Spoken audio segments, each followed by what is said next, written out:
Tell me something. Have you ever heard of an experiment so wild, so unbelievably insane, that scientists had to shut it down because they were afraid of what might happen? Because today, we're going way beyond the usual classroom physics.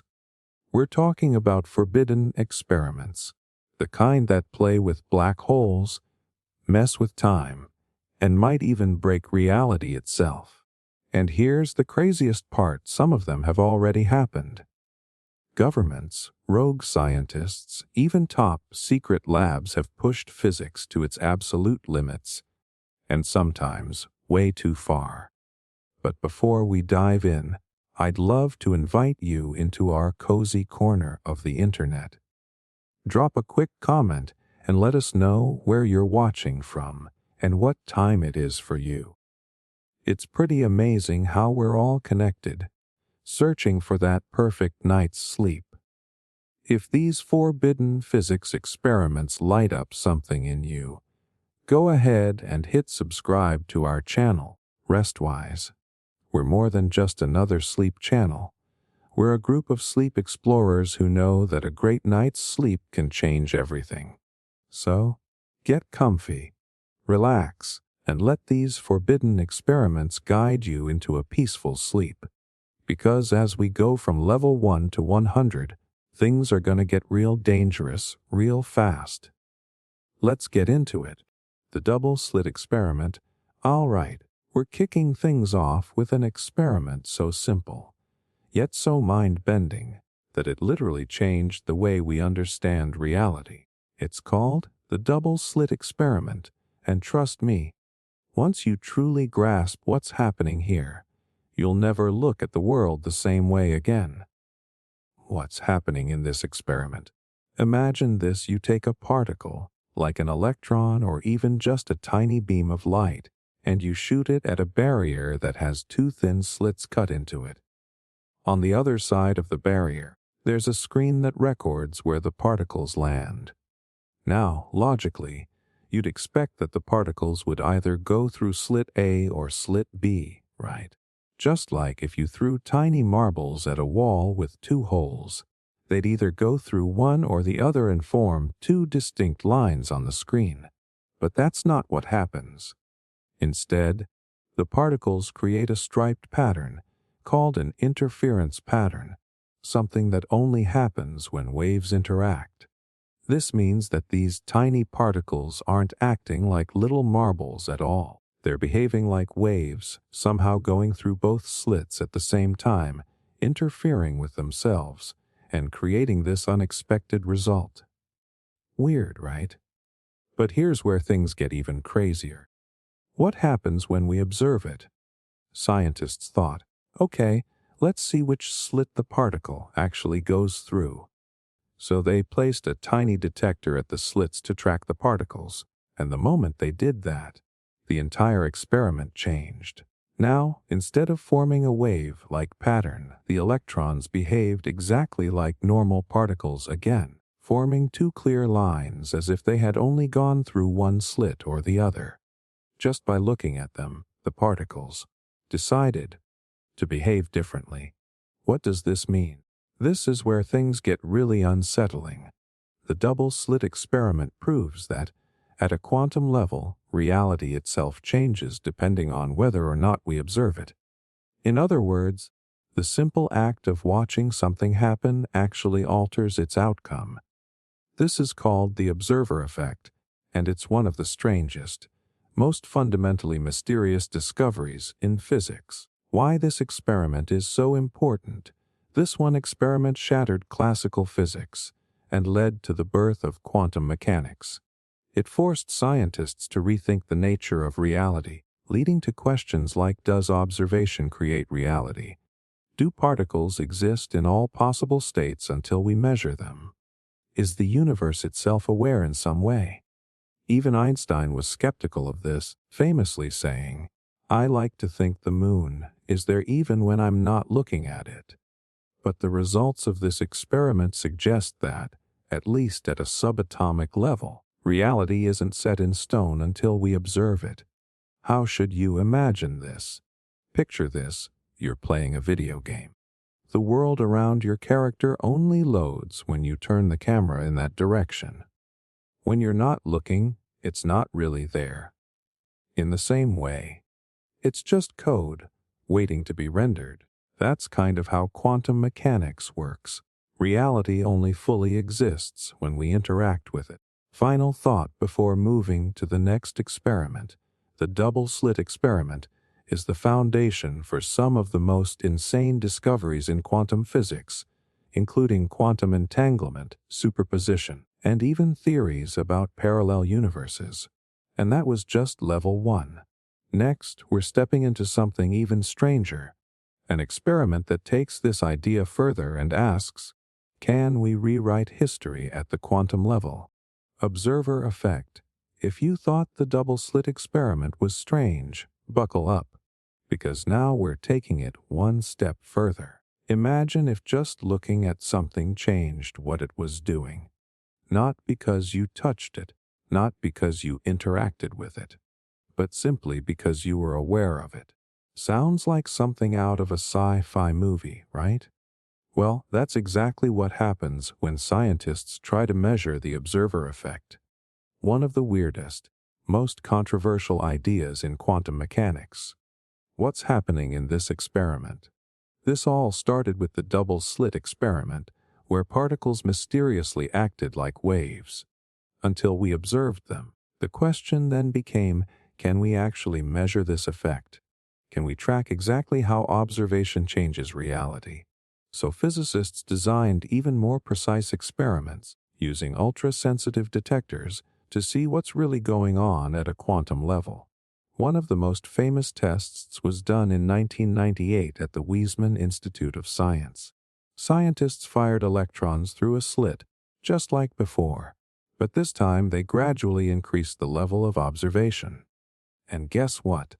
The more they watched, the more the electrons stopped acting like waves and started behaving like particles. It wasn't an all or nothing situation. It was a sliding scale. The stronger the observation, the more reality changed. How do we know it's not just interference? Some skeptics thought, okay, maybe the detectors are disturbing the particles, kind of like shining a flashlight on tiny dust particles. But no. The scientists were super careful to design the experiments in a way that the detectors wouldn't physically interfere. They would just watch, passively. And yet, the results were the same. The mere act of observation altered reality. What does this mean? This is where things get really unsettling. The observer effect suggests that reality itself is not fixed. At the quantum level, things don't exist in a definite state until they're measured or observed. Observation seems to force reality to choose a specific outcome from multiple possibilities. This raises the mind-blowing question, does consciousness play a role in shaping the universe? Think about it. If an electron can change its behavior just because we're watching, what does that say about everything else? Could it mean that reality itself is somehow linked to our perception of it? How should you imagine this? Picture this, you're in a dark room, and you have a flashlight. Every time you turn it on, you see a piece of the room, maybe a chair, a table, a doorway. But when the light is off, the room isn't necessarily arranged the same way. It could be in any number of possible configurations. Only when you shine the light do you lock in what's actually there. Now, replace that room with the entire universe at a quantum level. Why this experiment is so important, the observer effect, isn't just some cool science fact. It's at the heart of some of the biggest mysteries in physics, including quantum superposition, where things exist in multiple states until observed. Quantum computing, where information exists in multiple forms at once. The multiverse theory, where every possible outcome exists in a parallel universe. And some physicists, like John Wheeler, even suggested that the universe itself is a kind of self-observing system, meaning reality might only exist because something is watching it. Final thought before moving to the next experiment. Think about this. If the way we observe something can change how it behaves, then what else might we be unknowingly influencing? And if this is what happens at the smallest scale, could it also be happening on a much bigger one? Well, next, we're diving even deeper into a forbidden experiment that attempts to pull energy out of the quantum vacuum itself. Let's move on. The Casimir Effect. If you were told that empty space isn't really empty, you'd probably think, okay, that sounds like something a sci-fi movie would say.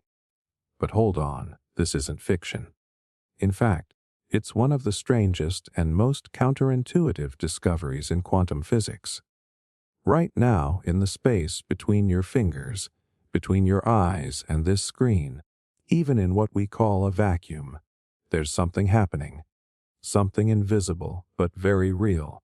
It's called quantum vacuum fluctuations, and if we could truly harness it, we might unlock limitless energy. That's where the Casimir Effect comes in. What's happening in this experiment? The Casimir Effect is one of those rare quantum phenomena that can actually be measured in the real world. A direct glimpse into the hidden energy of empty space. Here's how it works. Physicists take two ultra-thin metal plates and place them extremely close together, just a few nanometers apart. Now, classical physics would say, so what? They're just sitting there. But in quantum physics, something incredible happens.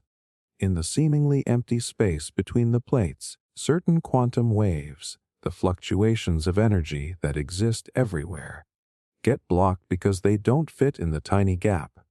Meanwhile, outside the plates, those waves are still going strong. This creates an imbalance, and suddenly, as if by magic, the plates start pulling toward each other, without any external force. Invisible energy. Measurable force.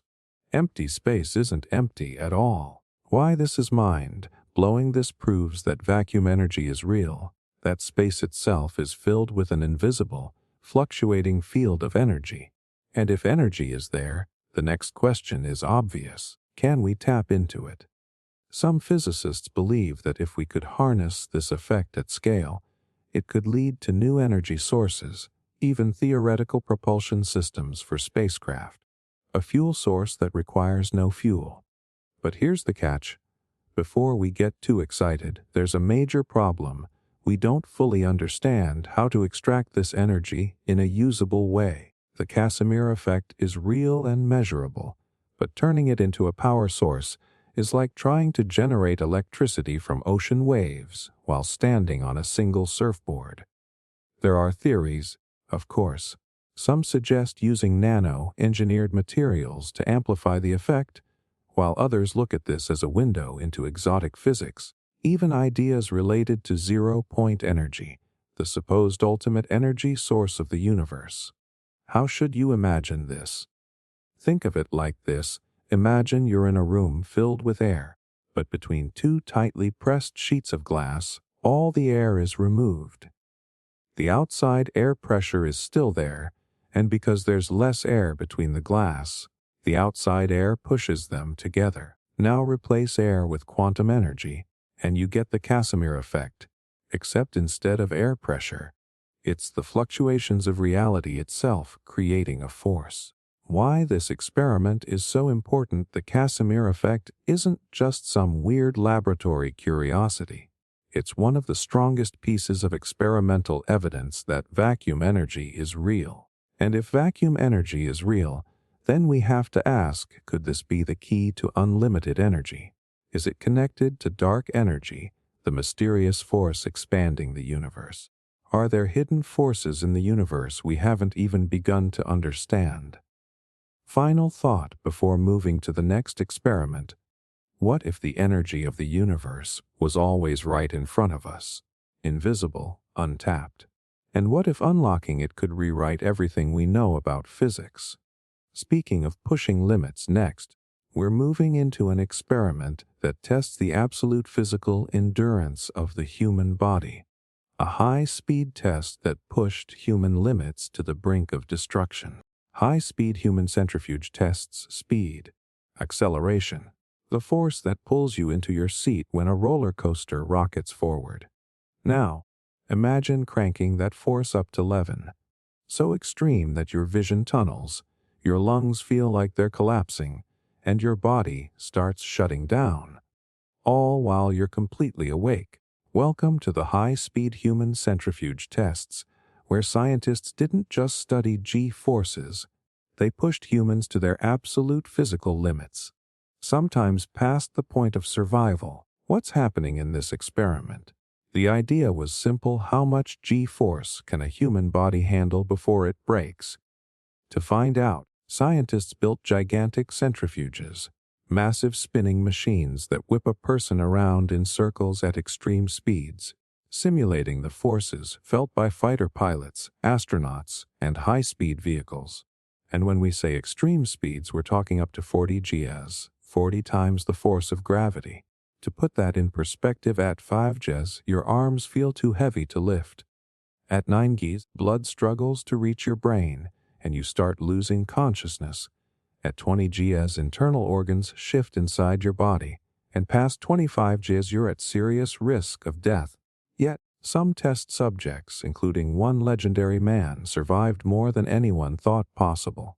The man who defied G-force limits in the 1950s, John Paul Stapp, a U.S. Air Force officer, became the ultimate human test subject. He didn't just sit in centrifuges. He strapped himself into rocket-powered sleds, accelerating to over 632 miles per hour (10 to 17 km per hour) in seconds, only to come to a dead stop.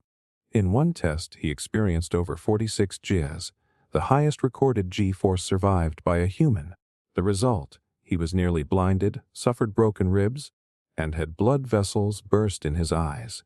But he proved that humans could survive far more than we originally thought, paving the way for safer pilot ejection systems, astronaut training, and even modern crash test studies.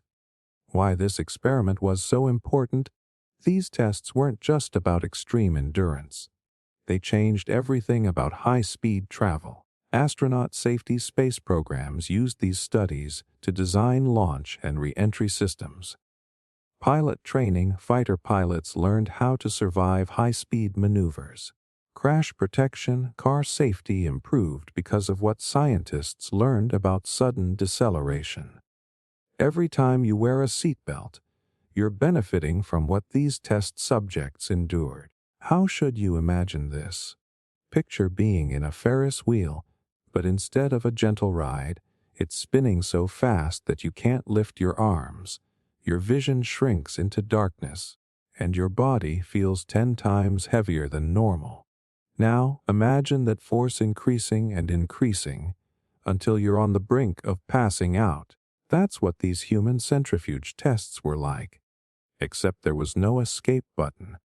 Final thought before moving to the next experiment. If humans can withstand forces that should, by all logic, be unbearable, then what other limits could we push?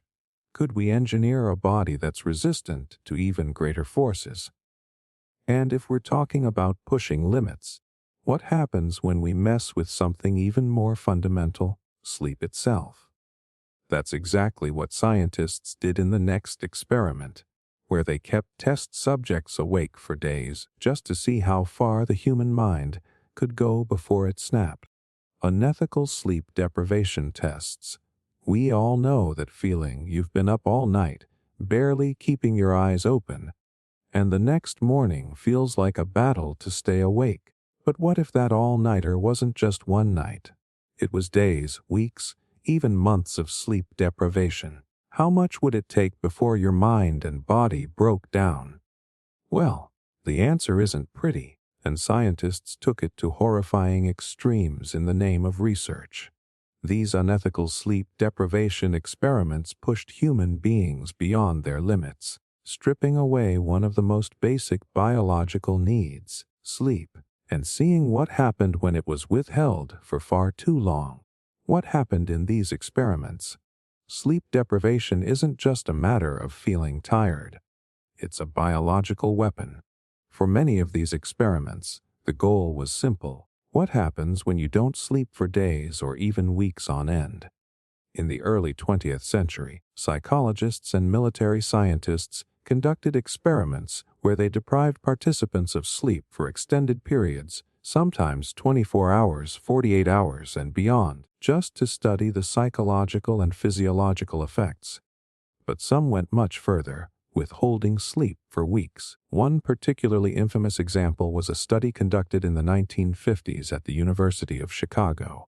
The experiment lasted for a full 11 days. Participants were kept awake for 264 hours. Over the course of the test, their mental health deteriorated rapidly.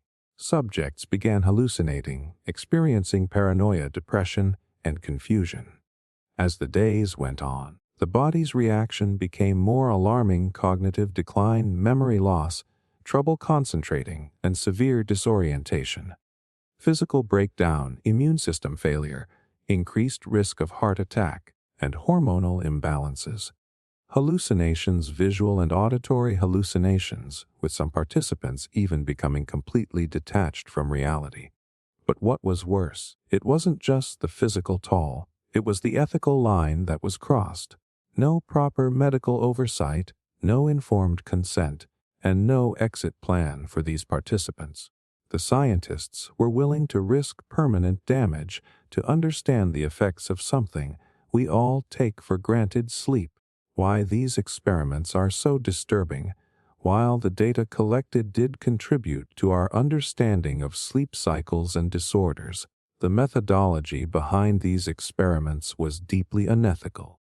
The scientists ignored basic human rights in favor of research. At the heart of these experiments was a gross disregard for the participants' well-being, often for little gain in terms of real-world application.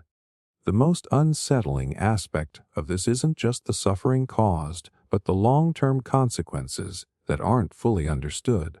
We still don't know all the permanent effects of extreme sleep deprivation. Sleep deprivation has been linked to severe mental health disorders, including chronic depression, schizophrenia, and even suicidal tendencies. Studies have shown that depriving the body of sleep affects nearly every organ system, and yet scientists pushed humans to extremes to see just how far the body could go before it reached a breaking point. How should you visualize this? Imagine going without sleep for days. Not a single nap, no rest. Your vision starts to blur. You feel as if you're trapped inside a fog, unable to think straight. Every sound is amplified, and your body's natural rhythms, the things you don't even think about, begin to fail. You start to question reality itself. Is this how you'd want to feel just to further someone else's research? These were the terrifying realities faced by those who participated in these unethical tests. They didn't just feel tired, their entire minds and bodies were breaking down in real time. Why this experiment was so important in a dark way. Despite the horror, these experiments revealed a lot about how desperately the body needs sleep. They demonstrated that sleep deprivation is far more dangerous than previously thought. But the biggest takeaway, it raised ethical questions that still linger today in the world of medical research. We now know that sleep is essential for mental clarity, memory consolidation, and immune system function. But these tests showed the dangerous extremes that science sometimes goes to in the name of progress. We now have guidelines in place to protect participants and ensure that studies are conducted ethically. But it took suffering to get there. Final thought before moving to the next experiment. Imagine a world where every night of sleep loss might have irreversible effects on your mind. That's the terrifying consequence these tests uncovered. Now, let's switch gears. If sleep deprivation made the mind snap, what happens when we turn the physical world upside down? Literally. The next experiment took the concept of weightlessness and human endurance to extremes, testing the limits of the body under conditions no one could have prepared for. Next up, how humans survived in conditions so strange they seemed like science fiction. Electrostatic levitation. Imagine this: you walk into a room, and there floating in mid-air is a small object, no wires, no strings, just defying gravity, held in place by nothing but electricity. Sounds like something out of a science fiction movie, right? But in the world of electrostatic levitation, that's exactly what's happening. Objects can actually be made to float with the power of high-voltage electric fields. What's happening in this experiment?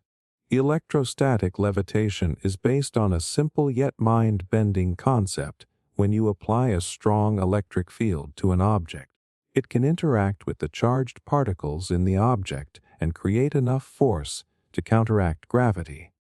This force can lift and hold objects in place without the need for any physical support. It works using a principle called dielectrophoresis, where the object is subjected to a non-uniform electric field. The field creates a force that pushes and pulls on the object, manipulating it until it's suspended in the air. The higher the voltage, the stronger the effect, and with enough voltage, objects, whether small metals, droplets of water, or even more complex shapes, can be levitated. For example, in laboratory experiments, scientists have managed to levitate small objects like tiny pieces of metal, ceramic balls, and even liquid droplets, making them hover in mid-air like they've suddenly acquired some sort of magic trick. How this experiment became a breakthrough.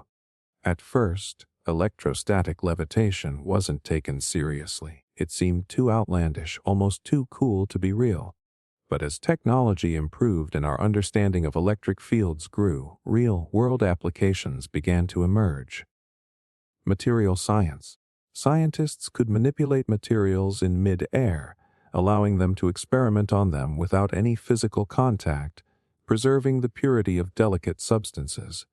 Aerospace in space research, where microgravity environments are simulated, levitation helps scientists study materials without the influence of gravity. Energy transfer. The principle is also being explored for energy transfer without wires, allowing for more efficient ways to transfer energy in future technologies. In fact, in 2014, scientists at the University of Tokyo levitated a droplet of water using only electricity, and even controlled the motion of that droplet by adjusting the voltage. They were able to control its height and movement, showing the vast potential of this phenomenon. Why this experiment is so fascinating?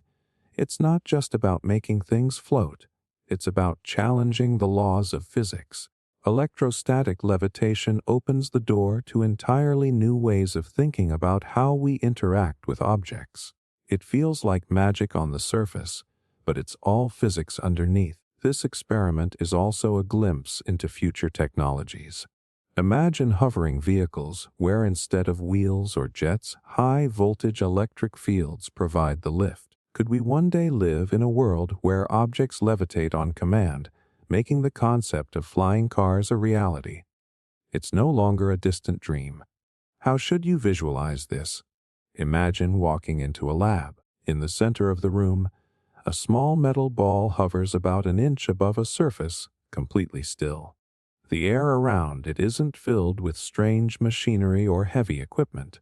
It's quiet, clean. All you can hear is the faint hum of high-voltage electricity creating an invisible force that holds the ball in the air, effortlessly defying gravity. It's mesmerizing, right?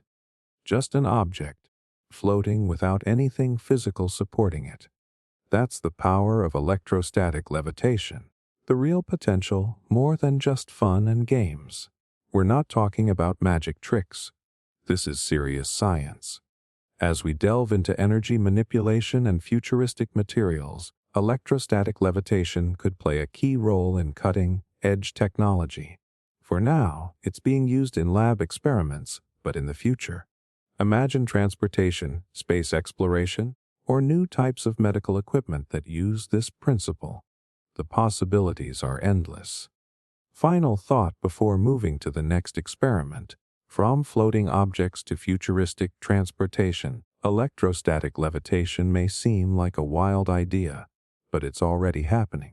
It's a perfect example of how thinking outside the box can lead to incredible discoveries that feel straight out of a sci-fi movie.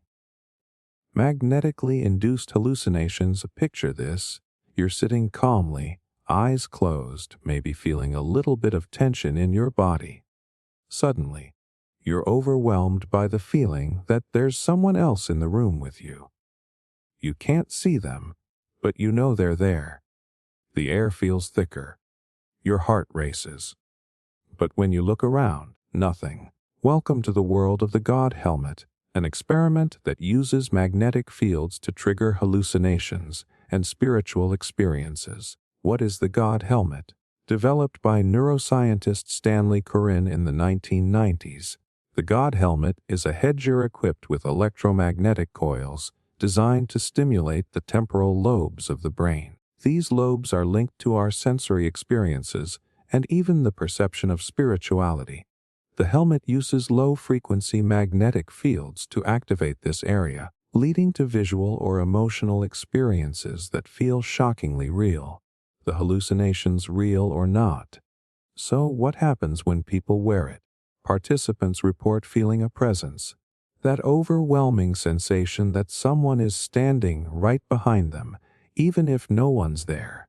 Some describe it as a spiritual presence or even divine beings. For others, it might be more unsettling, the feeling of ghostly encounters or out-of-body experiences. Why does this happen? The brain, specifically the temporal lobe, plays a huge role in processing emotions and sensory input. By applying magnetic fields, the experiment seems to distort this processing, blurring the lines between reality and illusion. The impact on our understanding of reality. Here's where it gets mind-bending. If magnetism can create spiritual experiences, what does that say about our perception of reality? Could something as simple as a magnetic field alter our experience of the world? Could the sensations we consider supernatural be nothing more than electromagnetic interference in the brain? The God Helmet experiment challenges our understanding of consciousness, perception, and even spirituality. What if everything we think we know about divine experiences is just our brain responding to external forces? The ethical questions. But there are ethical concerns too. The God Helmet isn't just about hallucinations. It raises uncomfortable questions about manipulation. Can we really control someone's perception of reality just by using magnetic fields? Is this ethical, especially if the experience feels real to the person? Why it's so important? While the experiment may sound like something from a sci-fi movie, it's really about how much we still don't know about the brain. Could we use this kind of technology to treat conditions like PTSD or schizophrenia?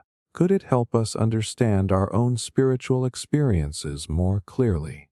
In the end, the God Helmet leaves us with a question that's hard to shake. If we can create a divine presence with a machine, what does that mean for our understanding of consciousness itself? Neural manipulation with transcranial stimulation. Imagine being able to change the way someone thinks, not with words or therapy, but with a simple electrical current. Sounds like science fiction, right? Well, it's happening now with an experiment called Transcranial Direct Current Stimulation, TDCS. This technique involves applying a low-level electrical current to the brain through electrodes placed on the scalp. The current flows through the skull and into the brain, modulating the activity of neurons. The goal: to boost brain function or alter cognitive abilities in real time. It's like hitting reset or giving a mental boost to specific areas of the brain. How does it work? When the electrodes are placed on the scalp, the current flows through the brain, either exciting or inhibiting certain areas. By doing this, scientists can influence brain functions such as memory, learning, or even mood. For example, they can increase brain activity in the prefrontal cortex to enhance decision-making skills or target the motor cortex to improve movement in patients with conditions like Parkinson's disease. The potential and the risks. Now, here's where things get interesting. Imagine the potential of this technology. Memory enhancement, increased focus, or even the ability to treat neurological disorders like depression or chronic pain. It's a step towards hacking the brain, allowing us to modify our thoughts and behaviors at will. But what if things go too far? There's always a risk when altering the brain so directly. Could we erase memories, influence beliefs, or even control someone's actions? The ethical questions around mind control and identity manipulation are as dangerous as they are intriguing. Why this matters? Transcranial stimulation is still in its early stages, but the possibilities are enormous. Whether it's improving cognitive performance in healthy individuals or helping people with mental health challenges, the ability to manipulate brain function could be a game changer. But until we understand the full implications, we'll be left wondering, are we ready to mess with the human mind at this level? Early radiation exposure tests. In the early days of X-ray technology, scientists were so excited by the new possibilities that they didn't fully understand the dangers lurking behind it. X-rays were used freely and carelessly, often with little regard for the health consequences. The idea was simple: radiation could help us see inside the body, so why not test it on everything and everyone? Back in the early 20th century, X-ray exposure was the go-to method for diagnosing and treating illnesses, but scientists and doctors didn't realize just how harmful radiation could be. It was common practice to directly expose patients, sometimes even with high doses of radiation, without any protective measures or understanding of the long-term effects. The lack of precaution, for example, radiation was used to treat everything from cancer to acne, often with no real understanding of how dangerous it was. Patients would be exposed to X-rays for long periods, and doctors would even use it for fashionable treatments like radiation for hair removal. One of the most shocking examples of this careless use came in the 1920s, when doctors began using X-rays on pregnant women. No one knew back then that radiation exposure could cause miscarriages or birth defects. Women were subjected to X-rays under the assumption it was perfectly safe, only later to find out the devastating impact it had on both their health and the health of their babies. The consequences: by the time the dangers of radiation became clear, it was too late for many. Radiation burns, cancers, and genetic mutations were the unfortunate outcomes for some who had been exposed to these tests. People who were tested on or worked with radiation without proper protection suffered the consequences, which eventually led to strict regulations and safety protocols in medical and scientific fields. Why this matters? This period in medical history serves as a stark reminder of how far we've come in understanding radiation safety. It also shows how eager scientists and doctors can be to jump into new technologies without fully considering the potential risks. Today, radiation exposure is taken very seriously, with modern imaging and treatment methods using safety standards to prevent harm. But what if we didn't learn from these early mistakes? What if we're still rushing into new technologies without fully understanding their risks? Cold fusion claims: imagine a world where energy is limitless, clean, and practically free. Sounds like a dream, right? Well, cold fusion was once hailed as a revolutionary breakthrough that could make that dream a reality.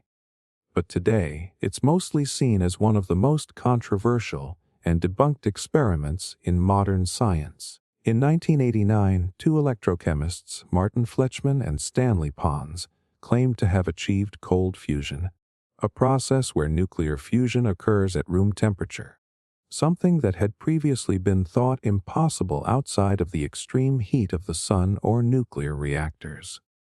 The breakthrough, or so they thought. The experiment seemed straightforward. They submerged two electrodes in a palladium electrode chamber and applied an electrical current. The claim was that the process generated more energy than was put in, which would mean that nuclear fusion had occurred under normal conditions. Essentially, they were saying they had found a way to replicate the energy production of the sun. but without the need for crazy temperatures or dangerous radiation. For a brief moment, the world was buzzing. If true, this would be the holy grail of clean energy. No more burning fossil fuels, no more worrying about climate change, just unlimited free energy. The fallout, however, the excitement didn't last long. Other scientists quickly attempted to replicate the experiment, and the results were disappointing. Most labs couldn't produce the same results, and many argued that the energy readings were flawed or simply the result of experimental errors. As the years went by, the claims of cold fusion were dismissed by the majority of the scientific community. Cold fusion became synonymous with failed promises and pseudoscience. Researchers who still pursued it were often met with skepticism and even ridicule. Why it still matters, so why are we talking about cold fusion today? Because it highlights the fine line between scientific breakthrough and wishful thinking. The desire for a solution to our energy crisis is so great that we sometimes see what we want to see, rather than what's actually there. Could cold fusion be a real possibility? Maybe. But after decades of failed attempts, it's become a cautionary tale about the importance of peer review, replication, and scientific rigor. Cold fusion reminds us that while innovation is essential, we have to be careful about jumping on unproven technologies. After all, it's easy to get lost in the excitement of discovering something that could change the world. But if we ignore the facts, we might end up chasing a pipe dream. And speaking of radical, unexplored ideas, human reaction to near light speed particles every second. High-energy particles from deep space are racing towards Earth at nearly the speed of light. These are cosmic rays. Tiny, yet powerful particles that can travel millions of light years through the cosmos. When they finally reach Earth, most are deflected by our atmosphere, but some slip through, continuing their journey straight to the surface. While we usually don't feel their presence, these cosmic travelers can have a surprising impact on both our health and the technology we rely on. They're not just a distant phenomenon. They're a real, constant factor that we're exposed to every day. What are cosmic rays? At their core, cosmic rays are primarily high-speed protons and other particles emitted by supernovae and other energetic events in space. They're typically traveling so fast that when they hit the atmosphere, they trigger a cascade of secondary particles. While the Earth's magnetic field and thick atmosphere provide some protection, the higher you go in altitude, say, in an airplane or space station, the less protection there is. For astronauts, this is a real concern. Space radiation is much stronger outside Earth's atmosphere, and prolonged exposure to these cosmic rays can have serious health consequences. The impact on human health, while cosmic rays don't usually cause immediate harm to people at sea level, their effects over time are concerning. These high-energy particles can potentially penetrate the DNA in our cells, leading to mutations that could increase the risk of cancer or other health issues. For astronauts on long space missions, the stakes are much higher. Exposure to cosmic rays in space is far greater and can lead to more severe health issues, from radiation burns to even neurological impacts. Some studies suggest that the particles may interact with the brain, potentially leading to issues like memory loss or cognitive decline. In fact, space agencies have had to rethink their plans for long-term missions, like the journey to Mars, considering the dangerous levels of cosmic radiation astronauts would face. Why it's important? Cosmic radiation might seem like a small issue in the grand scheme of space exploration, but it's an ongoing challenge for scientists. As we push forward into longer space missions and aim to venture further into space, understanding how these particles affect the human body will be crucial in developing the right protection measures. Without the proper shielding, future astronauts could face significant health risks that might not be immediately apparent. It's a great reminder of how interconnected we are with the universe. Even from millions of light years away, cosmic rays are affecting us, shaping the future of space exploration and even the health of those brave enough to venture beyond Earth's protective shield. Artificial ball lightning creation. Imagine a glowing ball of lightning, suspended in mid-air, crackling with energy and floating like a ghostly orb. It's not a scene from a sci-fi movie. It's ball lightning, one of nature's most bizarre and elusive phenomena. For centuries, scientists have tried to understand it, and more incredibly, they've attempted to create it in a lab. Ball lightning has puzzled physicists for as long as we've known about it. It's a rare event, usually occurring during thunderstorms, where a floating ball of light, ranging from the size of a tennis ball to a basketball, appears, seemingly defying the laws of physics. And while it's short-lived, often disappearing in a flash or exploding violently, it's also extremely fascinating. The challenge of replicating it. Researchers have long tried to replicate ball lightning in controlled environments, but it's far from easy. The phenomenon itself is difficult to observe because it's so rare and unpredictable.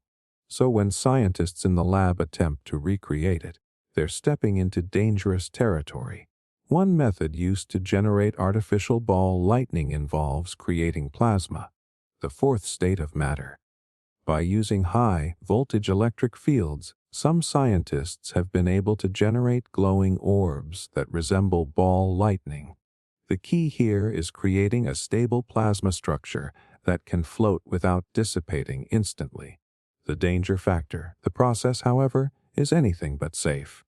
Creating these plasma balls requires intense electrical currents and high voltages, often reaching levels that could be fatal if not properly contained. On top of that, there's the added danger of the ball lightning potentially exploding unexpectedly, causing fires or severe damage in the lab. In essence, scientists are playing with fire and energy that's more unpredictable than anything we've dealt with before. Some attempts have resulted in injuries and damage, showing how perilous it can be to mess with such a powerful phenomenon. Despite the risks, scientists believe that understanding how to generate and control ball lightning could help unlock new methods of energy generation, improve our understanding of plasma physics, and even lead to breakthroughs in energy storage. Why it matters.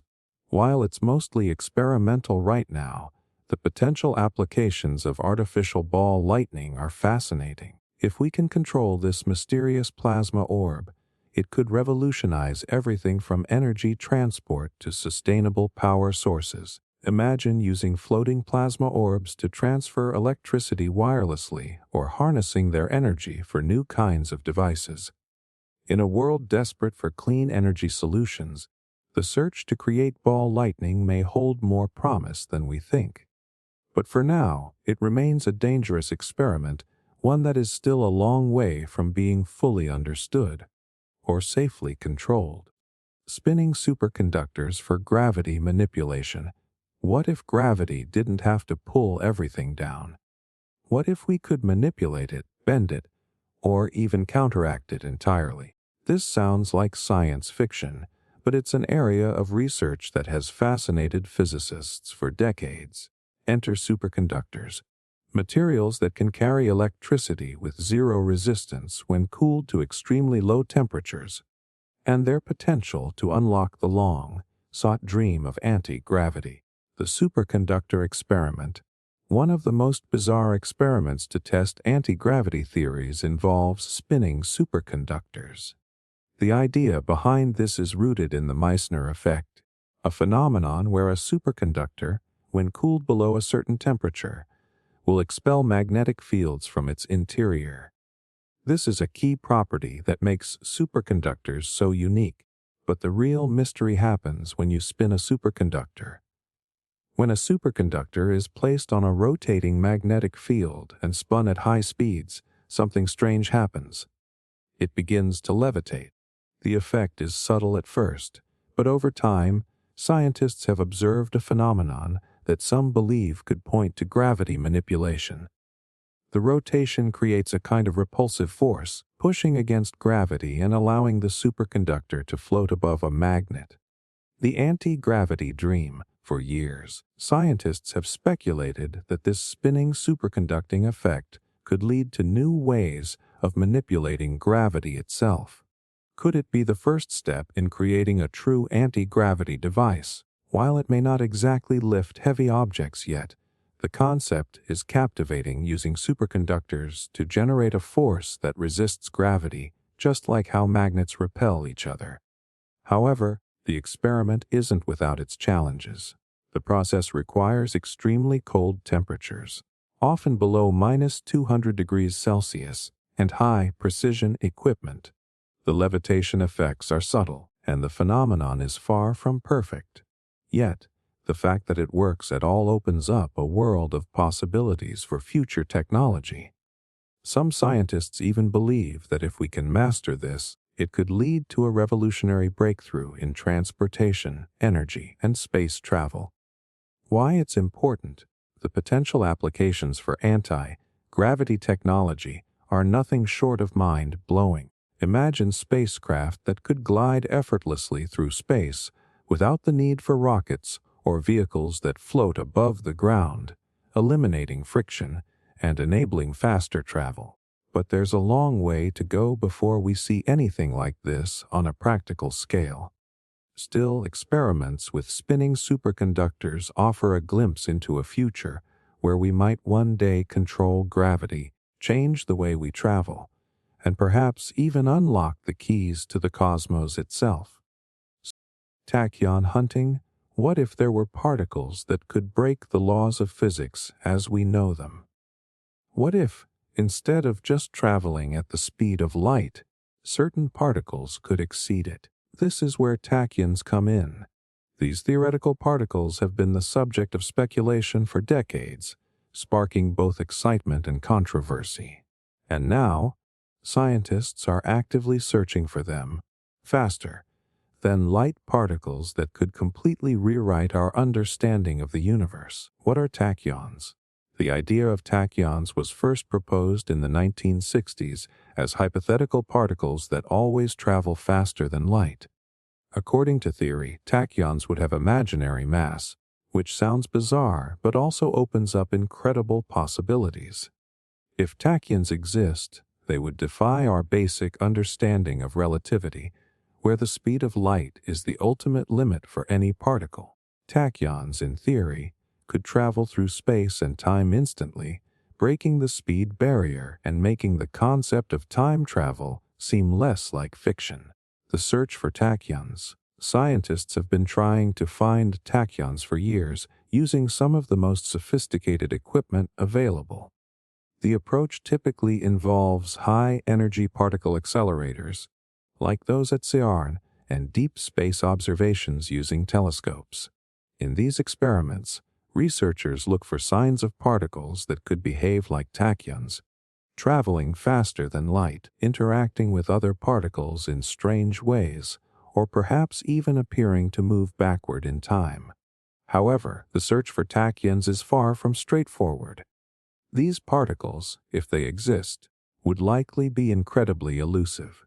Even if they were to be detected, their properties are so unusual that they would challenge nearly every fundamental law of physics. Why it matters. The discovery of tachyons wouldn't just be a win for particle physics, it could also lead to game-changing advancements. For one, the ability to manipulate faster. Then light particles could revolutionize communication, allowing for instant data transfer across vast distances, potentially even across galaxies. This could reshape our understanding of space travel, with the possibility of time travel or faster, then light spacecraft becoming a reality. But that's not all. Tachyons could also open up new theories about quantum mechanics, gravity, and how the universe operates at its most fundamental levels. They might hold the key to questions we've been asking for centuries about the fabric of space, time, dark energy, and even the nature of reality itself. The catch, of course, there's a huge catch. For all their potential, tachyons are still purely theoretical. Despite decades of searching, there's no definitive proof that they exist. And even if they do, the laws of physics might need a complete overhaul to make sense of how they fit into the universe. It's a pursuit that's just as much about theory and possibility as it is about practical discovery. Cloning quantum states. What if we could perfectly copy quantum information? What if, instead of losing delicate quantum states in the process, we could duplicate them without any limitations? This is the challenge at the heart of the no-cloning theorem, one of quantum mechanics' most fundamental rules. But now, some scientists believe there might be ways to bend, or even break, this law. The no-cloning theorem explained, in classical physics, copying information is easy. You can duplicate a file, record a video, or print a book. But in quantum mechanics, things work very differently. The no-cloning theorem, first formulated in 1982, states that it is impossible to make an exact copy of an arbitrary unknown quantum state. This limitation arises because of the way quantum information behaves. It exists in superposition, meaning a particle can be in multiple states at once. The moment you try to measure or copy it, that superposition collapses into a definite state, destroying the original quantum information in the process. Attempts to challenge the no-cloning theorem. Despite this fundamental restriction, physicists have explored potential loopholes. Some have proposed probabilistic cloning, where imperfect copies can be made, but never with full accuracy. Others experiment with quantum teleportation, a process that transfers quantum information from one location to another, but at the cost of destroying the original. More intriguingly, researchers are investigating whether quantum entanglement, a mysterious link between particles, could allow for some form of indirect cloning. Could entanglement be exploited to replicate quantum states without violating physics? While no clear answer exists yet, this area of research is pushing the boundaries of our understanding of information in the quantum realm. Why it matters. If scientists were to find a way around the no-cloning theorem, even partially, it could revolutionize quantum computing and cryptography. Secure quantum communication, which relies on the impossibility of perfect copying, could be at risk. On the other hand, controlled quantum replication could lead to advancements in quantum networks, allowing for faster and more efficient quantum data transfer. But the biggest impact might be on our understanding of reality itself. Quantum mechanics already defies intuition, and if the no-cloning theorem is ever broken, it could mean we need to rethink the very nature of information and physics. The catch, so far, every test of the no-cloning theorem has upheld it. While researchers continue to probe its limits, no one has successfully created perfect quantum copies. If cloning were possible, it would force us to rewrite quantum mechanics from the ground up. Quantum eraser experiments. Imagine a world where the past isn't set in stone. A reality where an action in the present can determine what happened in the past. This isn't science fiction. It's the bizarre world of quantum eraser experiments. These mind-bending tests challenge our deepest assumptions about time, causality, and reality itself. The Double-Slit Experiment's strange twist. To understand the quantum eraser, we need to start with the famous Double-Slit Experiment.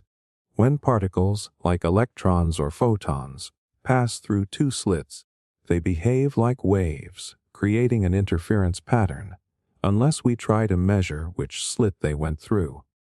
The moment we observe them, the interference disappears, and the particles behave like solid objects. But what if we could erase that measurement after the particle has already made its decision? Enter the quantum eraser.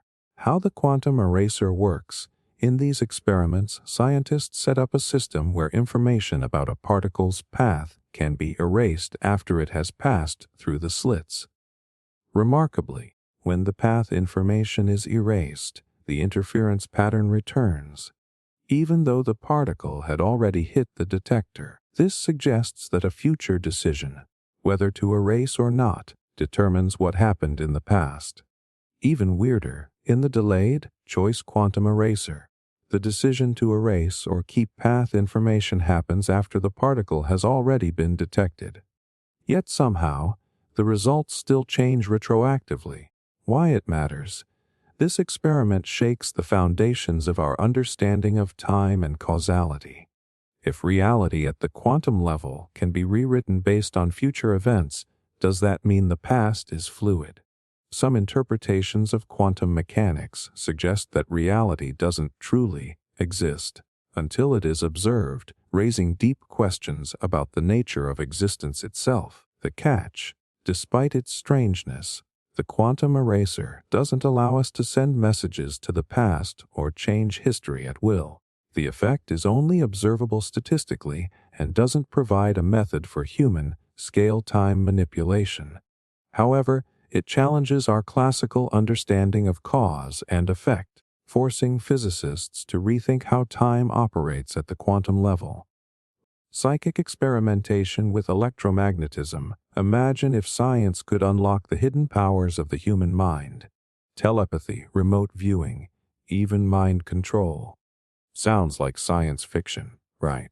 But over the years, scientists and even government agencies have conducted experiments attempting to prove that electromagnetism could enhance or even create extra sensory perception, ESP. Could physics be the missing key to unlocking psychic abilities? The experiment Can electromagnetic fields boost ESP? For decades, researchers have explored whether the human brain can be stimulated by electromagnetic fields to enhance psychic abilities.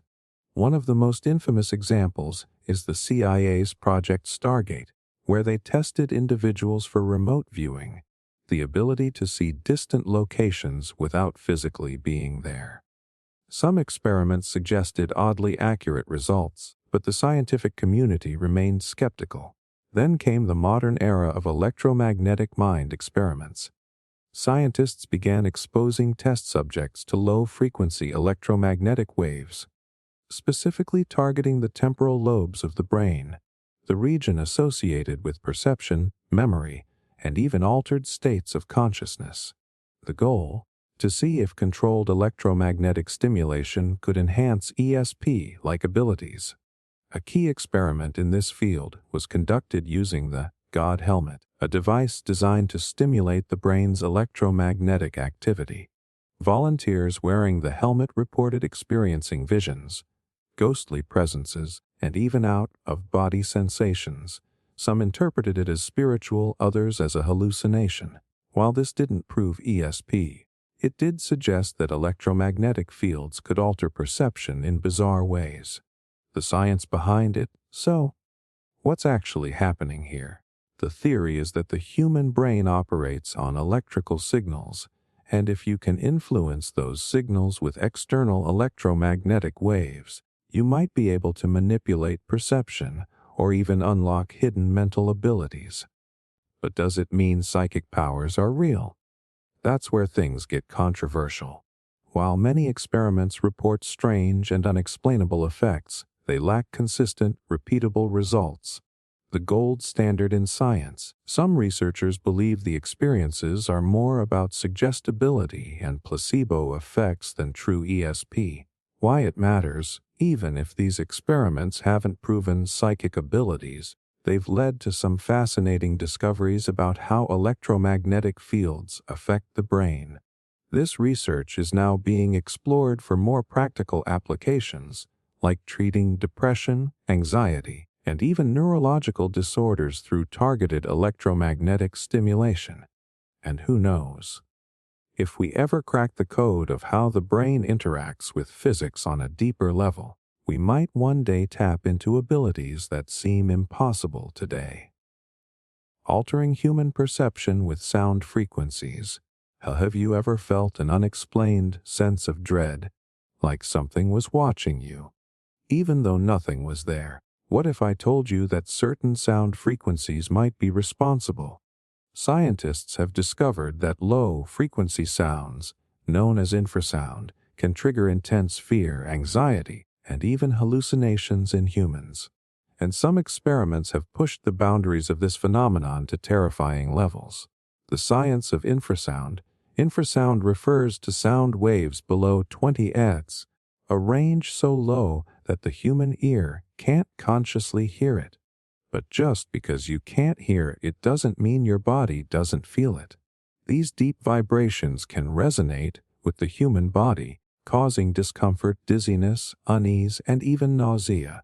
Researchers first noticed this effect in haunted locations, places where people reported ghostly apparitions and eerie feelings.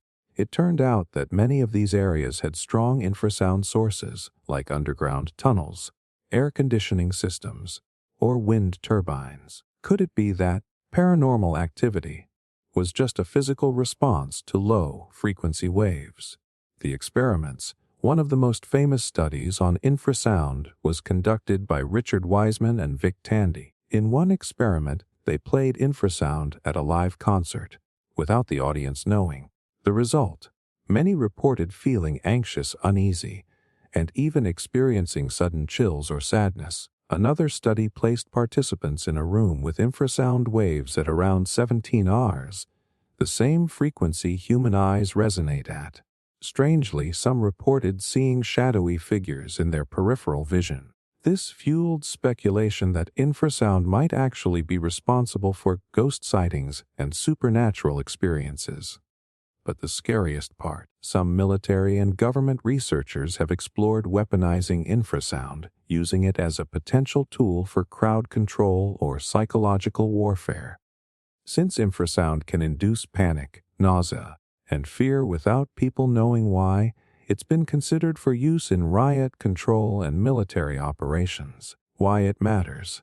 The fact that something as simple as sound can manipulate human perception is both fascinating and terrifying. Infrasound is naturally occurring, generated by earthquakes, storms, and even animals. Some predators may use it to paralyze their prey with fear. But the idea that we could engineer these effects on purpose raises serious ethical and scientific questions. Could sound be used to subtly influence emotions, thoughts, or even control behavior? And if so, how much of what we feel and experience is really ours? And how much is just physics playing tricks on our brains? Resonance experiments on human bones. What if I told you that the right sound frequency could make your bones vibrate, weaken, or even shatter, without you even realizing it? It sounds like something straight out of a sci-fi horror movie, but scientists have actually explored the terrifying effects of resonance on the human skeleton. Could specific sound waves be used as a weapon, or even accidentally cause harm without us knowing? The science of resonance. Resonance is a phenomenon where an object vibrates in sync with an external frequency, amplifying its movement. It's why a singer can shatter a glass with their voice or why bridges collapse when exposed to the right vibrations. But what about the human body? Every bone in our body has a natural frequency at which it vibrates.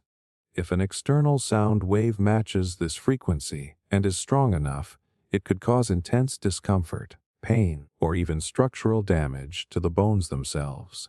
Scientists have long been interested in whether extreme low-frequency sound waves could be used to manipulate or even destroy biological structures. The experiments. One chilling study from the mid-20th century tested resonant frequencies on cadaver bones to see at what point they would crack under sonic pressure. Researchers discovered that frequencies between 10-50 Hz could cause bones to vibrate dangerously, with the potential for fractures at higher intensities. Later, military research explored acoustic weapons designed to incapacitate enemies using sound waves. Some reports suggest that high-powered ultrasound could create internal discomfort, dizziness, and even skeletal pain in live subjects. While no confirmed public experiments have proven bone shattering in a living person, the potential for weaponized resonance remains an unsettling possibility. Why it matters. The idea that sound could be used to weaken or harm the human body raises ethical and security concerns. Could this knowledge be used in military or riot control applications? And are there real, world risks from the sounds we're already exposed to in factories, concerts, or even nature? One thing is clear: sound isn't just something we hear. It's something we feel, and if used the wrong way, it could break us apart from the inside out. But liquid breathing tests on animals and humans.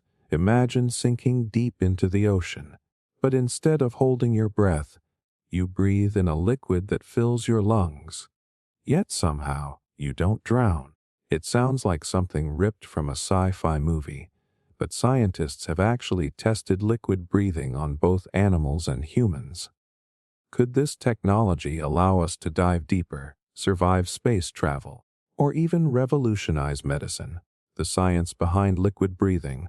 Our lungs are designed to extract oxygen from the air, but in theory, they can also absorb oxygen from certain oxygen-rich liquids, like perfluorocarbons (PFCs).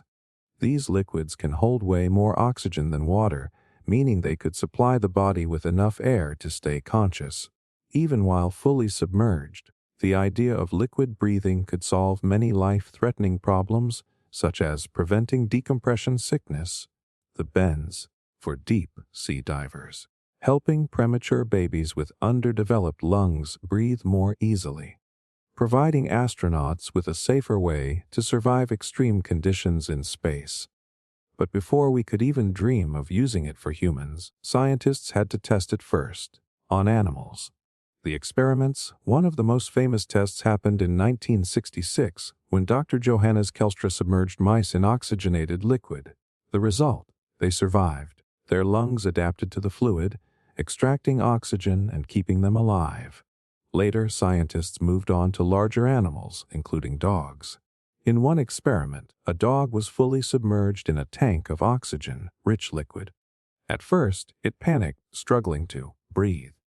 But after inhaling the liquid, its body adjusted, and it began breathing normally again, underwater. Eventually, in the 1980s, the first human tests were conducted on premature babies with underdeveloped lungs. Some of these babies were successfully kept alive using liquid breathing, proving it could work in humans. The challenges and risks. Despite these successes, liquid breathing isn't perfect. The biggest issue: getting the liquid out of the lungs after use. Unlike air, liquid doesn't just disappear when you exhale, making the transition back to normal breathing incredibly difficult and dangerous. Another concern is the psychological effect. The natural instinct to resist inhaling liquid is powerful, making the process terrifying, even if it's safe. Still, liquid breathing remains an active area of research, especially in fields like medicine, deep-sea exploration, and even space travel. Who knows, one day, humans might actually live and breathe underwater, literally. Testing the Philadelphia experiment theories. A top secret military experiment that made a warship vanish into thin air, or even teleport. It sounds like pure fiction, but the Philadelphia experiment is one of the most persistent conspiracy theories in history. Some say it was an attempt at cloaking technology. Others claim it involved electromagnetic time travel. But what really happened in 1943? And is there any science to back it up? The alleged experiment. The story goes that in October 1943, the U.S. Navy conducted an experiment at the Philadelphia Naval Shipyard using the USS Eldridge, a newly commissioned destroyer escort. The goal: to use powerful electromagnetic fields to render the ship invisible to enemy radar. But something went horribly wrong. Witnesses claimed the ship vanished entirely, only to reappear hundreds of miles away in Norfolk, Virginia, before instantly teleporting back. When it returned, some crew members were embedded in the ship's metal, others had vanished completely, and a few were left mentally broken, rambling about slipping in and out of time itself. Sounds terrifying, right? But here's the big question. Was any of it real? The science behind the myth. At the heart of the Philadelphia experiment is the idea that intense electromagnetic fields could bend light, or even reality itself. In theory, if you could create a strong enough electromagnetic distortion, it might make objects appear invisible by bending light around them. This is similar to what modern metamaterials aim to achieve with invisibility cloaks. Some versions of the story even suggest the Navy accidentally created a wormhole, causing the ship to teleport. While wormholes do exist in theoretical physics, there's no evidence that they could be artificially generated with electromagnetic fields. So, did the Navy really try to make a ship disappear? Or is this just a case of wild speculation and distorted memories? The reality behind the legend. While no official records confirm the experiment, some historians believe the story may have originated from real military research into degaussing, a process that used electromagnetic fields to make ships invisible to magnetic mines, not to the human eye. A man named Carl Allen, who first spread the story in the 1950s, later admitted that much of it was embellished, and the so-called witnesses who described the horrific aftermath, most of them never existed. Still, the idea of government experiments pushing the limits of physics continues to fuel speculation. Could there be classified research into real cloaking technology that we still don't know about? Using neutron beams on living cells' radiation. It's everywhere. From the sunlight hitting your skin to the tiny radioactive elements in the air. But what happens when you expose living cells to one of the most powerful forms of radiation, neutron beams? Scientists have tested this in labs, and the results? Terrifying. Cells mutate, DNA shreds apart, and in some cases, living organisms undergo unimaginable transformations. But why would anyone do this, and what did we actually learn? What are neutron beams, and why are they dangerous? Unlike X-rays or gamma rays, neutron beams don't just pass through the body. They smash into atoms, knocking protons and electrons out of place. This can trigger unstable mutations in DNA, immediate cell death due to structural damage, long-term effects like cancer, neurological disorders, or organ failure. Because neutrons can deeply penetrate matter, they are extremely hard to shield against, making them one of the most lethal and unpredictable forms of radiation. So why would scientists deliberately expose living cells to neutron beams? The experiments and their shocking results. In the 1940s and 50s, scientists, especially in military and nuclear research, wanted to understand how radiation affected living tissue. This led to some disturbing experiments. Neutron irradiation on human cells. Scientists exposed human cells in Petri dishes to direct neutron bombardment, watching as chromosomes shattered and cells mutated uncontrollably. Animal testing in radiation chambers. Rats exposed to neutron beams developed grotesque tumors, neurological damage, and rapid aging. Some even died within days from extreme cellular breakdown. Unethical human exposure. There are rumors that in secret Cold War experiments, humans were unknowingly exposed to neutron beams to test long-term radiation effects. Some reports suggest prisoners and soldiers were subjected to low doses of neutron radiation under the guise of medical research. One infamous case.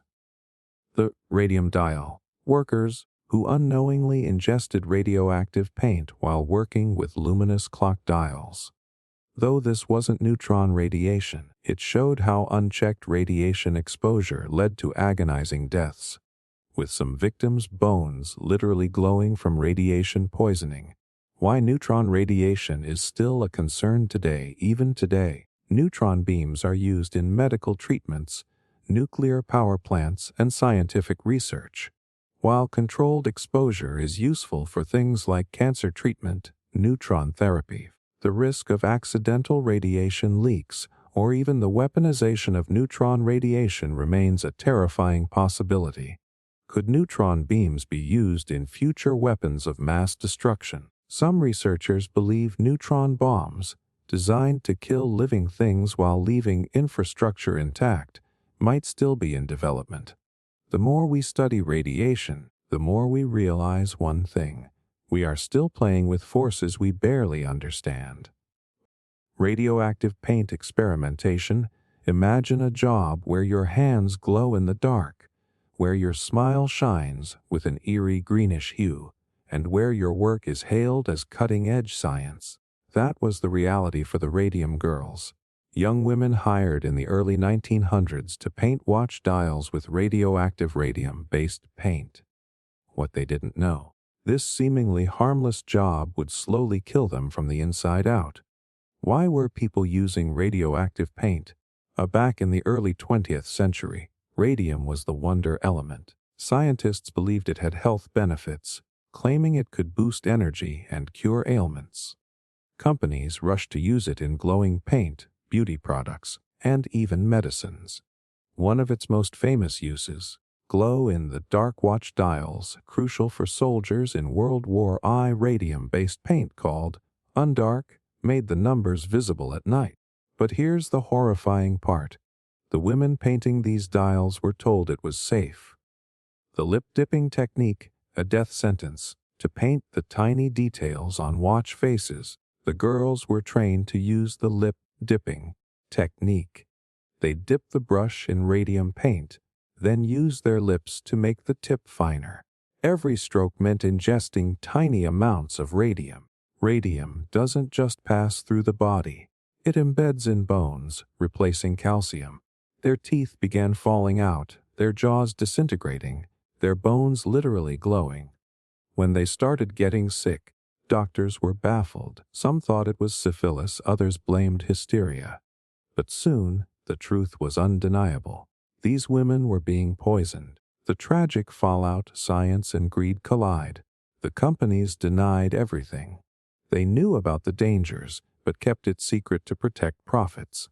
The radium girls fought back. A group of sick workers took the company to court, barely able to stand as their bodies deteriorated. Their case changed history. The lawsuit led to major workplace safety laws and exposed the true dangers of radiation exposure. But for most of them, justice came too late. Many had rotting bones, collapsed jaws, and organ failure. Some glowed in the dark even after death, as the radium had fused with their skeletons. Why this case still matters: it exposed the dangers of radiation. Before this, no one fully understood the lethal effects of long-term exposure. It led to stricter labor protections. Workplace safety standards changed forever, forcing companies to take responsibility. It warned us about unchecked scientific progress. Just because something is new and exciting doesn't mean it's safe.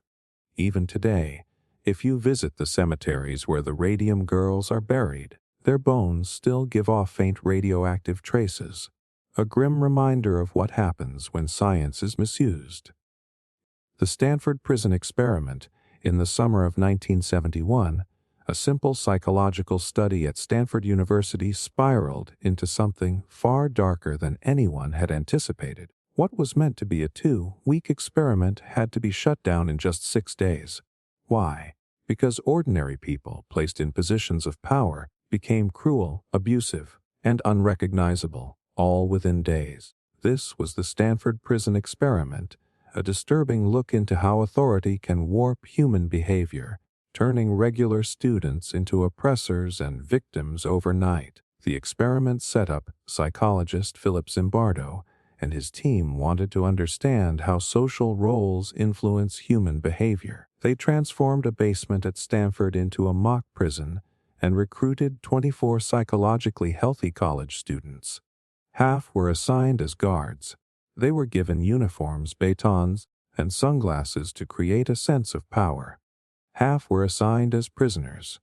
They wore numbered smocks, chains on their ankles, and had their identities stripped away. The guards were instructed to maintain order, but no physical violence was allowed. It seemed simple, but what happened next was anything but. The rapid descent into psychological chaos. Within hours, the guards started asserting dominance.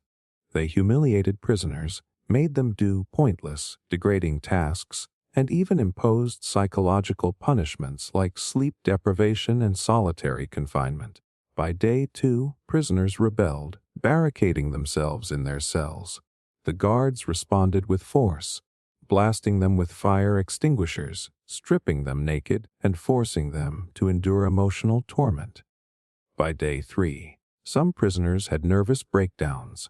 One had to be removed after uncontrollably sobbing and screaming, believing he was truly trapped. By day 6, the experiment had spiraled so far out of control that Zimbardo himself, originally acting as the prison warden, was forced to shut it down early. The shocking psychological revelations. This experiment showed just how fragile morality can be when people are given unchecked power. It revealed terrifying truths. People conform to roles faster than we think.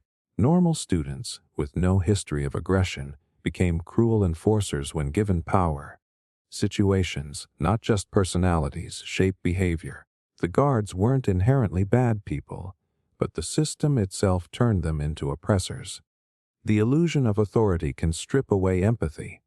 Even Zimbardo himself, the psychologist running the experiment, got caught up in the warden role, failing to stop the abuse sooner. The results were so disturbing that they became a cornerstone of psychological studies on power, authority, and human nature. The fallout and controversy.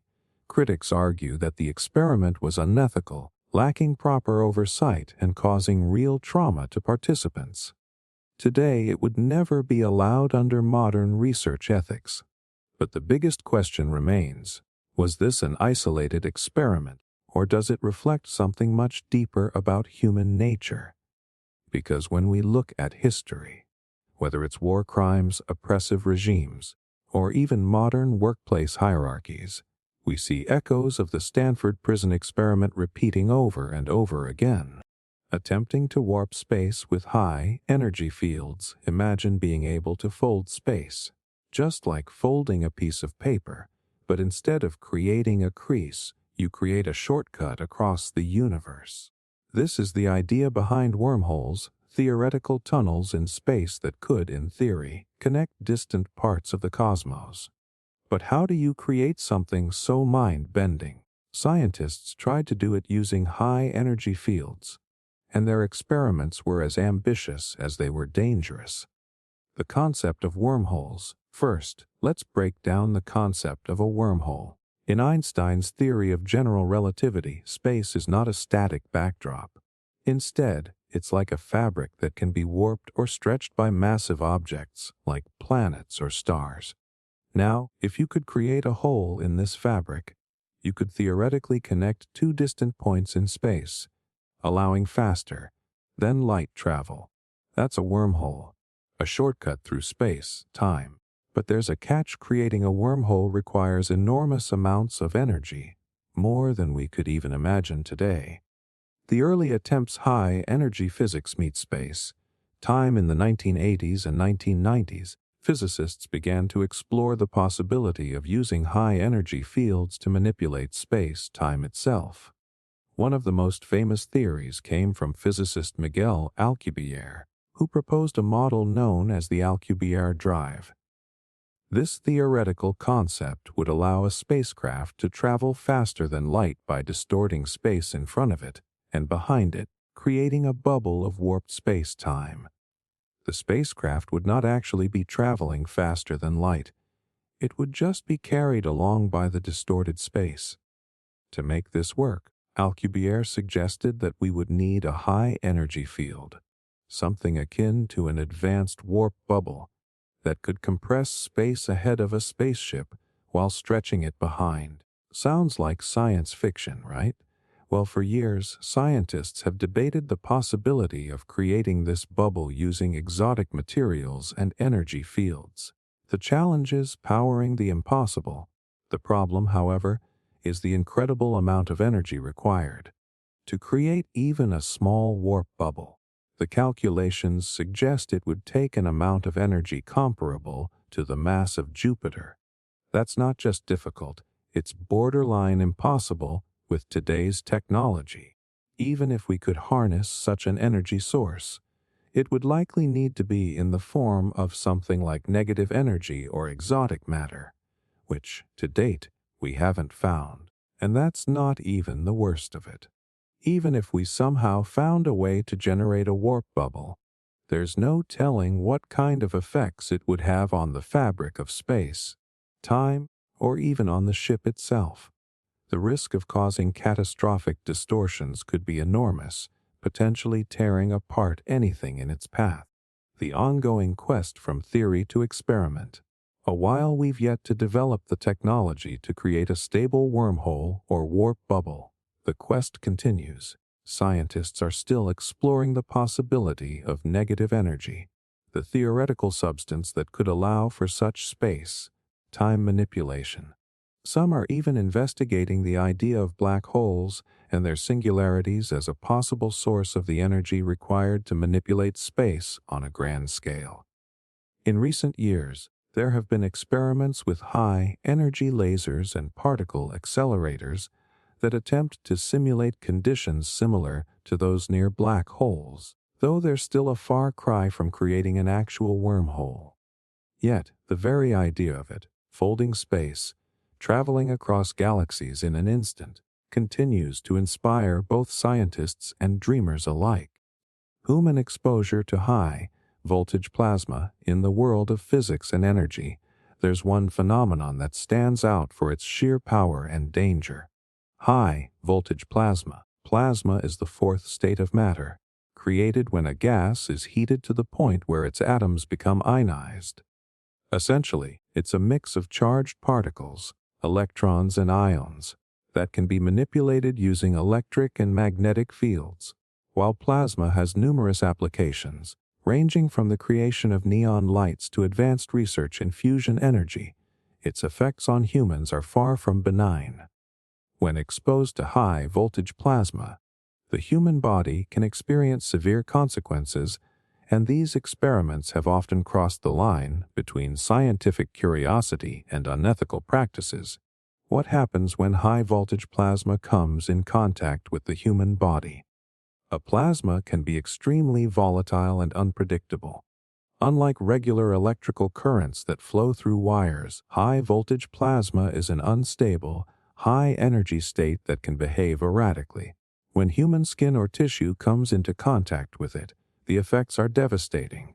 First, the intense heat of the plasma can cause immediate burns, often third-degree burns that damage both the skin and underlying tissues. But the damage doesn't stop there. The electric charge in plasma can penetrate the body, affecting nerves, muscles, and even the heart. In some cases, the human body can experience severe electrical shock, leading to cardiac arrest or muscle paralysis. The dangers. Experiments gone wrong. The most notable experiments that exposed humans to high-voltage plasma occurred in the mid-20th century. Plasma research labs sought to unlock the potential of controlled plasma for energy production, but early researchers were willing to take risks without fully understanding the consequences. In some cases, scientists were subjected to plasma tests in an effort to study the effects of high-voltage interactions. One of the most dangerous attempts was the research into plasma arc welding, which uses high-voltage plasma to melt and fuse materials together. While it's widely used in industry today, the early tests were not as well controlled. Some accidental exposure to high-voltage plasma led to serious burns and internal injuries, with some scientists suffering permanent damage. Health risks and long-term effects. Being exposed to high-voltage plasma is like being in direct contact with searing heat and electric charge at the same time. The immediate effects of exposure include severe burns. Plasma can reach temperatures of up to 10,000 degrees Celsius 18,032 GHz, burning the skin almost instantly. Nerve and tissue damage. The electrical charge can disrupt nerve signals, leading to muscle spasms, burns, and in extreme cases, nerve death. Cardiac arrest. The electric charge can cause the heart to stop beating, which is often fatal unless immediate medical intervention occurs. Long-term tissue damage. Even survivors can be left with chronic pain, nerve damage, and disfigurement from burn scars. Experiments that involved unprotected exposure to plasma were often reckless, putting researchers and even volunteer subjects at risk without clear understanding of how the body would react to such extreme conditions. The ethical dilemma pushing boundaries of human safety. As with many high-risk scientific experiments, the question arises: how far is too far when it comes to pushing the limits of human endurance? Early plasma experiments were often conducted in the name of advancing technology and understanding the potential of energy sources like nuclear fusion. However, many of these tests were done with little regard for the safety of those involved. In recent decades, safety protocols in plasma research have become much stricter, with modern experiments being conducted in controlled environments to minimize human exposure. Yet, the early days of plasma research serve as a reminder of how scientific curiosity can sometimes compromise ethical boundaries. Acoustic levitation of large objects. We all know sound can shake walls, break glass, and even make people sick at extreme levels. But what if it could do something even wilder? Make massive objects float? That's what acoustic levitation experiments are trying to achieve. By using high-intensity sound waves, scientists create areas of high and low pressure that can actually push objects against gravity. This isn't just theoretical. Lab tests have already levitated small droplets, tiny particles, and even insects. But what about something much bigger? The science behind it. The key to making something float using sound is called standing waves. These waves create tiny traps in the air where objects can remain suspended. Right now, we can levitate small objects using ultrasonic arrays. But scaling this up to boulders or even humans is where things get complicated. Some researchers have even theorized that ancient civilizations, like the builders of the pyramids or Stonehenge, might have discovered some way to use sound for moving massive stones. No solid evidence supports this, but the idea is intriguing. Potential applications and risks. If acoustic levitation could be scaled up, it could change transportation, construction, and even space travel. Imagine moving cargo without touching it, or astronauts assembling structures in zero gravity using only sound waves. But there's a darker side. Could this be weaponized? Sound waves can already cause nausea and disorientation at certain frequencies. If someone could control acoustic levitation on a massive scale, it could be used to disable machines, or even people. Right now, the biggest challenges are energy consumption and control. But as technology advances, we might one day see a world where sound doesn't just carry music, it carries matter. Vacuum chamber human tests. Space is one of the most hostile environments imaginable. There's no air, no pressure, and no way for the human body to function normally. But before we sent astronauts into space, scientists had to figure out what happens if a person is exposed to a vacuum. The only way to know was to test it, sometimes in terrifying ways. The NASA accident that proved the danger. One of the most infamous real-life incidents happened in 1965 at NASA's Johnson Space Center. A technician was inside a vacuum chamber testing a spacesuit prototype when the suit accidentally depressurized. For 14 horrifying seconds, he was exposed to a near vacuum. He reported that his saliva started to boil, his vision blurred, and he felt like he was suffocating. Just before losing consciousness, he heard the air rushing out of his body. Thankfully, he was repressurized in time and survived, but it was a chilling demonstration of what happens when the human body meets space without protection. The science of vacuum exposure. In a vacuum, your blood doesn't instantly boil, but moisture on your body, like saliva, tears, and sweat does. Within 10-15 seconds, oxygen levels in the blood drop, leading to unconsciousness. After about 90 seconds, brain damage becomes irreversible. Movies often show people exploding in space, but in reality, the body would swell up but stay intact. The real danger is oxygen deprivation, and if you aren't rescued quickly, death is inevitable. Why these tests were conducted? These experiments weren't done just for curiosity. Early space programs needed to know exactly how much pressure loss a human could survive and how quickly astronauts needed to get back to safety in case of an accident. Some of these tests were controlled, but others involved unethical human exposure in secret Cold War-era experiments. Lessons learned and modern implications. Thanks to these studies, modern spacesuits are now designed to prevent vacuum exposure, and safety protocols ensure that astronauts always have emergency airlocks and pressure chambers available. But the fear remains. What happens if someone is caught outside in space, even for a few seconds? Cold atom experiments. Imagine being able to freeze time at the atomic level, slowing particles down to a crawl, where the rules of classical physics begin to break down. That's exactly what scientists achieve with cold atom experiments, where they take ordinary atoms and chill them to just a fraction above absolute zero. At these temperatures, matter itself behaves in ways we can barely comprehend. Slowing atoms to near standstill, absolute zero is the lowest temperature possible, 273.5 degrees C or 0 Kelvin, where atomic motion theoretically ceases. While we can't quite reach this limit, researchers have come extremely close by using laser cooling and magnetic traps to slow atoms to billionths of a degree above absolute zero. Here's how it works.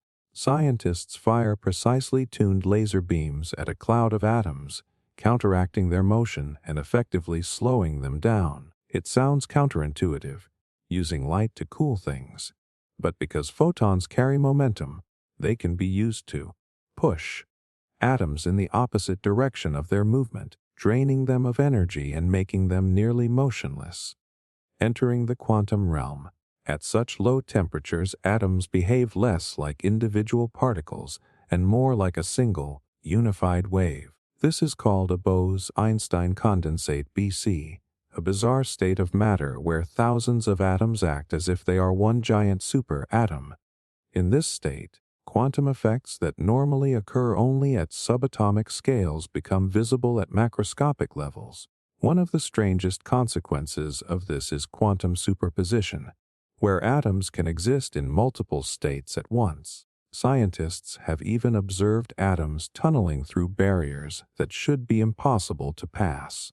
Real-world applications. Cold atom experiments aren't just about testing the limits of physics. They have practical applications in everything from ultra-precise atomic clocks to next-generation quantum computers. Even gravity detection and dark matter research benefit from these ultra-cold studies, as slow-moving atoms allow for measurements with extreme accuracy. In space, cold atom experiments have even more potential. NASA's Cold Atom Lab aboard the International Space Station is testing how ultra-cold atoms behave in microgravity, leading to breakthroughs in fundamental physics and possibly even new energy technologies. Why it matters? By pushing atoms to their coldest possible states, scientists are unveiling the fundamental nature of reality, where the boundary between classical and quantum physics begins to blur. Cold atom research could pave the way for revolutionary advances in technology, computing, and our understanding of the universe itself. Gigantic Fresnel lens solar concentration. For centuries, humans have harnessed the sun's energy in basic ways: fire, magnifying glasses, solar panels. But what if we could concentrate sunlight so intensely that it could mimic the conditions of a miniature sun on Earth? That's exactly what scientists have attempted using gigantic Fresnel lenses. Thin, grooved lenses that focus sunlight into a blazing point of extreme heat. How do Fresnel lenses work?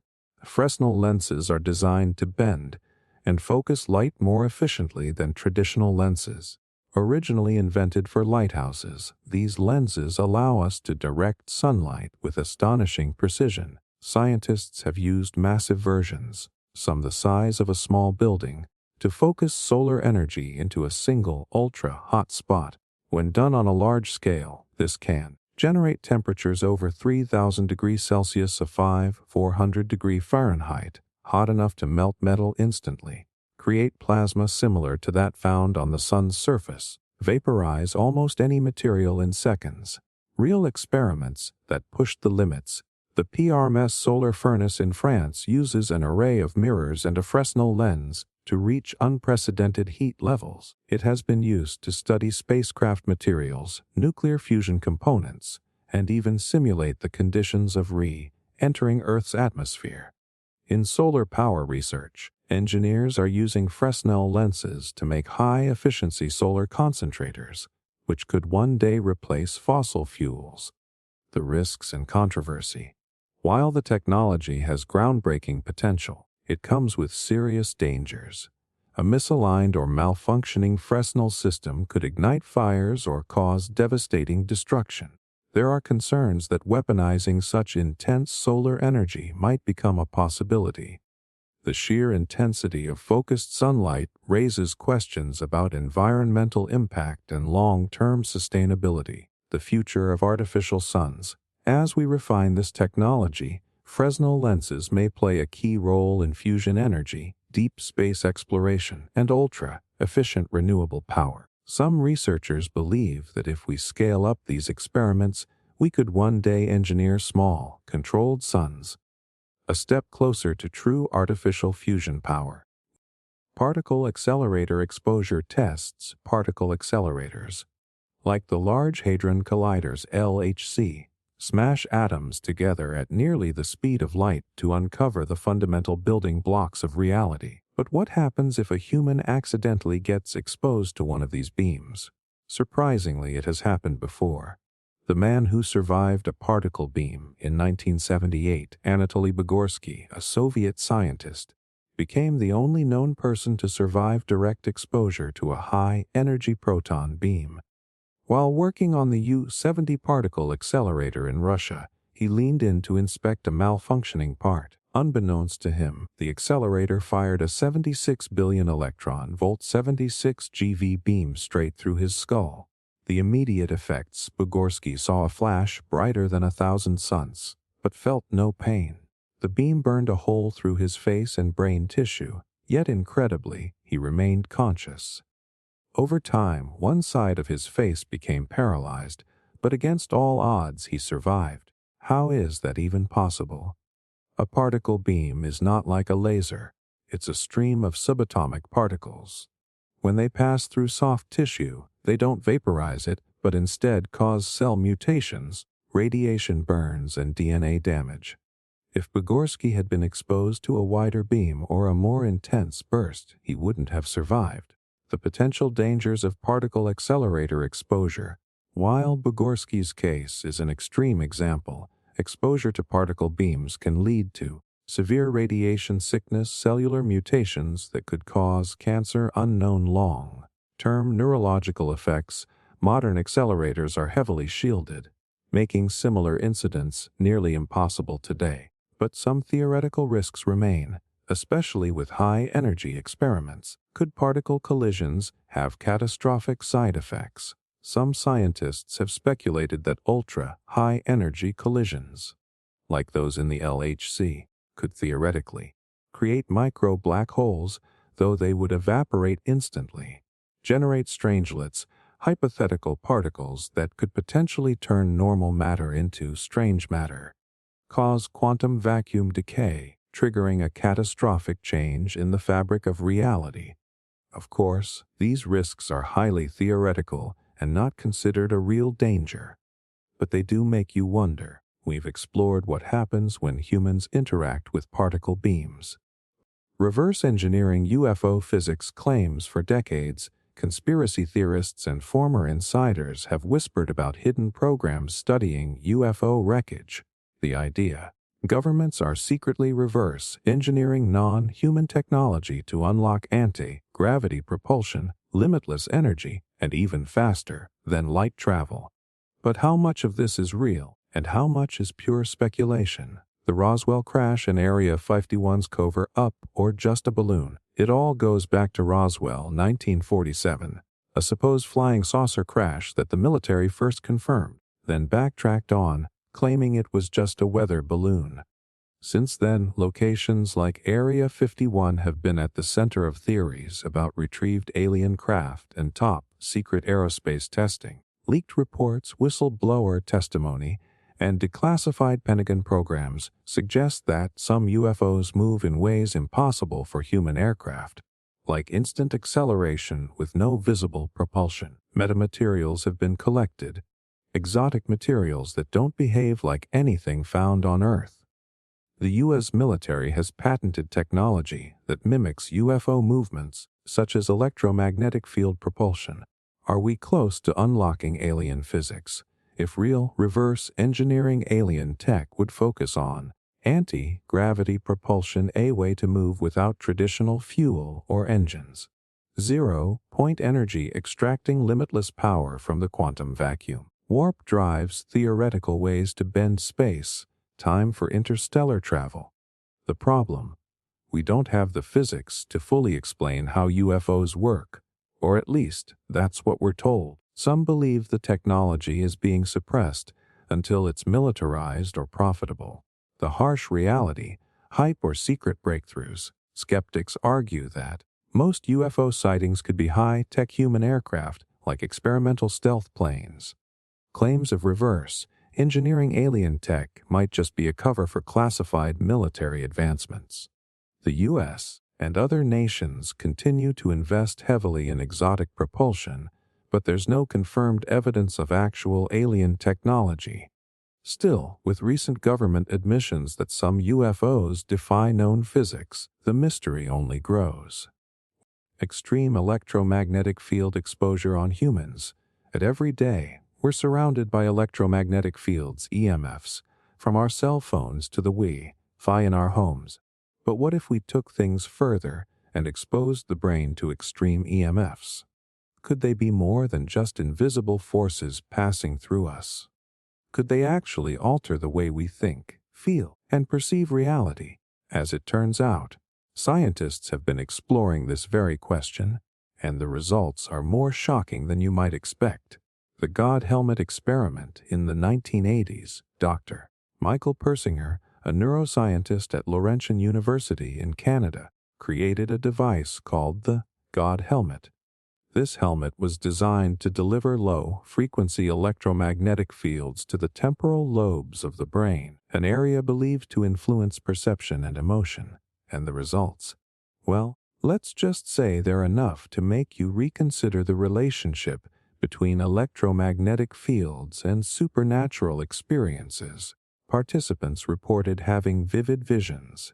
Some of them described seeing ghostly figures or even feeling a presence in the room with them. A significant number of people said they experienced mystical sensations, ranging from religious experiences to deep feelings of euphoria or fear. In one experiment, more than 80% of participants claimed they had encountered a higher being or spiritual entity during the exposure. This led Persinger to propose that the temporal lobes might play a key role in creating the feeling of being in the presence of a god or a ghost, an effect that could be triggered by manipulating brainwaves with electromagnetic fields. Is EMF exposure really that dangerous? While these experiments were done in controlled environments, what happens when EMF exposure is not so controlled? You might be surprised to learn that we're all constantly exposed to electromagnetic fields, but not all of it is benign. High-voltage power lines, radar systems, and electrical substations all emit intense electromagnetic fields. In certain cases, individuals who live near these sources report experiencing a variety of health effects, including headaches and dizziness, fatigue and sleep disturbances, memory problems, and concentration difficulties. Some even report heightened levels of anxiety and mood swings. Can EMFs alter our minds? The question is, can these fields influence our thoughts, emotions, or behavior in a more direct way? Researchers have suggested that the right frequency of EMFs could potentially affect brain wave patterns, leading to altered states of consciousness. In one study, scientists found that exposing people to extremely low frequency waves, like the kind generated by power lines, could interfere with the brain's alpha waves, which are associated with relaxed, calm states. This disruption could cause anxiety or feelings of unease, and in extreme cases, even trigger panic attacks. In contrast, certain frequencies are being explored for therapeutic applications. For example, transcranial magnetic stimulation, TMS, uses electromagnetic pulses to treat depression by stimulating specific regions of the brain. This technique has shown promising results in some patients, offering hope for future treatments without the need for traditional drugs. The military's interest in EMF mind manipulation. If manipulating brainwaves with EMFs could have therapeutic potential, what about its use in military and intelligence operations? That's right. Some research has speculated that directed electromagnetic fields could potentially be used for mind control or psychological warfare. Imagine being able to alter the thoughts of a person or influence their decision-making process without them even realizing it. The military has explored this potential, using high-powered electromagnetic pulses, CMPs, to target individuals or groups. Some even speculate that countries like Russia and the United States have developed devices capable of psychotronic warfare, where EMFs could be used to manipulate thoughts, induce hallucinations, or make someone feel as if they're in a state of heightened stress or confusion. These extreme uses of EMFs are often veiled in secrecy, but they have become a fascinating topic of debate among scientists, with concerns about whether the ethical implications of such technology could be catastrophic. Is there a safe amount of EMF exposure? As of now, research on EMFs is still ongoing, and scientists are yet to fully understand the long-term consequences of exposure. For instance, we know that high-intensity EMFs are linked to increased risks of cancer and other serious health issues, particularly for people who are exposed repeatedly over long periods. There's also the question of whether low-level exposure, like that from household devices or Wi-Fi signals, could accumulate over time and result in subtle cognitive effects that might not be immediately noticeable but could have an impact years later. Using liquid mercury for antigravity during World War II, rumors spread about a top-secret German project known as Die Glock, or the bell. The device was said to be bell-shaped and made from a mysterious metal, and it reportedly used liquid mercury to defy gravity. According to various sources, the bell was designed to manipulate electromagnetic fields to create anti-gravity effects. The theory behind the bell. The idea was that liquid mercury, when rapidly rotated in a magnetic field, could generate a strong electromagnetic field capable of manipulating gravity. Think of it like the concept of maglev trains, where magnetic fields are used to levitate objects. But with Die Glock, the stakes were much higher, with claims that it could possibly warp space-time itself. Sounds like something out of a science fiction movie, right? Health effects and theories. As if this wasn't strange enough, some reports suggest that those who were involved in the experiments experienced severe health effects. People allegedly suffered from nausea, disorientation, and even disappearances. While there's no concrete evidence to back these claims, it raises the possibility that the experiments were incredibly dangerous. The reality of the Nazi bell. Did Die Glock really exist, or was it all a fabrication? While there's little solid proof, the idea of using liquid mercury for anti-gravity has its roots in real scientific concepts like superconductivity and electromagnetic manipulation. Modern research into gravity manipulation is still ongoing, but the technology required to build something like the Nazi bell remains theoretical at best. Today, the Nazi bell remains one of the most intriguing myths of the WWI era. It serves as a reminder of the extreme secrecy and ambitious experiments that occurred during the war. Though we may never know the full truth, the idea of anti-gravity technology using mercury is still a fascinating topic among scientists and conspiracy theorists alike.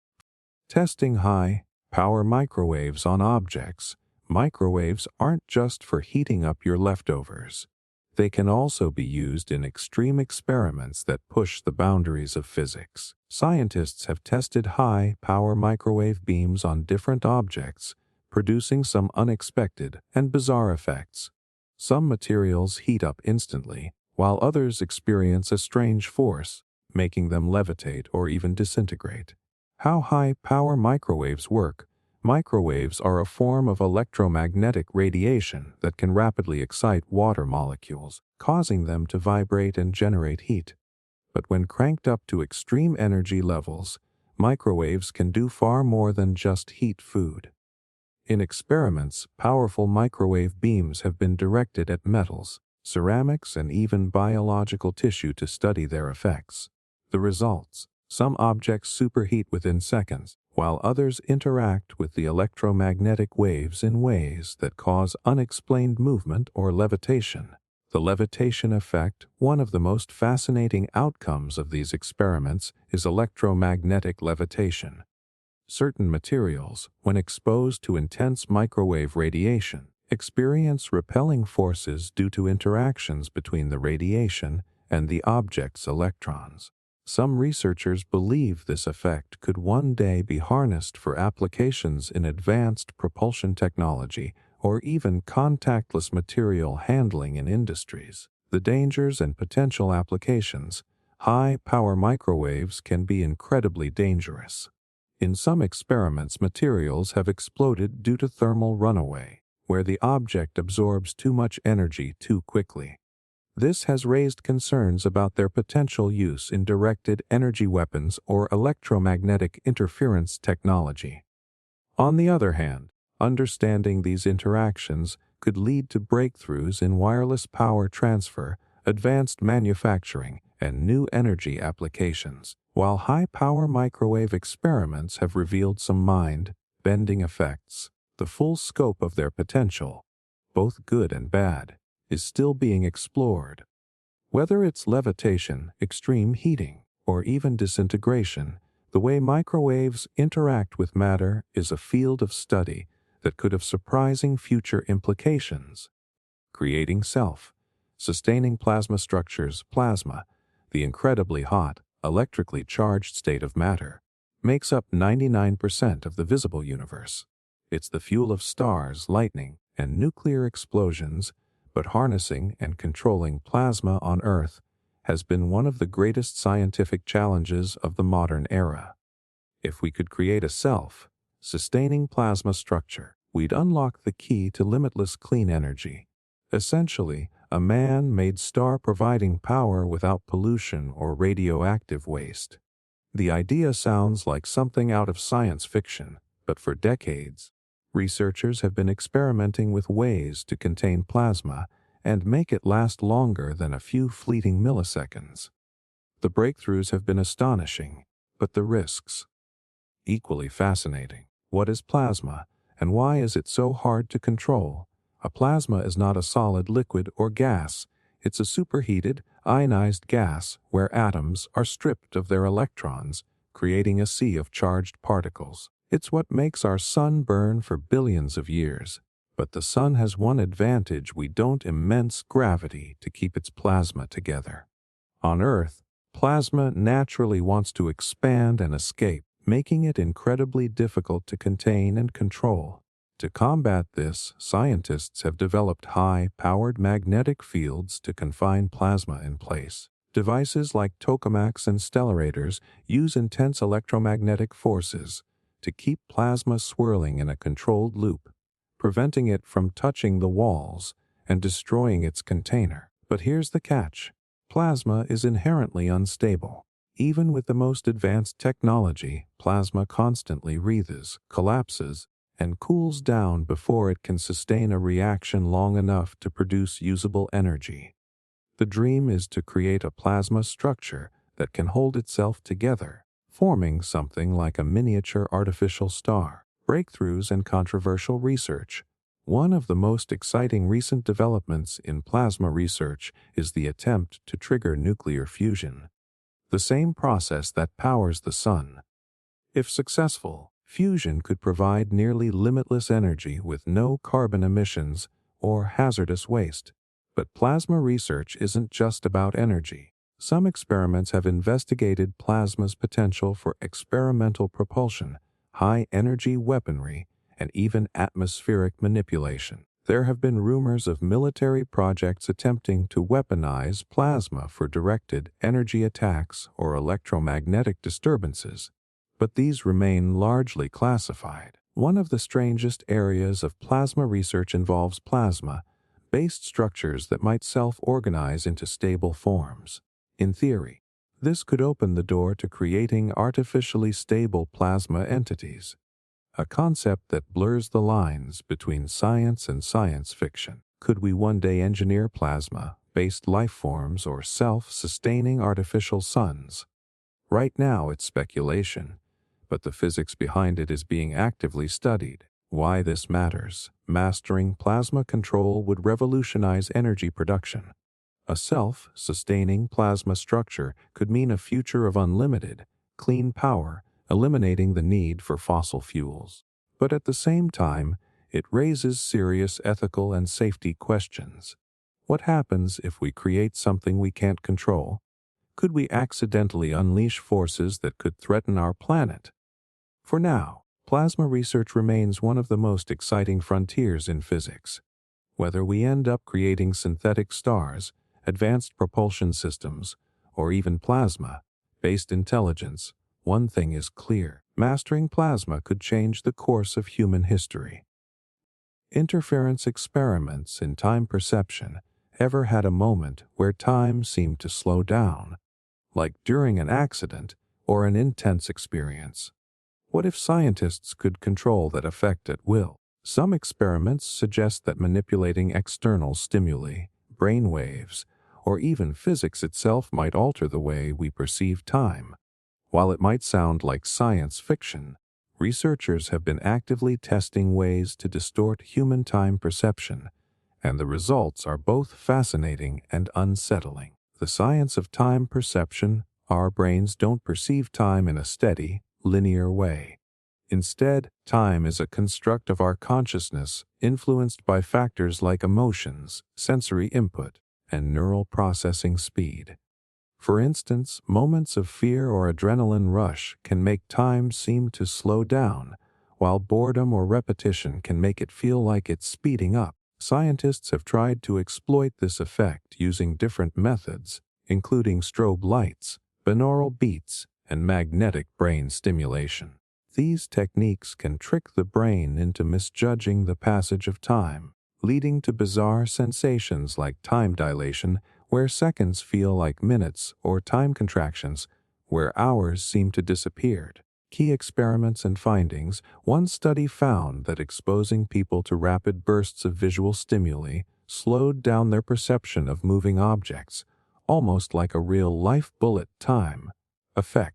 Another experiment using transcranial magnetic stimulation (TMS) on the brain's temporal lobe caused subjects to experience time loops, where the same event seemed to repeat itself over and over. Even psychedelics and deep meditation have been linked to altered time perception, raising the question: is time something external, or just a trick of the mind? If scientists can consistently manipulate time perception, could this lead to applications in therapy, space travel, or even artificial intelligence? Why it matters: the ability to warp human time perception could have groundbreaking implications. Imagine a treatment for trauma that allows patients to mentally slow down distressing events for better emotional processing. Or consider how astronauts on deep space missions might use time perception tricks to endure long journeys without psychological distress. But there's a darker side too. If time perception can be manipulated, could it be weaponized? Could governments or tech companies subtly alter how people perceive time to influence decision-making, productivity, or even political outcomes? These questions remain open, but one thing is certain: our understanding of time is far more fragile than we once thought. Massive high-frequency sound weapons. What if sound could be used as a weapon? Not bullets, not explosions, just pure high-frequency sound waves powerful enough to disorient, disable, or even control entire crowds. It might sound like something out of a dystopian future, but in reality, high-frequency sound weapons have been tested and even deployed in real-world situations. The idea is simple: sound is energy, and when amplified to extreme levels, it can have surprising, and sometimes terrifying, effects on the human body. How sound becomes a weapon. Most of us think of sound as harmless, a tool for communication, music, or entertainment. But sound waves carry energy, and at high enough frequencies and volumes, they can do more than just hurt your ears. Scientists and military researchers have studied how different frequencies affect the human body and mind. Low frequencies, also known as infrasound, can induce anxiety, dizziness, and even nausea, while high frequencies, especially those above human hearing, can create unbearable discomfort, intense headaches, and loss of balance. Real-world tests and deployments. One of the most well-known sound weapons is the long-range acoustic device LRAW, a high-powered directional speaker that can project painful sound waves over vast distances. It has been used by law enforcement and military forces to disperse riots, deter pirates, and even repel enemy forces without lethal force. Victims describe the sensation as an unbearable, piercing shriek that makes it nearly impossible to think or function. Another experiment, conducted by researchers studying non-lethal weapons, explored whether specific sound frequencies could manipulate human emotions, inducing fear, panic, or confusion on command. While results were mixed, the idea of using sound to control psychological states remains an area of interest in defense research. Potential risks and ethical concerns. While some argue that sound weapons are a more humane alternative to traditional crowd control methods like tear gas or rubber bullets, others see them as a disturbing form of psychological and physical warfare. Prolonged exposure to intense sound waves can cause permanent hearing damage, neurological effects, and even internal injuries in extreme cases. The idea of weaponized sound also raises serious ethical concerns. Could governments or corporations use sound-based technology to subtly influence populations without them even realizing it? Could these weapons be modified for mass surveillance, mind control, or large-scale psychological manipulation? The implications are both fascinating and unsettling. Hollow Earth simulation experiments. The idea of a hollow Earth has long been a fascination of science fiction, conspiracy theories, and speculative physics. But what if we could actually simulate what physics would look like inside a massive, hollow sphere? Scientists have conducted experiments to understand how gravity, motion, and even light would behave inside such an environment, and the results are truly mind-bending. How would physics work inside a hollow Earth? In our everyday world, gravity pulls everything toward the center of the Earth. But if the planet were a hollow shell, things wouldn't work the same way. Theoretically, inside a perfectly symmetrical hollow sphere, gravity would cancel itself out, meaning objects could float weightlessly in the center or drift unpredictably toward the walls. To test these ideas, researchers have built scaled-down models of hollow spheres, simulating gravitational effects using mathematical models and even centrifugal force experiments. In some cases, rotating a hollow sphere creates a form of artificial gravity that could, in theory, allow people to walk on the inner surface of the shell. Unexpected findings. Some experiments suggest that light and sound might behave strangely inside a hollow structure. Light could bend in odd ways, creating optical illusions where objects appear to float or stretch. Even time perception could be altered if gravitational forces inside the sphere differ from what we experience on the surface of a planet. One of the most intriguing aspects is how a hollow planetary structure might affect planetary magnetism and tectonic activity. Could a hollow world support life? Would its atmosphere function similarly to Earth's? or would it dissipate into space? Why it matters. While the hollow Earth theory remains a myth, the physics behind hollow structures has real-world applications. These studies help us understand gravitational anomalies, planetary formation, and even how we might build massive artificial habitats in space. If humanity ever constructs megastructures, such as Dyson spheres or hollow space colonies, these simulations will provide critical insights into making them viable. What started as a fringe idea has led to fascinating discoveries, proving that even the strangest questions can lead to groundbreaking science. Extreme magnetic field experiments. Magnetism is one of the most mysterious forces in nature. But what happens when we push it to the extreme? Scientists have been conducting high-intensity magnetic field experiments to test the limits of superconductivity, uncover new physics, and even explore whether magnetism can alter matter itself. These experiments involve some of the strongest magnetic fields ever generated, reaching levels that could theoretically tear atoms apart. How do these experiments work? To create ultra-powerful magnetic fields, scientists use superconducting materials, special substances that, when cooled to near absolute zero, allow electricity to flow without resistance. This enables them to generate intense magnetic fields without overheating the system. In some experiments, pulsed magnets create momentary fields exceeding 100 teslas, hundreds of thousands of times stronger than Earth's natural magnetic field. These fields can influence the behavior of materials, bend light, and even cause temporary quantum effects, where particles behave in ways that defy classical physics, pushing the boundaries. One of the most extreme tests involved subjecting materials to magnetic fields so strong that they altered the atomic structure itself. In some cases, these fields can induce new states of matter, including exotic quantum phases where electrons move in strange, synchronized patterns. Another area of research is magnetically levitating materials, including the possibility of floating human-scale objects with extreme field strength. While we can already levitate small objects using superconductors, scientists are studying whether large-scale magnetic manipulation could have future applications in transportation, construction, or even gravity-defying technology. Potential dangers. Extreme magnetic fields are not without risks. At high enough levels, they can interfere with biological systems, affecting the nervous system and even distorting vision.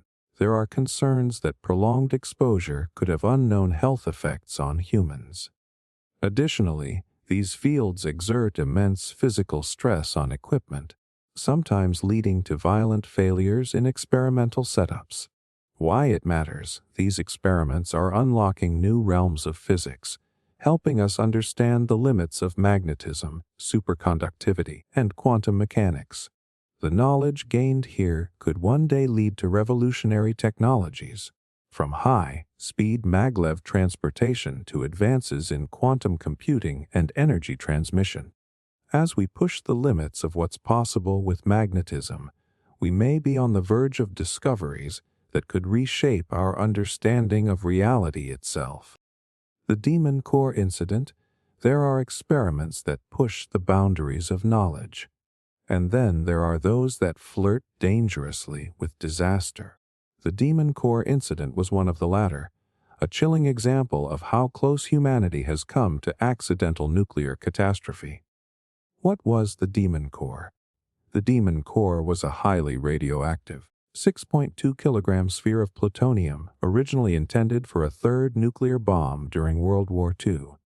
After Japan's surrender, the core remained at the Los Alamos laboratory, where scientists used it for criticality experiments, tests designed to measure how close a nuclear material is to reaching an uncontrolled chain reaction. The problem: these experiments were done by hand. Scientists, with nothing more than basic tools and steady nerves, would manually bring the plutonium core dangerously close to criticality, the point where a self-sustaining nuclear reaction could begin. The deadly mistakes. In 1945, physicist Harry Daghlian was conducting an experiment with the core, stacking tungsten carbide bricks around it to reflect neutrons and bring it closer to critical mass. A small slip, one misplaced brick, sealed his fate. The reaction momentarily went critical, emitting a deadly burst of radiation. Daghlian died weeks later from acute radiation poisoning. Less than a year later, another physicist, Louis Slotin, attempted a similar test. This time, he was using a screwdriver to manually separate two halves of a neutron, reflective shell around the core. The screwdriver slipped. The halves momentarily closed, causing an instantaneous blue flash, a lethal blast of radiation. Slotin knew immediately that he was doomed. He calmly left the room, calculated the radiation exposure for himself and his colleagues, and died 9 days later from the horrific effects of radiation poisoning. Why it was so dangerous? The core was dangerously close to supercriticality, meaning if left unchecked, it could have triggered an uncontrolled chain reaction. Had the conditions been slightly different, the incident could have resulted in a small nuclear explosion, one that would have devastated the lab and potentially spread deadly radiation far beyond. The aftermath, after Slotin's death, these reckless hands on experiments were permanently banned. The demon core itself was eventually melted down and repurposed for other nuclear tests, but its story became a chilling reminder of the dangers of nuclear research. The lesson: even the most brilliant minds aren't immune to deadly mistakes. The demon core incident remains one of history's most terrifying examples of what happens when science walks the razor's edge between discovery and disaster.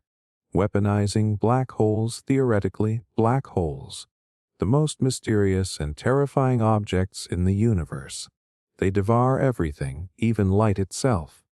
But what if, instead of fearing them, we could create and control micro black holes? Could they be weaponized, turned into tools of destruction beyond anything ever imagined? It sounds like science fiction, but some physicists have seriously theorized the possibility. The science behind micro black holes. Black holes are born from the collapse of massive stars, but some theories suggest that tiny black holes, called primordial black holes, could have formed in the early universe.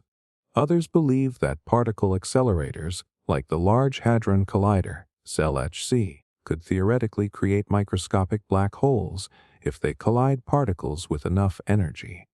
These tiny black holes, if they exist, would be smaller than an atom but still possess extreme gravitational pull.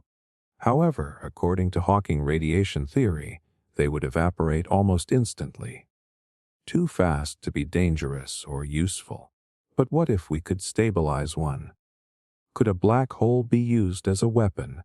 If a micro black hole could be controlled and prevented from evaporating, it could become the ultimate weapon. Its gravitational pull could consume anything in its path, reducing matter to pure energy.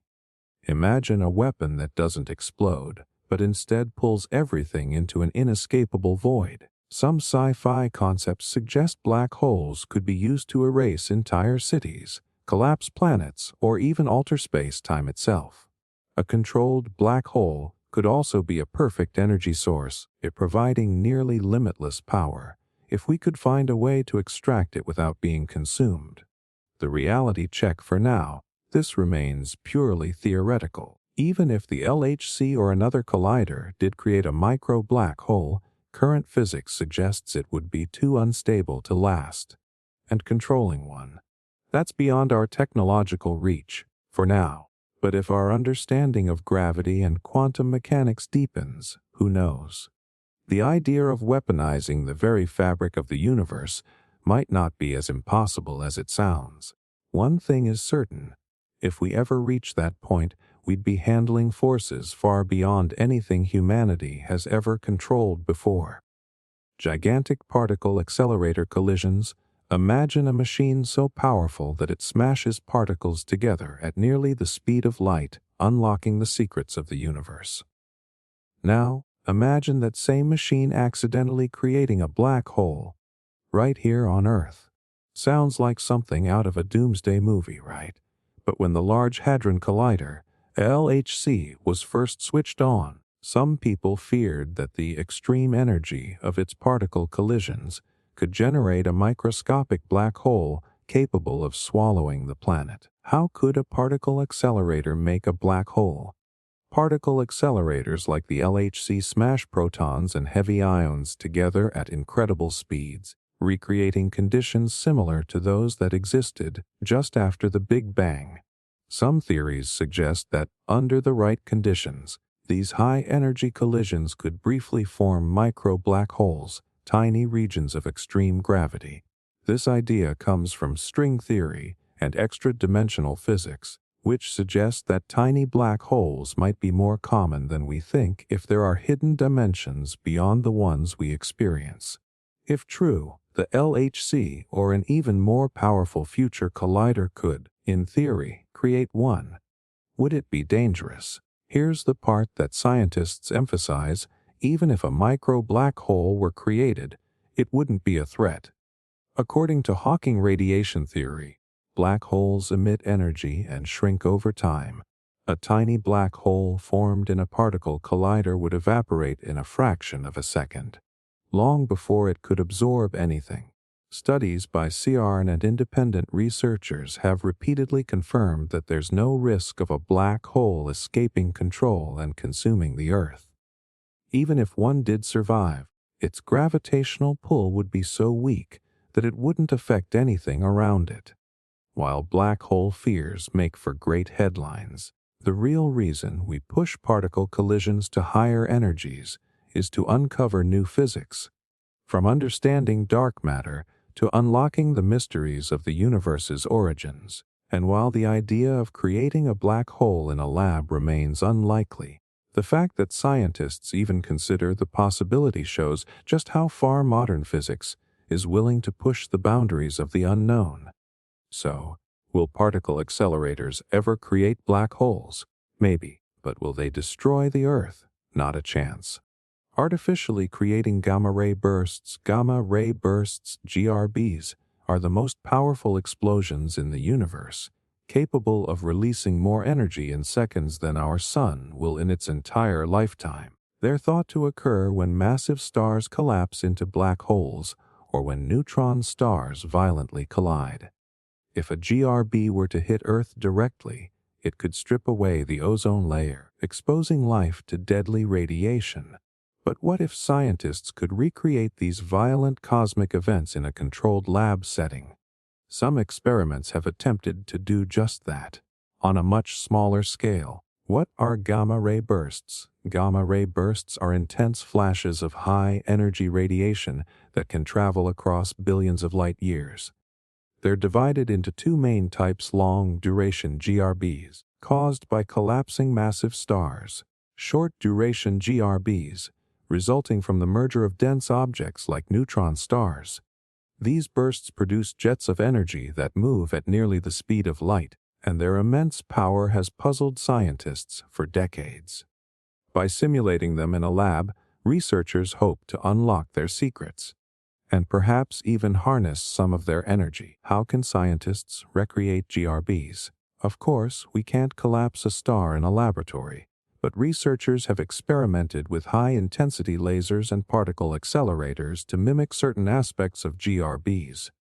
These experiments involve firing powerful laser beams at tiny targets, creating miniature bursts of radiation similar to gamma-ray emissions. Using particle accelerators to generate electron-positron beams, simulating the energy outflows observed in real GRBs. Studying plasma jets, which behave like the ultra-fast particle streams that emerge from collapsing stars. Potential risks and benefits. While these experiments won't unleash anything near the destructive power of a real GRB, they do raise questions about the safe handling of extreme radiation levels. However, the benefits could be enormous.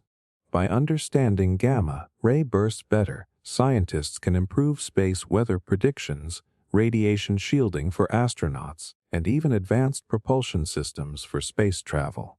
Studying cosmic cataclysms in the lab pushes the limits of physics. bringing us closer to understanding the most extreme forces in the universe. Weaponizing black holes, theoretically, black holes. The universe's ultimate enigma. These cosmic monsters are known for their ability to swallow everything, even light. But what if, instead of simply studying them from afar, we could actually create and control black holes? And not just any black holes. What if we could control microscopic ones? Could these tiny cosmic beasts become weapons of unimaginable power? What are micro black holes? First, let's break it down. Black holes form when massive stars collapse in on themselves, creating an object with a gravitational pull so strong, not even light can escape. But there's another type of black hole, one that's far smaller, known as a micro black hole. These tiny black holes are purely theoretical, and scientists believe they might have formed in the early universe, shortly after the Big Bang.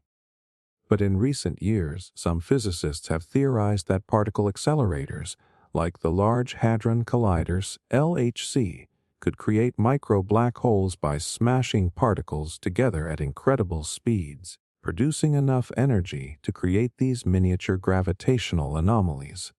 Could we control a black hole?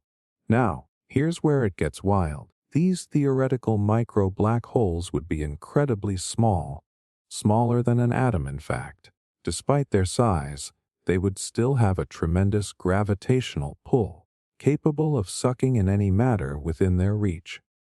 But there's a catch.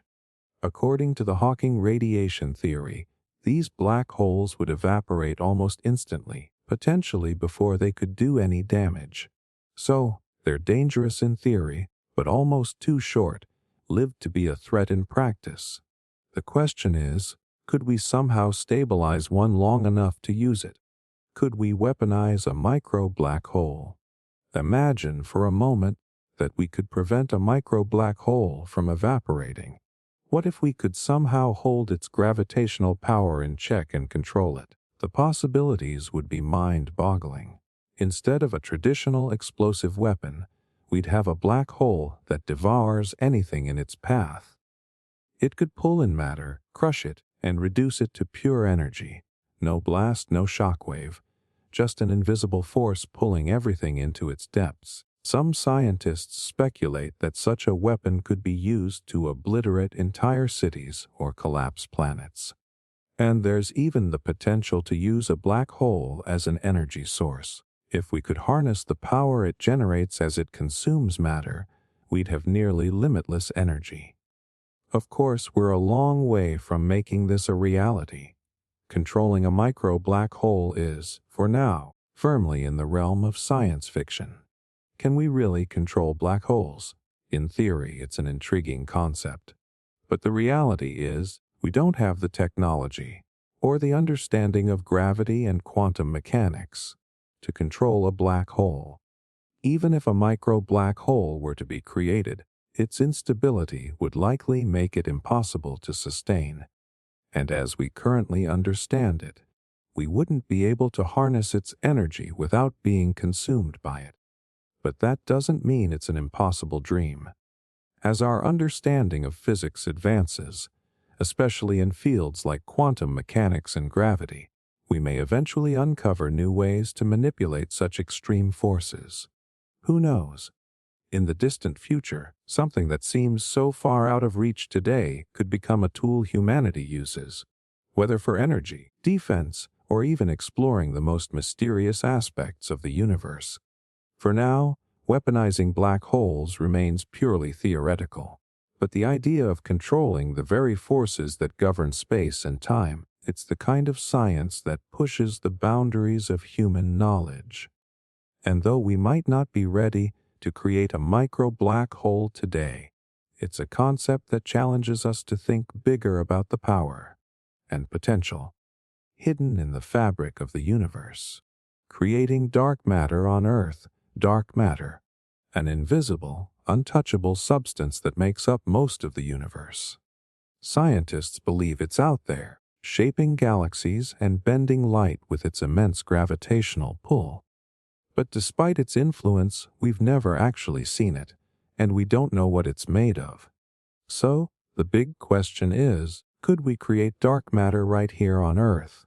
What exactly is dark matter? Scientists estimate that dark matter makes up about 85% of the universe's mass, yet it doesn't emit, absorb, or reflect light. The only reason we know it exists is because of its gravitational effects on visible matter, like stars and galaxies. It's essentially invisible. Its pull is undeniable. For decades, physicists have tried to detect dark matter directly, but every attempt has come up empty. So instead of just looking for it, some researchers are considering a different approach, trying to create it. Can we create dark matter? Theorists suggest that dark matter might be made of exotic particles that don't interact with normal matter the way protons or electrons do. Some believe that high-energy collisions, like those produced in the Large Hadron Collider, LHC, could create these mysterious particles. If a particle collider generates an unknown form of matter that behaves exactly like the predicted dark matter particles, we might finally prove its existence. But there's a problem. If dark matter barely interacts with regular matter, how would we even know we created it? That's why scientists are looking for tiny inconsistencies in energy readings, signs that something invisible is being produced and escaping detection. If we observe that missing energy, it could indicate that we've successfully generated dark matter. Why would we want to create it? Understanding dark matter could rewrite physics as we know it. If we can study it in a lab, it might reveal secrets about the early universe, gravity, and even hidden dimensions. Some even speculate that unlocking the properties of dark matter could lead to new energy sources or even futuristic technology that seems impossible today. The reality check. While experiments continue, we still don't know if dark matter can be created or even detected with current technology. If it does exist in a form we can produce, it may take years, or even decades, before we develop the tools to prove it. But if we do succeed, we'll be one step closer to solving one of the greatest mysteries in physics, bringing us closer to understanding the hidden fabric of the universe. High-power lasers in the atmosphere. Lasers are often seen as tools for science, communication, or even futuristic weapons. But what happens when we fire high-power lasers into the sky? Some researchers believe lasers could be used to modify weather, influencing storms, rain, or even lightning. But others warn that tampering with nature on this scale could have unintended and dangerous consequences. The science behind it. Scientists have long known that weather is shaped by atmospheric particles, temperature shifts, and electrical charges. Some believe that high-powered lasers could interact with these elements in a controlled way. For example, laser-induced plasma channels, a technology that creates ionized pathways in the air, might help direct lightning strikes or even trigger rain by stimulating cloud condensation. Experiments have already shown that intense laser pulses can create artificial cloud formations in controlled environments. Some studies suggest that by firing specific wavelengths into the atmosphere, we might be able to influence the behavior of storms before they grow into full-blown hurricanes. Could lasers control the weather? The idea of laser-based weather control sounds promising, but it comes with major challenges. First, the atmosphere is chaotic, and modifying one part of the system could have unpredictable effects elsewhere. Attempting to weaken a storm in one region could accidentally intensify another somewhere else. There's also the issue of energy requirements.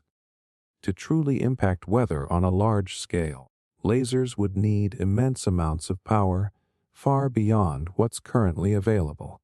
And then there's the risk of weaponization. Could powerful nations use this technology for environmental warfare?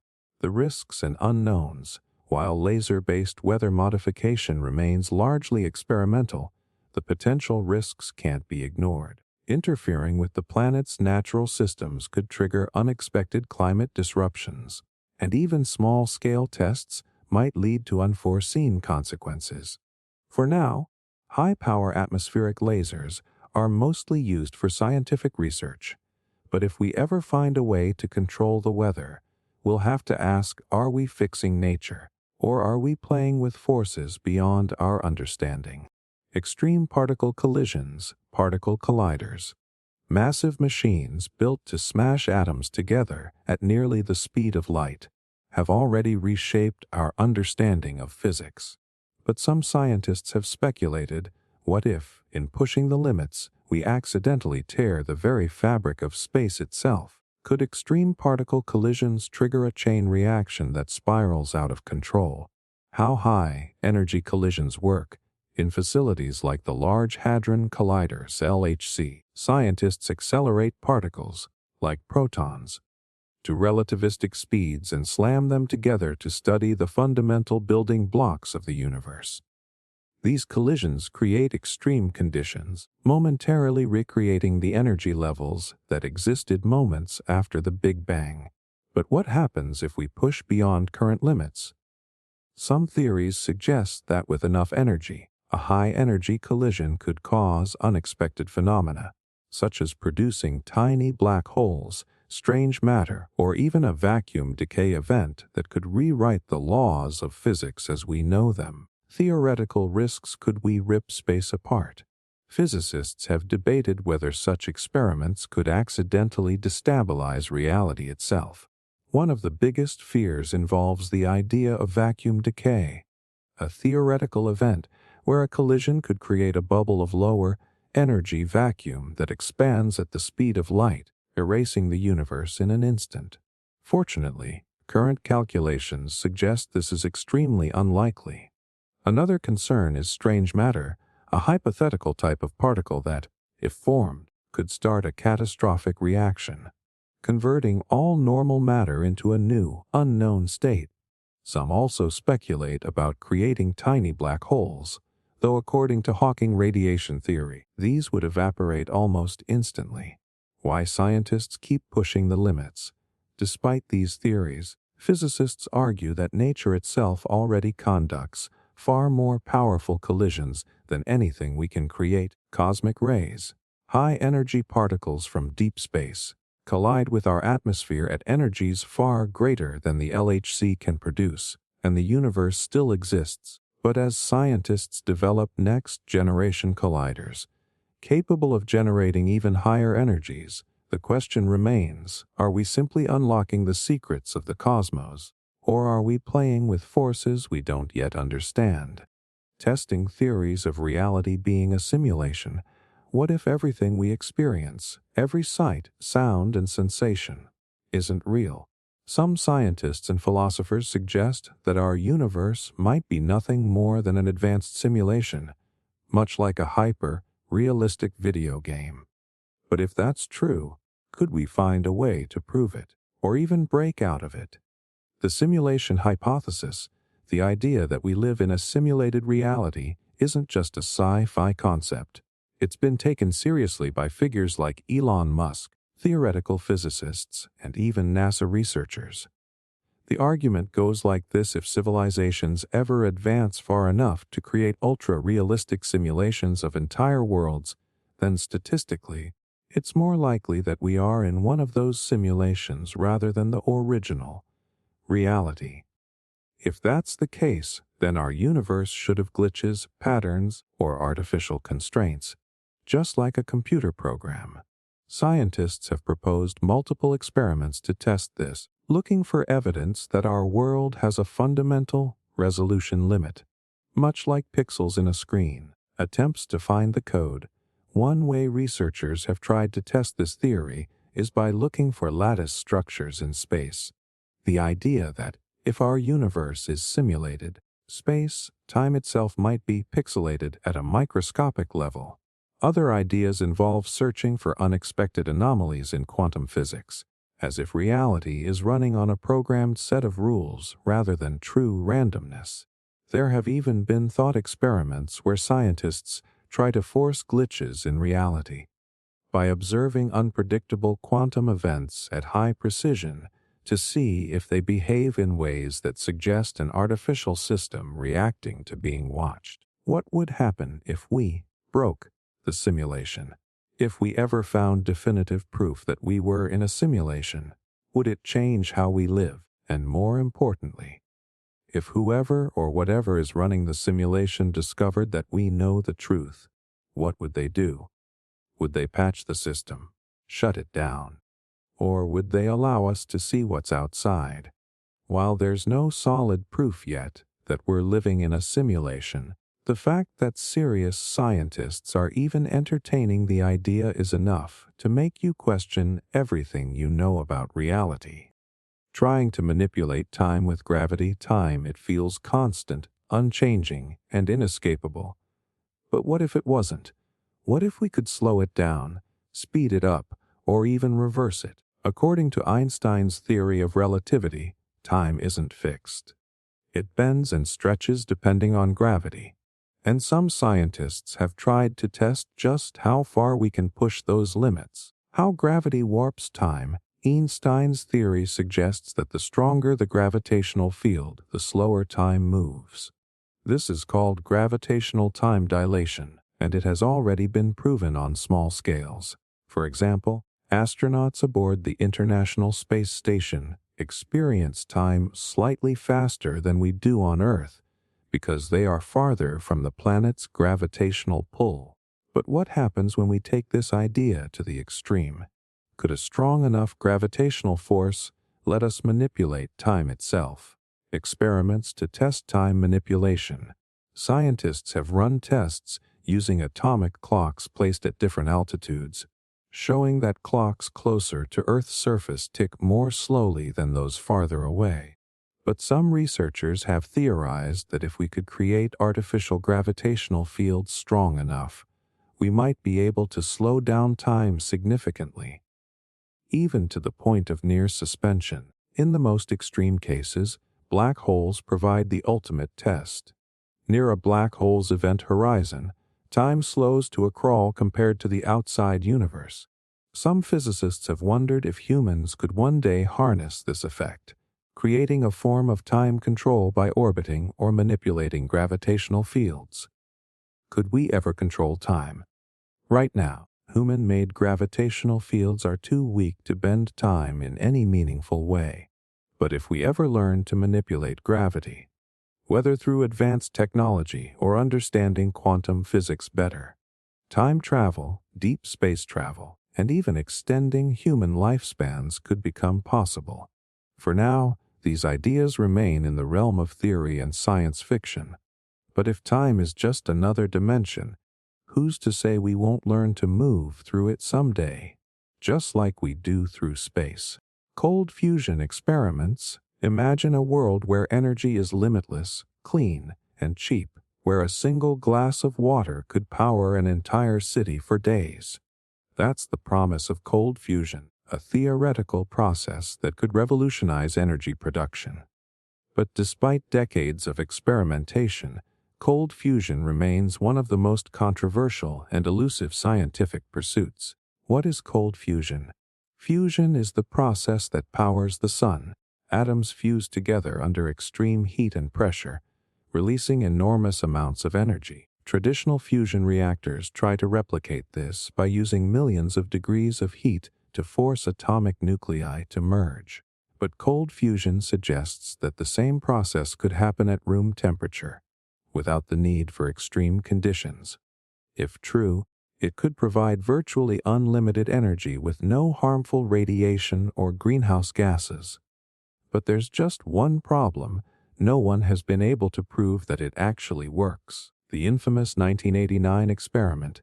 In 1989, chemists Martin Fleischmann and Stanley Pons announced that they had successfully achieved cold fusion in a simple tabletop experiment. They claimed that by running electricity through heavy water and a palladium electrode, they had detected excess heat, more than could be explained by chemical reactions alone. If true, this would have been one of the greatest scientific breakthroughs in history. But when other scientists tried to replicate the results, most failed, leading to accusations of faulty data and even fraud. The scientific community quickly dismissed cold fusion as a mistake, or worse, a pseudoscience. Is cold fusion still possible? Despite the controversy, some researchers never gave up. New experiments continue to search for a way to make cold fusion a reality, with modern advances in nanotechnology and quantum physics offering new hope. Some scientists believe that we simply don't understand all the factors involved yet, and that cold fusion could still be possible under the right conditions. If we ever crack the code, cold fusion could change the world overnight, eliminating fossil fuels and providing clean energy for everyone. But for now, it remains one of the most enticing mysteries in physics, a discovery that could be just out of reach, or something that was never real to begin with. Creating controlled black holes, the densest, most mysterious objects in the universe. They warp space, slow time, and consume everything that crosses their event horizon. But what if we could create and control one? Could a miniature black hole be used for scientific breakthroughs, energy generation, or even interstellar travel? Or would it be an uncontrollable force of destruction? The science behind artificial black holes. A black hole forms when a massive star collapses under its own gravity, creating a region where nothing, not even light, can escape. In theory, a similar effect could be achieved on a much smaller scale using extreme energy densities. Some scientists suggest that high-powered particle accelerators, like the Large Hadron Collider, LHC, could create microscopic black holes by colliding particles at near light speeds. According to theories like Hawking radiation, these black holes would evaporate almost instantly, too fast to be dangerous or even useful. But what if we found a way to stabilize them? Potential uses for miniature black holes. If we could control a black hole, the possibilities would be mind-blowing. A stabilized black hole could act as a perfect energy source, converting matter directly into energy with near 100% efficiency, far beyond what nuclear or solar power can achieve. Some theoretical physicists even speculate that black holes could be used for faster than light travel, bending space around them to create shortcuts through the universe. But before we dream too big, there's one massive issue. Containing a black hole is nearly impossible. The dangers of playing with gravity. Even a tiny black hole, if it somehow remained stable, could pose a serious threat. If it started absorbing matter, it could grow uncontrollably, consuming everything around it. While current physics suggests this scenario is unlikely, there's still so much we don't understand about gravity, space-time, and the true nature of black holes. For now, controlled black holes remain in the realm of theory. But as we push the limits of physics, the possibility of harnessing one of the most powerful forces in the universe may not be as impossible as it sounds. Neutrino communication. Most forms of communication rely on electromagnetic waves, radio, even visible light. But what if we could send messages using something far more mysterious? Enter neutrinos, nearly massless, ghost-like particles that pass through solid matter as if it isn't even there. Scientists are exploring whether neutrinos could be the key to an entirely new form of communication, one that could send messages through oceans, planets, or even deep space without interference. What makes neutrinos special? Neutrinos are subatomic particles produced by nuclear reactions in the sun, supernovae, and even human-made reactors. Unlike radio waves or optical signals, neutrinos barely interact with matter. This means they could travel through miles of rock, deep ocean waters, or even the core of a planet without being blocked. If we could control and detect neutrinos reliably, they could allow for completely secure, interference-free communication, something no other signal can achieve. Experiments in neutrino messaging. Scientists have already run small-scale tests using particle accelerators to generate neutrino beams. In 2012, researchers at Fermilab successfully transmitted a one-word message, neutrino, through 240 meters of solid rock using neutrinos. The message was incredibly slow to send and receive, but it proved that neutrino communication is possible. Potential uses and challenges. If we mastered neutrino messaging, it could revolutionize underwater communication, allowing submarines to stay hidden while maintaining contact. It could also enable deep space probes to send signals back to Earth without needing to aim perfectly at a receiver. But there's a catch.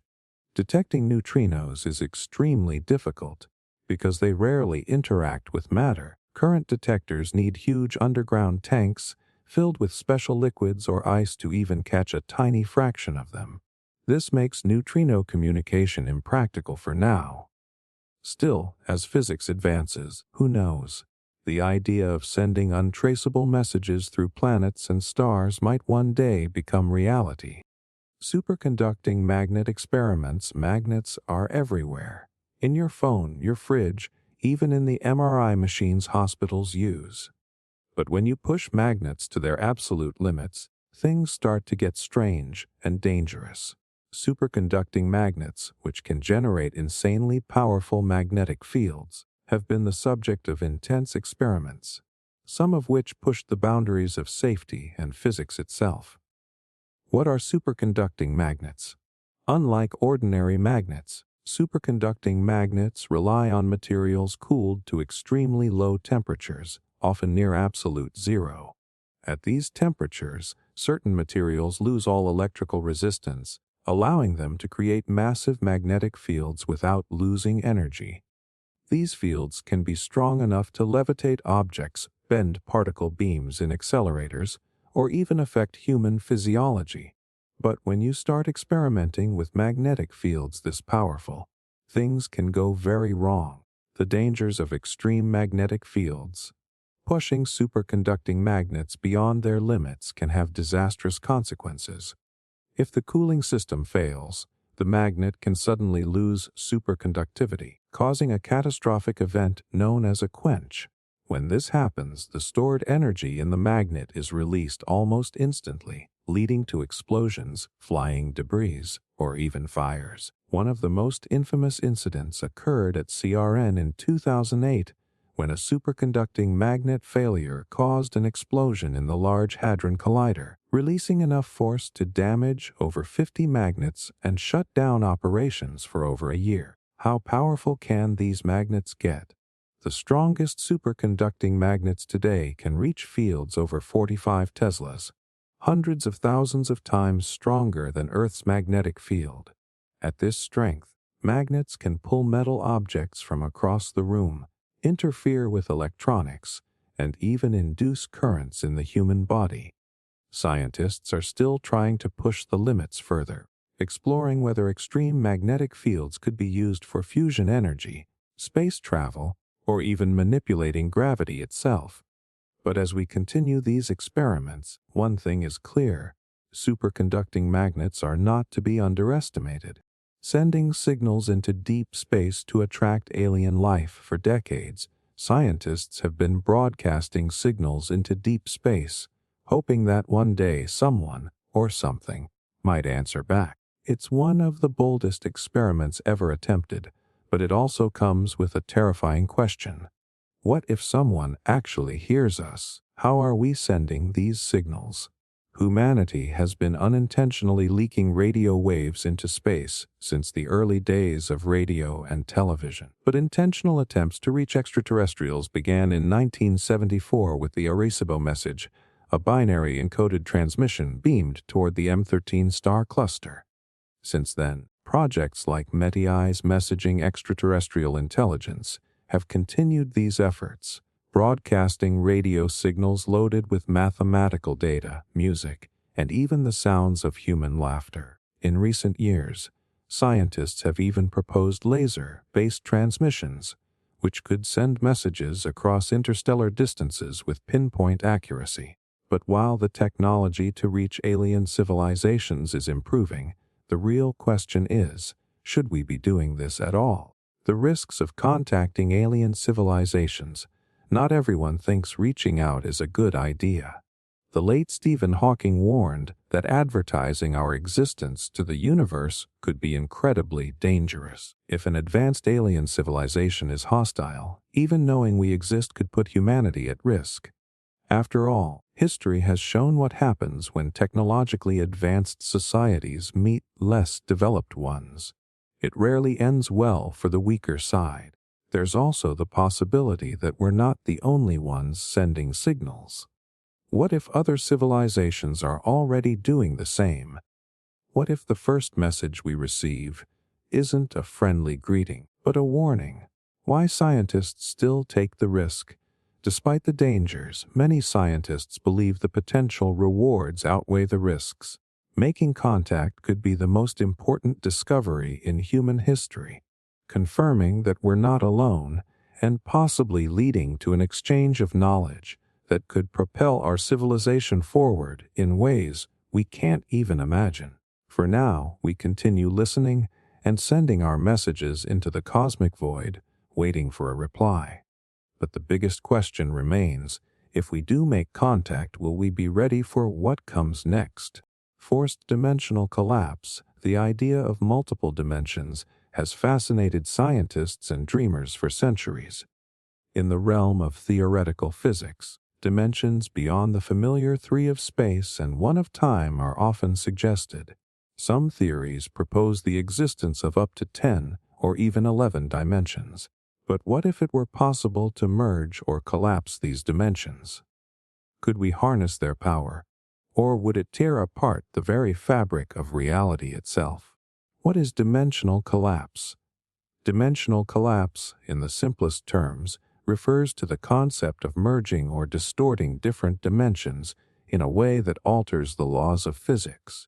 Some physicists theorize that if we could manipulate forces at the quantum or gravitational level, we could create situations where multiple dimensions might briefly overlap, creating new realities or merging different versions of space, time.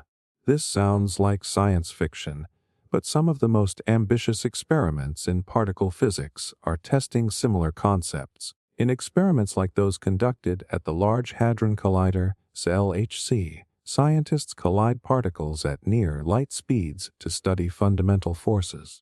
These high-energy collisions could theoretically generate conditions where extra dimensions, as predicted by string theory or brane cosmology, could become momentarily visible, offering a glimpse into parallel worlds or alternate realities.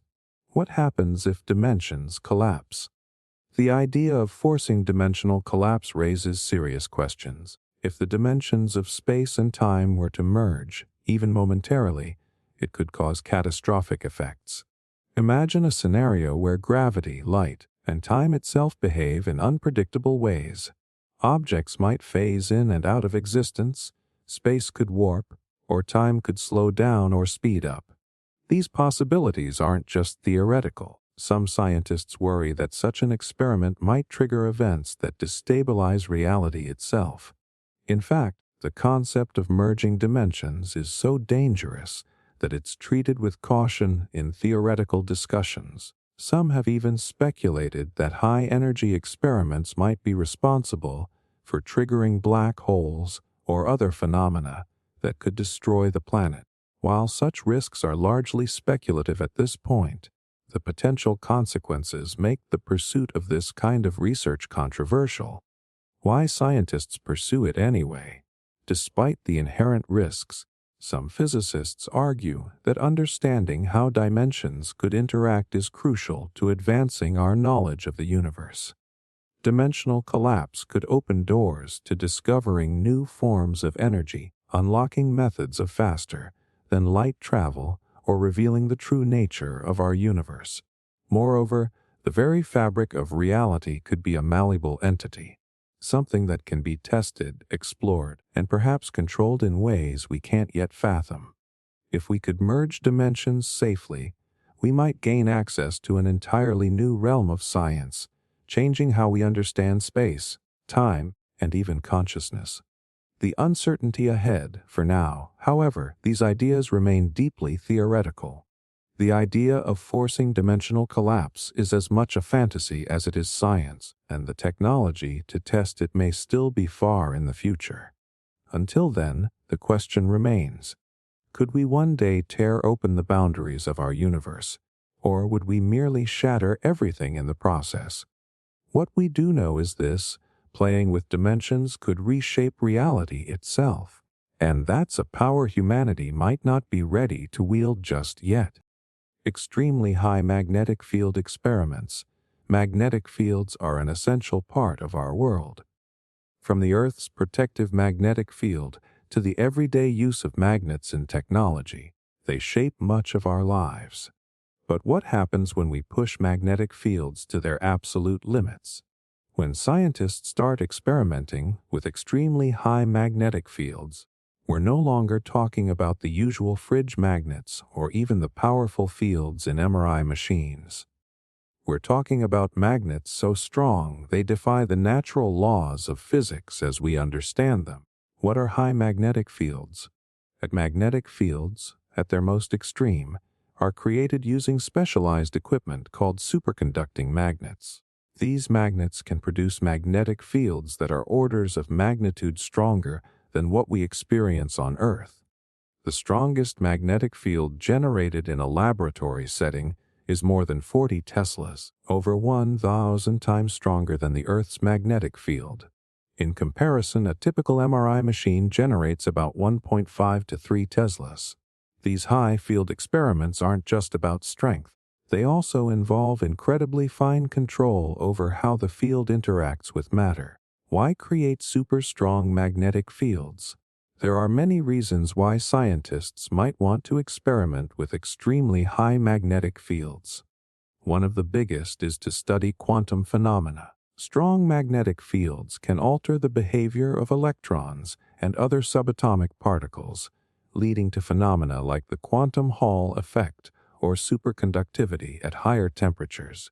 These breakthroughs could lead to better materials, more efficient power grids, or new technologies we can't even imagine yet. In addition to materials research, these high magnetic fields can help scientists study nuclear fusion, the process that powers the sun. In fusion reactors, plasma needs to be confined by magnetic fields, but creating the necessary fields to maintain the high temperatures and pressures required for sustained fusion is one of the biggest hurdles to achieving clean energy. By experimenting with stronger magnetic fields, we might finally make the breakthroughs needed for a future powered by fusion energy. The dangers of extreme fields. While the potential of high magnetic field experiments is vast, the risks are not insignificant. These fields are so intense that they can disrupt electronic devices, affect human physiology, and even pose safety hazards. If a person were to get too close to a high magnetic field, their pacemaker or other medical devices could malfunction. There's also the potential for equipment failure, as materials and components might not be able to withstand the extreme forces generated by these fields. Perhaps the most concerning risk is the potential to break the fundamental limits of physics. While no experiment has yet created a magnetic field strong enough to rip apart atoms, some scientists worry that pushing the boundaries too far could result in unpredictable behavior, potentially damaging the fabric of spacetime itself. Could these experiments affect gravity, or even interfere with the basic laws of motion? Theoretical discussions suggest that we might not yet fully understand the long-term effects of subjecting materials to such extreme fields. Why continue the experiments? Despite the risks, the potential rewards are simply too great to ignore. Advancing superconducting technologies, making fusion energy a reality, and unlocking the mysteries of quantum mechanics could revolutionize industries and change the future of humanity. As with any cutting-edge research, the pursuit of knowledge involves a balance between innovation and caution. The question remains: how far can we push these magnetic limits before we cross into the unknown? We might be on the brink of discoveries that could redefine our understanding of the universe, but only time will tell, If we can master the power of magnets, so strong they challenge nature itself. Particle accelerators and their unintended side effects. Particle accelerators, like the Large Hadron Collider, LHC, have revolutionized our understanding of the universe by allowing scientists to explore the fundamental building blocks of matter. By accelerating particles to speeds close to light, these massive machines collide them with incredible force. This process creates new particles and mimics the conditions just after the Big Bang. But what if, in the process of smashing these particles together, we create something unexpected, like matter, antimatter, or even dangerous unknowns? How do particle accelerators work? At their core, particle accelerators work by propelling charged particles, such as protons or electrons, to incredibly high speeds. These particles are then made to collide with one another, producing a burst of energy. When these collisions occur, they can generate new particles that didn't exist before. This is how scientists discovered particles like the Higgs boson, an essential discovery in understanding the standard model of particle physics. However, the collisions are unpredictable, and new, unintended particles could be produced during these high-energy experiments. Could particle accelerators create antimatter? One of the most concerning possibilities is the accidental creation of antimatter. Antimatter is the opposite of regular matter. Its particles have the opposite charge. When matter and antimatter meet, they annihilate each other in a burst of energy. While scientists have successfully created tiny amounts of antimatter in controlled conditions, a large accumulation could be catastrophic. For now, the quantities produced are minuscule, and containment is manageable. But the thought of larger quantities being created remains a scientific concern. If antimatter were to escape or interact with regular matter in unpredictable ways, the result could be catastrophic energy release. Fortunately, we're still a long way from that level of danger, but the possibility remains a topic of scientific debate. The risk of strangelets and micro-black holes. There's another, even more exotic risk, the creation of strangelets. These are theoretical particles that could convert regular matter into a strange form of matter.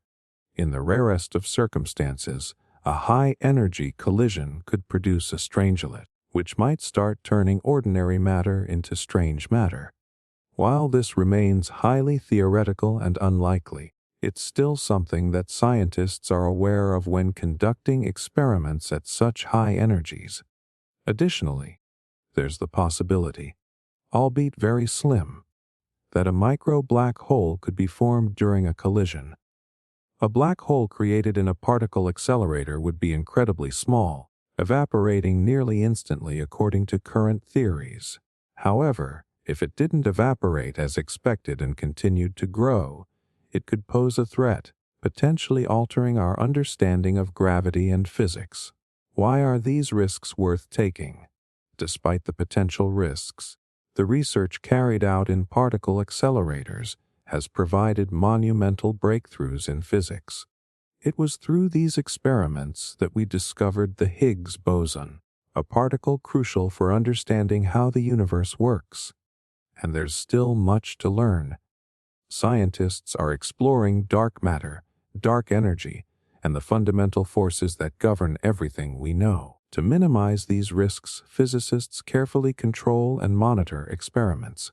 Stringent protocols and safety measures are in place, and the likelihood of any catastrophic event occurring remains extremely low. However, the risks are present, and the unknowns are what drive the excitement and fear in equal measure. While particle accelerators have the potential to unlock the deepest secrets of the universe, they also carry the risk of creating unexpected and dangerous phenomena, such as antimatter or strangelets.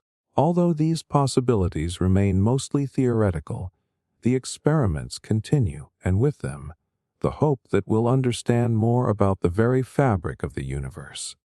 As science marches forward, we may one day find answers to questions we've only dared to ask. Magnetic levitation on a planetary scale, magnetic levitation, or maglev, has revolutionized transportation by allowing trains to float above tracks, eliminating friction and allowing for much faster travel. But imagine taking this concept to an unimaginable scale.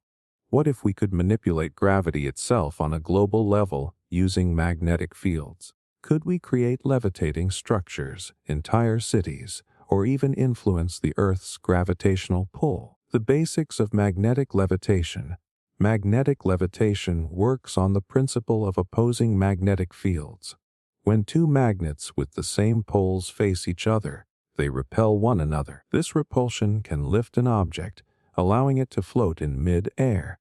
In transportation, this technology has already been tested in high-speed trains, where powerful electromagnets are used to levitate and propel the train forward. The possibility of global magnetic levitation. The idea of applying magnetic levitation on a planetary scale goes far beyond transportation. Scientists have explored the idea of creating large-scale magnetic fields strong enough to manipulate the Earth's gravitational pull. This could open the door to dramatic shifts in how we build and interact with our environment. One potential use of this technology would be the construction of massive floating cities or structures that could resist the forces of gravity. Think of skyscrapers floating in the air, or entire islands that could rise and fall depending on the application of magnetic fields. In theory, this could change the way we think about architecture and urban development. Challenges of manipulating gravity. However, the challenges are immense. The Earth's gravitational force is extremely powerful, and generating enough magnetic force to overcome it would require an unimaginable amount of energy. Additionally, the planet's magnetic field is already a complex system, and tampering with it could have unforeseen consequences. There's also the issue of controlling such a massive force over large areas. Keeping the levitation stable, without unintended side effects, would be an engineering feat unlike any other. The future of magnetic levitation. While global magnetic levitation is currently far beyond our reach, the idea opens up new possibilities in both science and engineering. As we continue to explore the properties of magnetism, gravity, and electromagnetism, the dream of manipulating gravity could one day move from science fiction to reality. But for now, it remains a fascinating idea that challenges our understanding of physics and the forces that govern our planet. Quantum tunneling. Human scale tests. Quantum tunneling is a phenomenon where particles, like electrons, pass through barriers they classically shouldn't be able to. In the microscopic world, this makes sense. Particles exist in a state of uncertainty, able to be in multiple places at once. But what if this bizarre behavior could extend to larger objects like humans? Could we break through walls or travel through obstacles, just like particles do? Understanding quantum tunneling. Quantum tunneling happens when a particle has a chance to pass through an energy barrier, even when it doesn't have enough energy to overcome it. Imagine throwing a ball at a wall. It should bounce back. But quantum particles can sometimes tunnel right through it. This isn't just science fiction. It's a well-documented phenomenon that has been observed in experiments on tiny scales like electrons or atoms. The challenge of human-scale tunneling. The question is, could this happen on a human scale? We're talking about macroscopic objects much larger than particles. The idea sounds almost impossible because the physics that govern our everyday world are much different.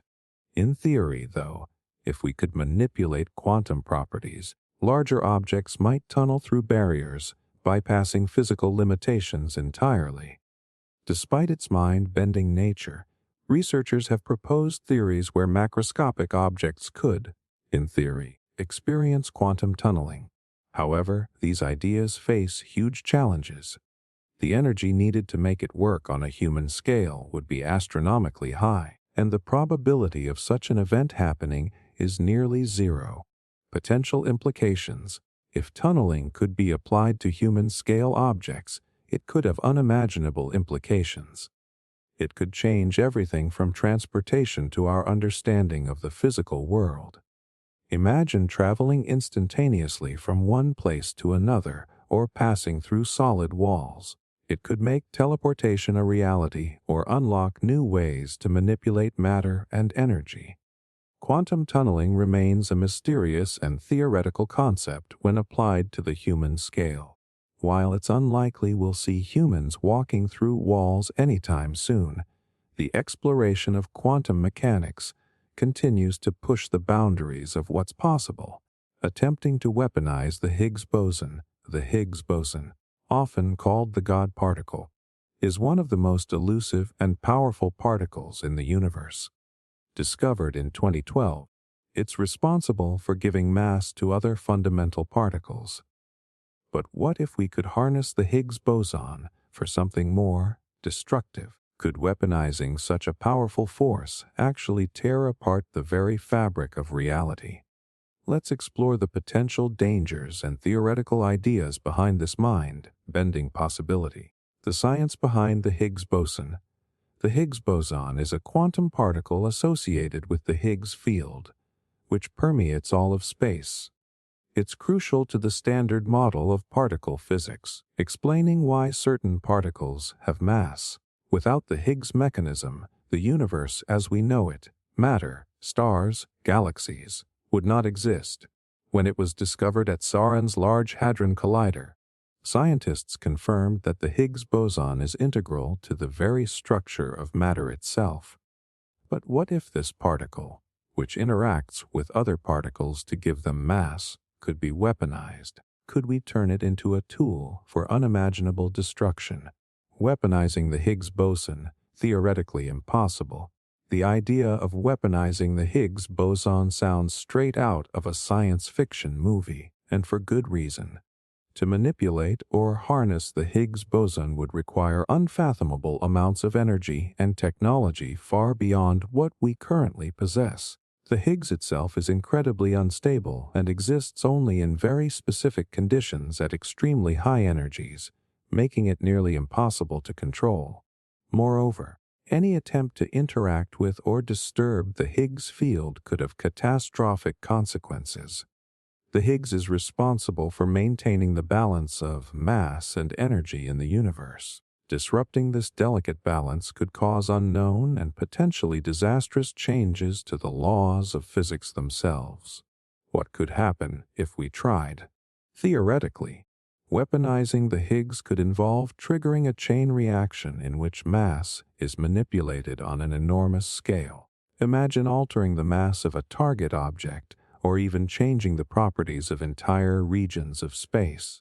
The results could range from creating massive energy bursts to potentially destabilizing matter at a quantum level, with unpredictable consequences for reality itself. Some experts speculate that such an experiment could result in a collapse of the known laws of physics, possibly leading to the unraveling of space, time, or the creation of a singularity, a black hole. For now, the Higgs boson remains a fascinating mystery, one that reminds us just how fragile and interconnected the fabric of the universe truly is. And as we continue to explore its secrets, we must ask ourselves, are we truly ready to handle such raw, dangerous power? Human testing in zero gravity for years, space exploration has always fascinated us. But what happens when humans spend extended periods of time in zero gravity? We've sent astronauts on missions to the International Space Station, but what about years in space?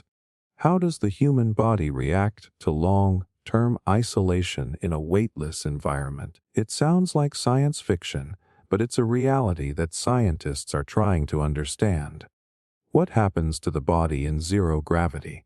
In space, everything changes. The absence of gravity means our muscles and bones don't have to work as hard to support our bodies. Over time, this leads to muscle atrophy and bone density loss. Astronauts spend months at a time working on the ISS to counteract these effects, but what if they were in space for years? The longer the exposure, the greater the risk. We also know that our circulatory system is designed to work under the constant pull of gravity, which helps move blood from our lower body to our heart. Without gravity, blood tends to pool in the upper body, leading to a condition called moon face, where astronauts' faces appear puffier than normal. Even more troubling is the impact on the cardiovascular system. It's unclear exactly how long-term exposure to zero gravity could affect heart health. Mental and emotional effects, beyond the physical challenges, extended space missions could have serious psychological effects. Astronauts already experience isolation and confinement during shorter missions, and we've seen signs of stress, depression, and anxiety. The combination of isolation, extreme confinement, and the monotony of life in space could lead to mental breakdowns, making it even more crucial to study long-term isolation in space environments. Why it matters, as humanity sets its sights on missions to Mars and beyond, understanding the full effects of zero gravity on the human body becomes critical. If we're going to send people on multi-year missions, we need to ensure that their bodies and minds can handle the stresses of such an intense and isolating environment. While we're still far from fully understanding all the effects of long-term space travel, the research continues to unfold. Simulating an artificial universe from scratch. Imagine the ability to generate a complete, functioning universe. One with its own laws of physics, galaxies, stars, and potentially intelligent life, all from scratch. This may sound like something out of a science fiction story, but the concept of simulating entire universes inside a computer is one that scientists have been exploring in recent years. It challenges our understanding of reality and raises exciting possibilities about what technology can achieve. What is an artificial universe? An artificial universe is a fully simulated world created within a computer system. Instead of just mimicking real-world conditions, an artificial universe is constructed from the ground up, designed with its own rules and processes. For example, instead of recreating the Big Bang within a simulation, we could theoretically craft a universe from the very beginning, watching it unfold and develop over time. Think of it as creating a new cosmos from a blank slate. This is far more complex than simply generating 3D models of planets. It would involve programming everything from the microscopic particles that form matter to the vast galaxies that contain them. Scientists would need algorithms capable of simulating interactions at every level of the universe, from quantum physics to the behavior of dark matter and gravity. Why would we want to simulate a universe? There are several reasons why researchers are considering this massive undertaking. One of the most compelling is the idea of understanding how our own universe came to be. Could it be that our universe, too, was created from a simulation? By simulating an entire universe, we could unlock answers about its origin, evolution, and even its eventual fate. In addition, artificial universes could be used as experimental tools to study complex systems, like climate change or biological processes in a controlled environment. It could also help refine theories in physics, like quantum mechanics and relativity. Challenges and ethical concerns. Simulating an entire universe would require unprecedented amounts of computational power and data storage. Current technology is far from capable of handling such a task. Beyond the technical challenges, there are ethical concerns. If we simulate intelligent life within these digital realities, would they have consciousness? What responsibility would we bear for their creation? While we are far from achieving the ability to simulate a universe from scratch, the idea invites us to explore the boundaries of science and technology. If we ever do create artificial universes, it could drastically change our understanding of reality itself. Building a Dyson sphere prototype, picture this: a colossal, energy-harvesting structure orbiting a star, capturing its full output of energy to power entire civilizations. This concept, known as the Dyson sphere, was first proposed by physicist Freeman Dyson in 1960. It's an idea that has captured the imagination of scientists, futurists, and science fiction fans alike. But is it possible to build such a structure? And what would it take to harness the immense energy of a star? What is a Dyson sphere? A Dyson sphere is essentially a hypothetical megastructure designed to encompass a star, allowing a civilization to capture all of its energy output. The most basic version of this concept involves creating a vast shell or swarm of satellites around a star, capable of collecting and transmitting solar energy for use across vast distances.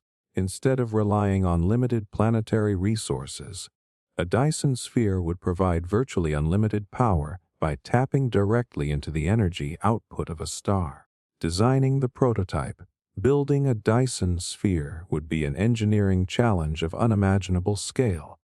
The materials needed to construct such a structure would be beyond anything we've ever built. Not only would it require vast amounts of resources, but it would also involve overcoming significant technological hurdles, including how to withstand the extreme heat and radiation from a star. A more feasible approach might be the creation of a Dyson swarm, a collection of individual satellites or solar collectors orbiting a star, rather than a solid shell. This approach is more practical, as it avoids the immense gravitational and engineering difficulties of constructing a complete spherical shell. Each satellite would gather energy from the star and transmit it back to a central location, possibly even to distant planets or space stations. The energy potential, if completed, a Dyson sphere, or even a Dyson swarm, could provide a civilization with nearly unlimited energy. The Sun, for example, emits around 3.8 TeV 1026 watts of power.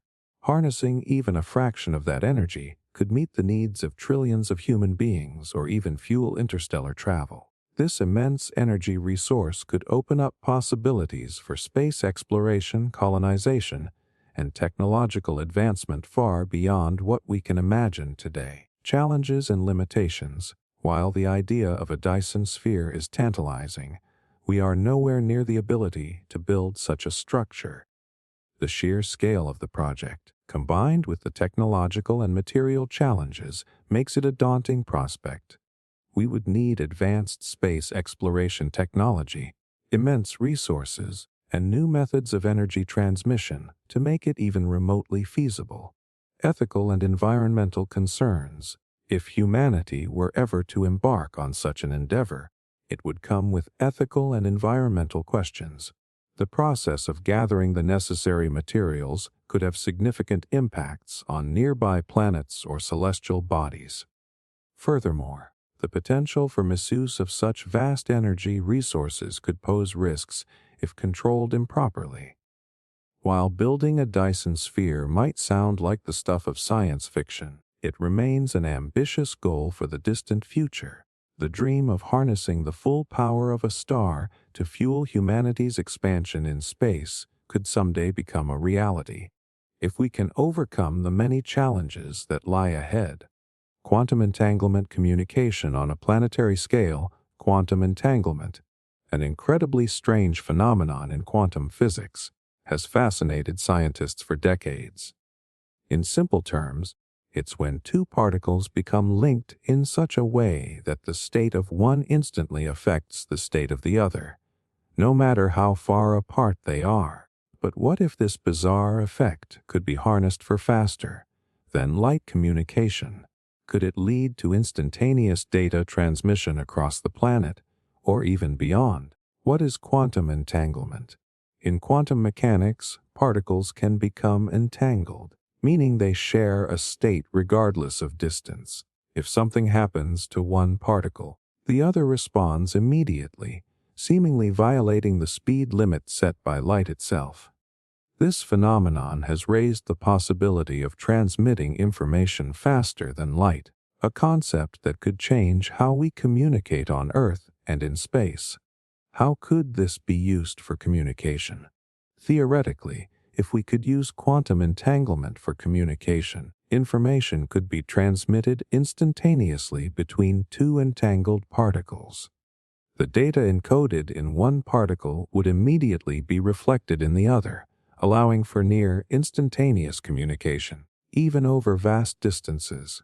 This could be a game changer for long-range communication in space missions or satellite systems. Challenges to overcome, however. Using quantum entanglement for communication is far from easy. The entangled particles are extremely delicate, and external interference can easily disrupt their state. Plus, while entanglement connects particles instantly, the actual transfer of information still requires classical communication methods, meaning it's not quite as instantaneous as it seems. The road ahead, despite the challenges, progress is being made. Scientists are working on creating more stable entanglement and developing quantum networks to improve communication reliability. If successful, this technology could reshape the future of communication, allowing us to connect in ways previously thought impossible. While still in the experimental phase, quantum entanglement communication holds immense potential. Artificially increasing the sun's output. The sun is the lifeblood of our planet. It provides warmth, energy, and sustains life. But what if we could manipulate its power? Artificially increasing the sun's output might sound like science fiction, but it's a topic that has intrigued scientists, especially when it comes to the concept of stellar engineering. What would it take to increase the sun's output? In theory, increasing the sun's energy output would require altering the processes occurring at its core. The sun's energy comes from nuclear fusion, where hydrogen atoms fuse to form helium, releasing immense amounts of energy in the process. To boost the sun's output, scientists would need to accelerate this fusion process. However, that's easier said than done.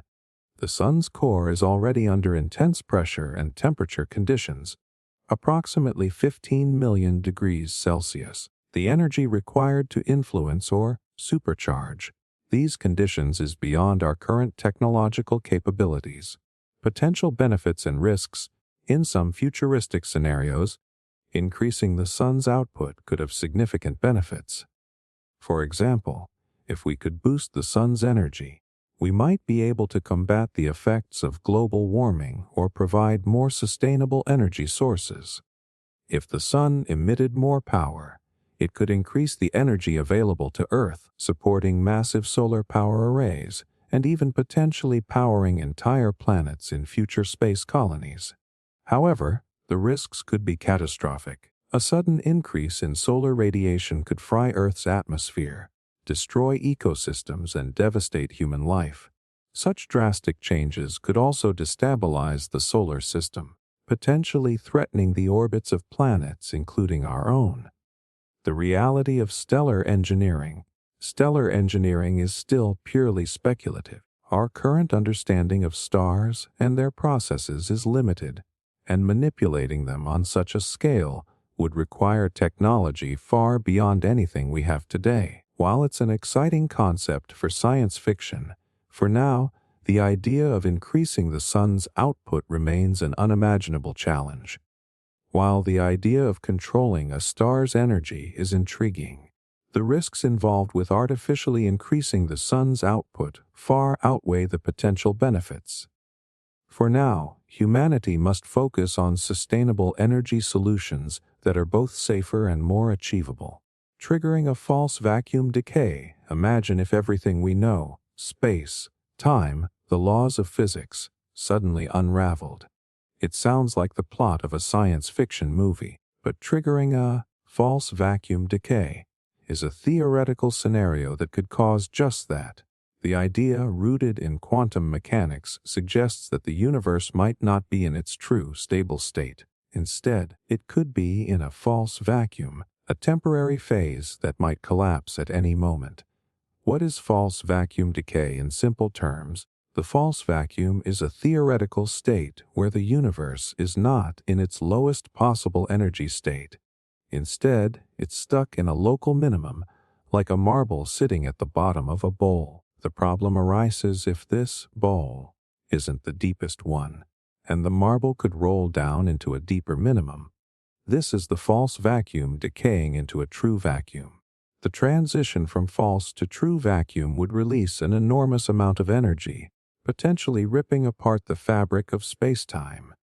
The potential consequences, if false vacuum decay were to occur, it could have devastating effects. The collapse could spread at the speed of light, altering the laws of physics as we know them.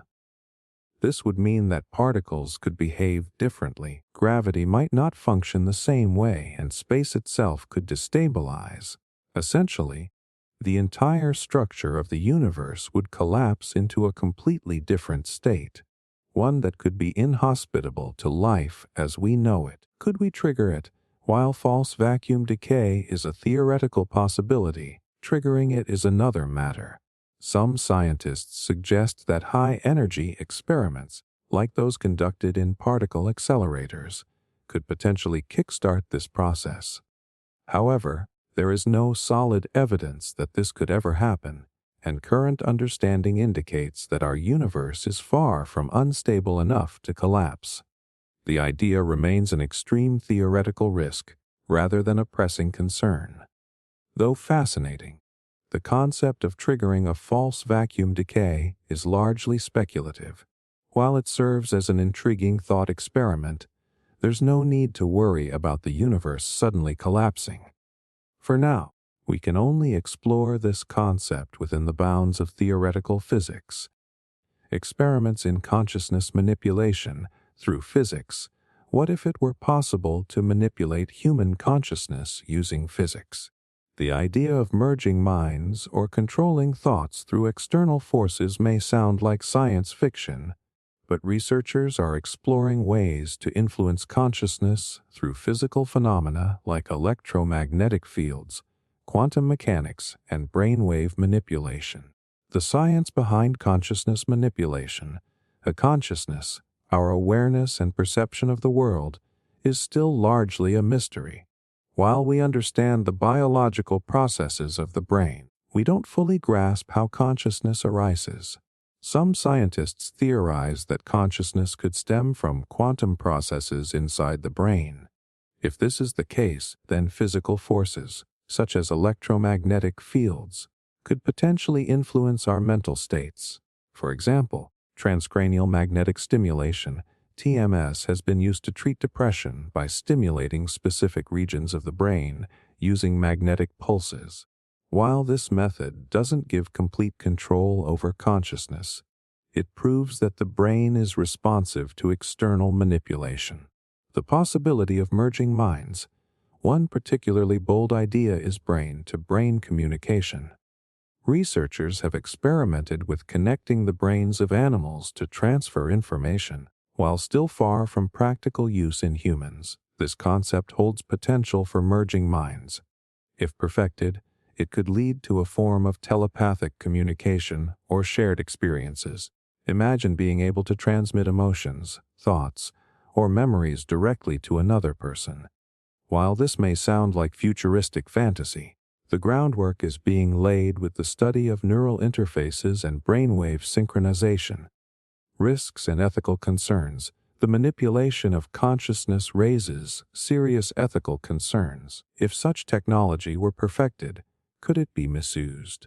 What happens to the concept of personal identity or free will?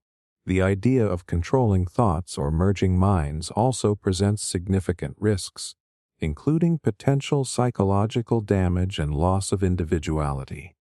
While we're far from achieving full consciousness manipulation through physics, the research into this field is advancing.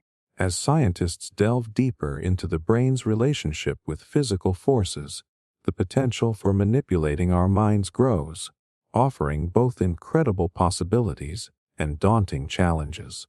Nanobot swarm experiments for matter manipulation. Imagine a world where the very objects around us can change at will.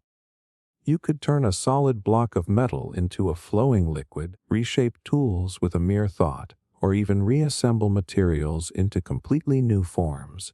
It sounds like something out of a futuristic sci-fi movie, but scientists are exploring the possibility of using nanobots, tiny machines at the scale of atoms, to manipulate matter in ways we've never thought possible. The science behind nanobot swarms. Nanobots are microscopic robots capable of performing tasks at an atomic or molecular level. These bots could potentially work together in large swarms to rearrange atoms, manipulating materials on a scale that's invisible to the naked eye. The idea behind nanobot swarms is to make them capable of controlled, programmable interactions with matter. This could mean turning everyday objects into programmable matter, where the physical properties of materials, such as shape, texture, or even their chemical composition, can be altered on demand. The concept is inspired by the natural world, where collective behaviors in nature, like the movement of ants or bees, lead to remarkable results. If we can program nanobots to work together in a similar fashion, the possibilities could be endless. Think of it as creating a smart material that can change according to your needs. Potential applications and benefits. The practical applications of nanobot swarms are immense. In medicine, they could be used for precision surgery or delivering targeted treatments directly to cells. In construction, they could reshape materials for building structures or self-repairing objects. The technology might also be used for creating adaptive materials for everything from clothing to electronics, materials that could change based on environmental conditions or user preferences. Challenges and risks. However, the dream of programmable matter is not without its challenges. First, creating nanobots that are reliable, efficient, and safe is no easy feat. There are also concerns about how such technology could be misused, such as in the creation of harmful substances or even in warfare. Furthermore, there are unresolved ethical questions about control over such transformative technology. While turning objects into programmable matter using nanobot swarms is still a distant dream, the research being conducted today is laying the foundation for what could one day revolutionize the way we interact with the physical world. Zero-point energy reactor tests. Imagine an energy source so powerful that it could provide unlimited power without any fuel or environmental impact. It sounds like pure science fiction, but this is the concept behind zero-point energy, ZPE. The idea that empty space, the so-called vacuum, is not truly empty at all. Instead, it's filled with an infinite amount of energy that we could potentially harness. Scientists have long speculated about this form of energy, but now, some are attempting to make it a reality by building reactors that could tap into the mysterious power of the vacuum. What is zero-point energy? A zero-point energy refers to the energy that remains in a quantum mechanical system even at absolute zero temperature. In simple terms, even in a perfect vacuum, there are fluctuations, tiny energy particles constantly appearing and disappearing. The theory behind zero-point energy suggests that these fluctuations could be harnessed for practical use, potentially providing a limitless and free source of power. The science of zero-point energy reactors. The idea of creating a zero-point energy reactor revolves around the concept of extracting this energy from the vacuum of space. Some theoretical models propose that by manipulating electromagnetic fields at a microscopic level, it may be possible to tap into the fluctuations of the vacuum. However, the practical engineering of such a device is far from simple. The energy contained in these fluctuations is minuscule, and even if it could be harnessed, the technology required to do so would need to overcome immense challenges. Potential applications and benefits. If successful, a zero-point energy reactor could change the world. It could provide unlimited clean energy, solving the global energy crisis and reducing dependence on fossil fuels. With no waste and no carbon emissions, it would revolutionize energy production. In theory, zero-point energy could power everything from cities to spacecraft, opening up new frontiers in technology and exploration. challenges and risks despite its allure. 0-point energy remains highly speculative. There's no experimental evidence yet to prove it can be harnessed. Theories are still being debated, and creating a functioning reactor would require groundbreaking advances in quantum physics and engineering. Additionally, there are concerns about the potential dangers of manipulating such a powerful energy source. While the concept of a zero-point energy reactor is still largely theoretical, the potential benefits are too great to ignore. Researchers continue to push the boundaries of what we know about energy, and one day, they might just unlock the secrets of this infinite power.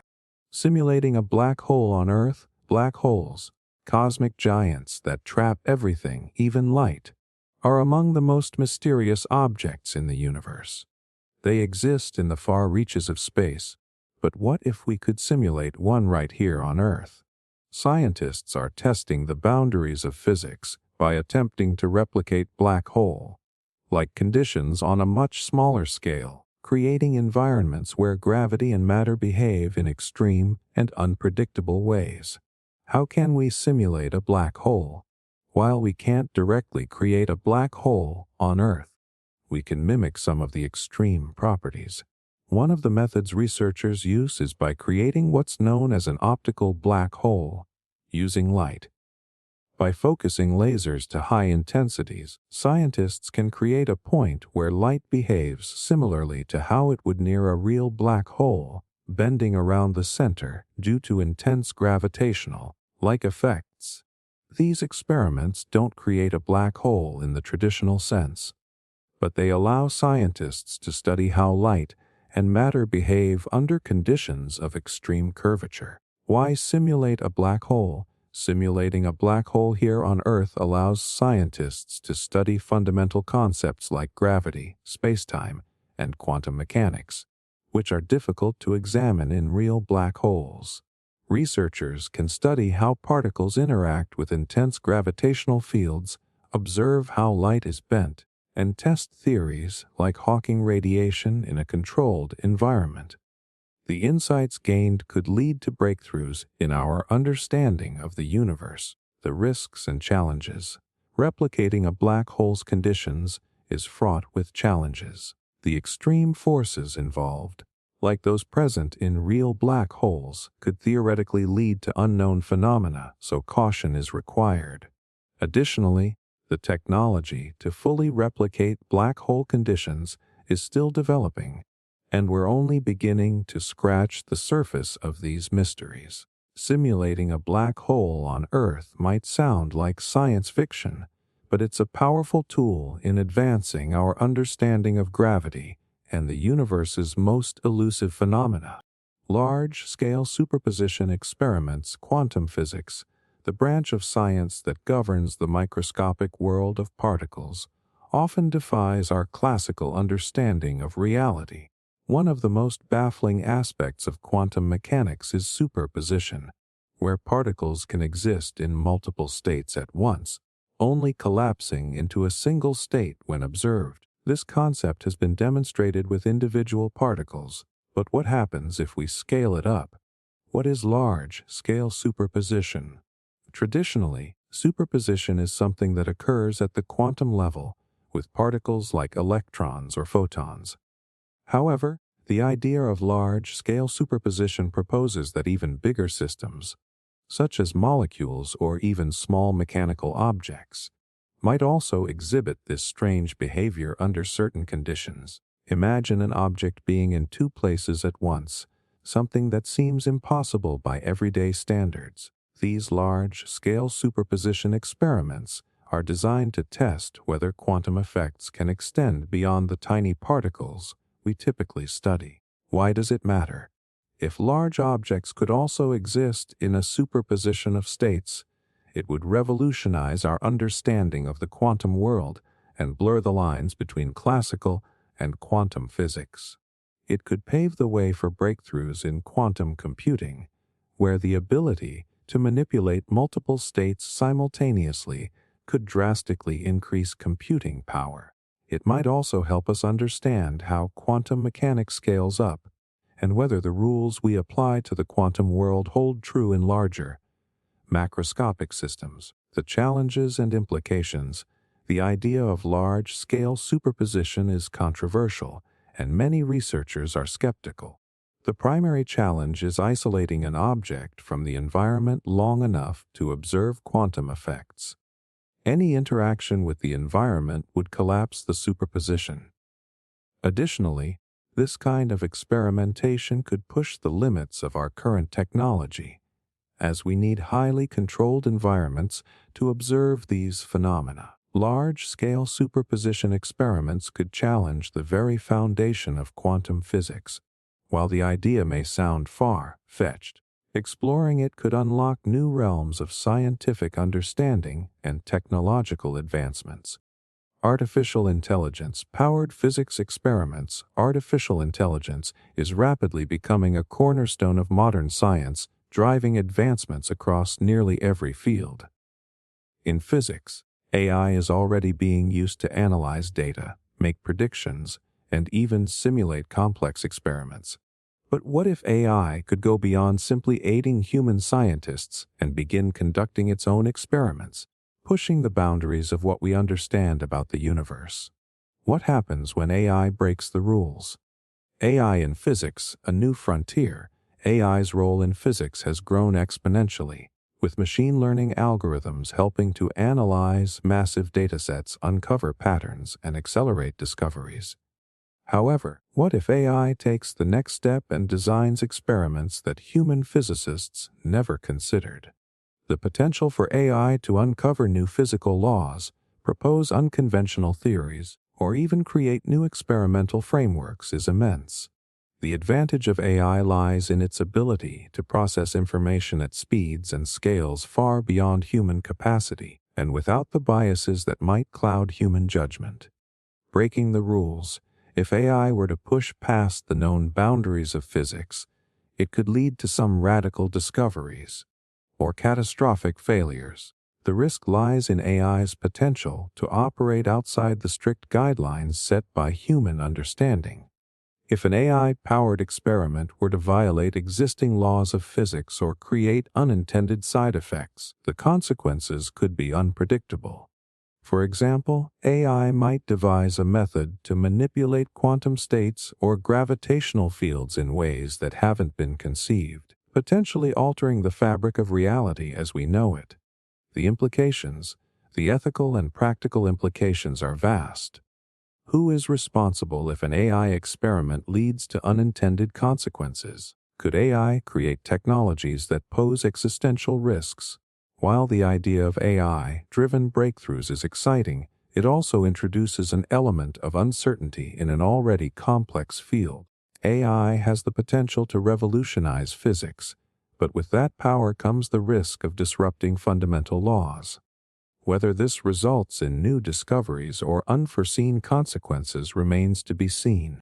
Quantum computing with entangled neurons.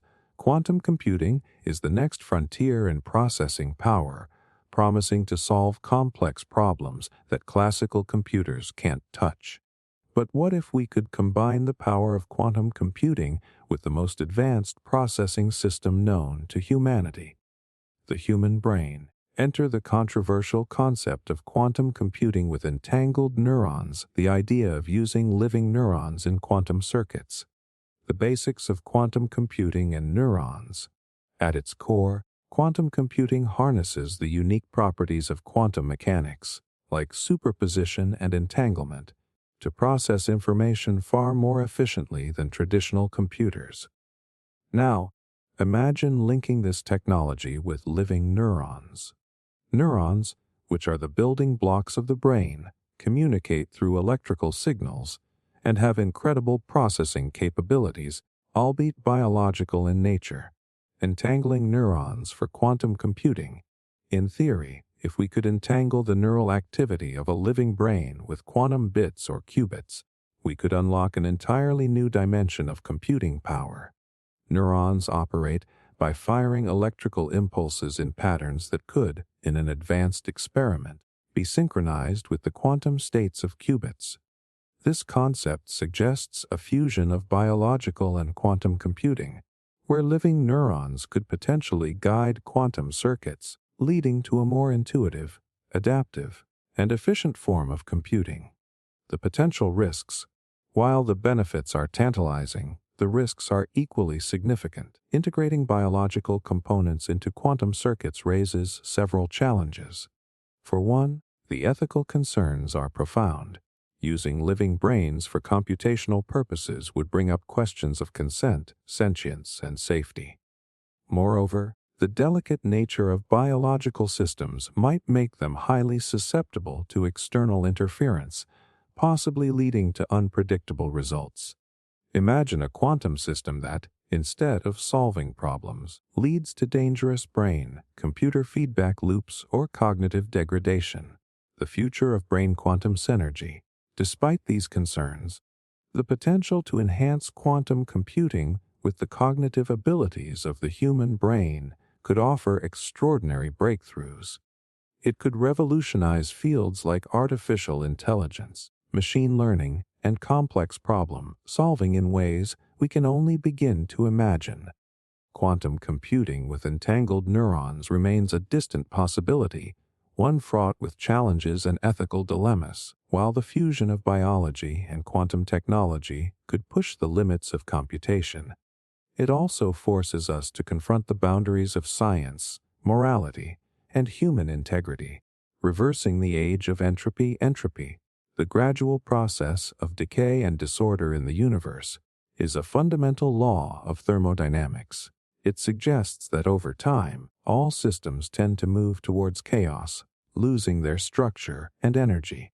But what if it were possible to reverse entropy, to somehow stop or even reverse the inevitable decay of matter? While it may sound like science fiction, some scientists have dared to explore this very idea. The concept of entropy. In simple terms, entropy refers to the level of disorder in a system. For instance, a pile of neatly stacked bricks will eventually become disordered if left alone long enough. This natural tendency toward chaos is what drives the aging process, the degradation of materials, and the eventual heat death of the universe. Reversing entropy would mean slowing down or halting this process, essentially preventing decay and prolonging the life of matter. Scientific pursuits to reverse entropy. Though fully reversing entropy is not yet possible, some researchers have explored ways to slow or control the effects of entropy at microscopic levels. For example, in quantum mechanics, experiments are being conducted where particles are manipulated to exist in a state of negative entropy, where systems show signs of order rather than disorder. Theoretical approaches. One approach to reversing entropy involves advanced nanotechnology and molecular engineering. By using sophisticated molecular machines, scientists could theoretically repair or rebuild decaying structures at a molecular level, essentially reversing some forms of physical degradation. Additionally, certain quantum states are being explored that could, in theory, restore a more ordered state to systems that have begun to break down. The challenges ahead, however. The road to reversing entropy is fraught with challenges. It would require unimaginable advances in technology and a deeper understanding of the laws governing the universe. And even if it were achieved, the ethical and environmental consequences of controlling such a fundamental process are yet to be explored. While reversing entropy remains purely theoretical, the possibility of slowing down or halting decay in matter presents a future that could defy the natural aging processes and fundamentally change how we understand life in the universe. But for now, it remains one of the most fascinating and speculative areas in the field of science. Artificial life creation using physics. Life has always been the domain of biology, a product of complex chemical reactions and evolution. But what if physics could create life from scratch, without DNA, without traditional biological components? Scientists are now exploring whether the fundamental forces of the universe can be manipulated to generate synthetic life forms, pushing the boundaries of what it means to be alive. What defines life? In biological terms, life is defined by the ability to grow, reproduce, and adapt to the environment. But at its core, life is just a highly organized system of energy and matter. If physics can recreate these conditions artificially, it could lead to the emergence of entirely new, non-organic life forms, perhaps even ones that function in ways we can't yet comprehend. Physics-based life experiments. One promising field in artificial life research is the study of self-organizing systems. In controlled environments, scientists have observed that certain physical and chemical processes can naturally develop complex, life-like behaviors. For example, plasma experiments have shown that charged particles can spontaneously form structures that mimic biological cells, structures that move, react, and even divide under the right conditions. Another avenue of exploration is quantum biology, which investigates how quantum mechanics might play a role in life's processes. Some theories suggest that by manipulating quantum states, it might be possible to create a system that behaves like a living organism without relying on traditional biochemical reactions. Could we create conscious synthetic life? If scientists succeed in creating physics-based life, it raises deep questions. Could these entities evolve? Would they develop intelligence or consciousness? Unlike biological organisms, these synthetic beings wouldn't rely on carbon-based chemistry. They could be made of plasma, electromagnetic fields, or even exotic states of matter. The quest to create life using physics is still in its infancy, but it challenges our understanding of what life truly is. If successful, it could lead to artificial organisms that thrive in extreme environments, or even life forms suited for deep space exploration, expanding life beyond the limits of biology itself, trying to use the quantum field to control reality. Reality, as we know it, feels stable, predictable, and governed by physical laws. But what if it's not? Some scientists and theorists believe that the fabric of reality isn't fixed, that the quantum field, the invisible energy that permeates the universe, might be influenced by consciousness itself. Could our thoughts shape reality at the quantum level? Could we one day learn to control the quantum field, and, in doing so, alter the world around us? The quantum field and the observer effect. Quantum physics has already demonstrated some mind-bending phenomena, like the observer effect. In experiments like the famous Double-Slit Experiment, particles behave differently when they are being watched, suggesting that observation itself affects physical reality. Some interpretations suggest that consciousness plays a direct role in collapsing quantum possibilities into reality, meaning that reality isn't truly set until it is perceived. Experiments in mind-matter interaction. Researchers have tested whether the human mind can influence quantum systems. Some experiments involve random number generators that are supposed to produce completely unpredictable sequences. But when groups of people focus their intentions on them, patterns sometimes emerge, suggesting that consciousness might have a subtle but measurable effect on quantum events. More controversially, some experiments attempt to link meditation, brain waves, or even collective human emotions to changes in physical systems. While mainstream science remains skeptical, some physicists believe that if we could understand how consciousness interacts with the quantum field, we might unlock ways to shape reality in ways we never thought possible. Could we ever control reality? If consciousness can truly influence the quantum field, then the implications are enormous. It could mean that reality itself is more fluid than we believe, that with the right techniques, we might be able to manifest physical changes simply through directed thought or intention. While we are far from proving this, the idea remains one of the most fascinating frontiers of modern physics and consciousness research. The true nature of reality remains one of the greatest mysteries in science. Whether or not we can consciously shape the quantum field, experiments continue to explore the strange connection between mind and matter.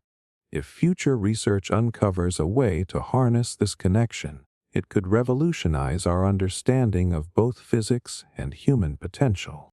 The reality of parallel universe interactions. The idea of parallel universes isn't just science fiction. It's a serious scientific concept explored in quantum mechanics and cosmology. If parallel universes exist, could we ever interact with them? Could physical laws be bent or manipulated between different realities? Some physicists believe that, under the right conditions, interactions between parallel worlds might not only be possible but could have profound consequences. The multiverse hypothesis, the concept of parallel universes, comes from multiple theories in physics. The many worlds interpretation of quantum mechanics suggests that every decision or quantum event creates a branching reality, meaning infinite versions of ourselves could exist in different timelines. Meanwhile, string theory proposes that multiple universes could exist side by side, separated by higher dimensions. Experiments that hint at other universes.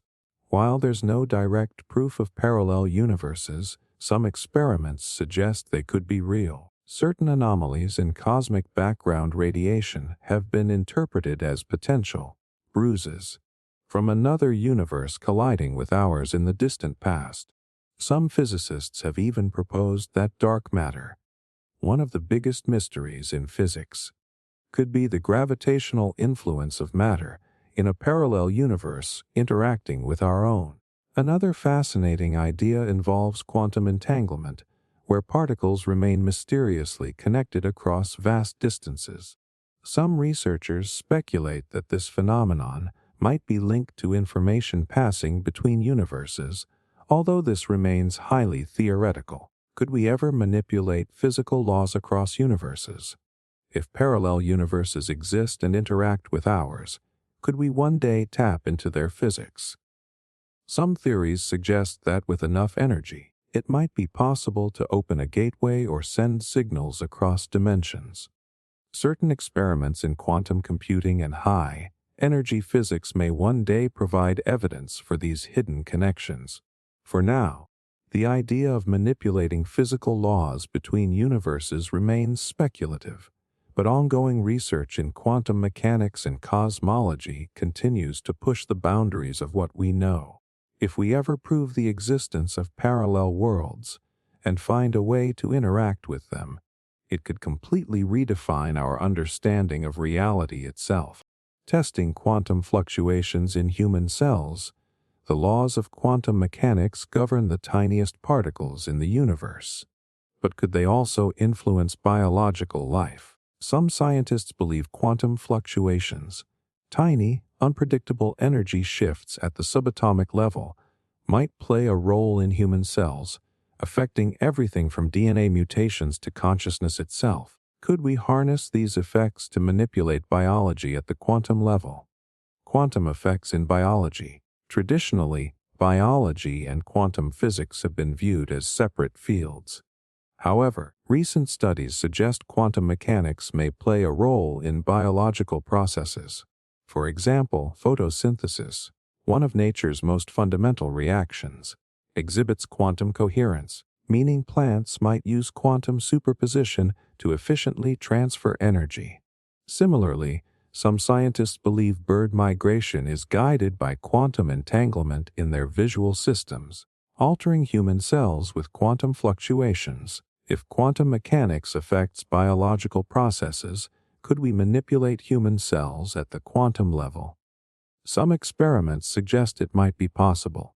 Researchers have explored the role of quantum tunneling in DNA mutations, suggesting that quantum effects could be influencing genetic changes in ways we don't fully understand. Others have proposed that microtubules, tiny structures inside our cells, might operate using quantum principles, potentially linking quantum mechanics to consciousness itself.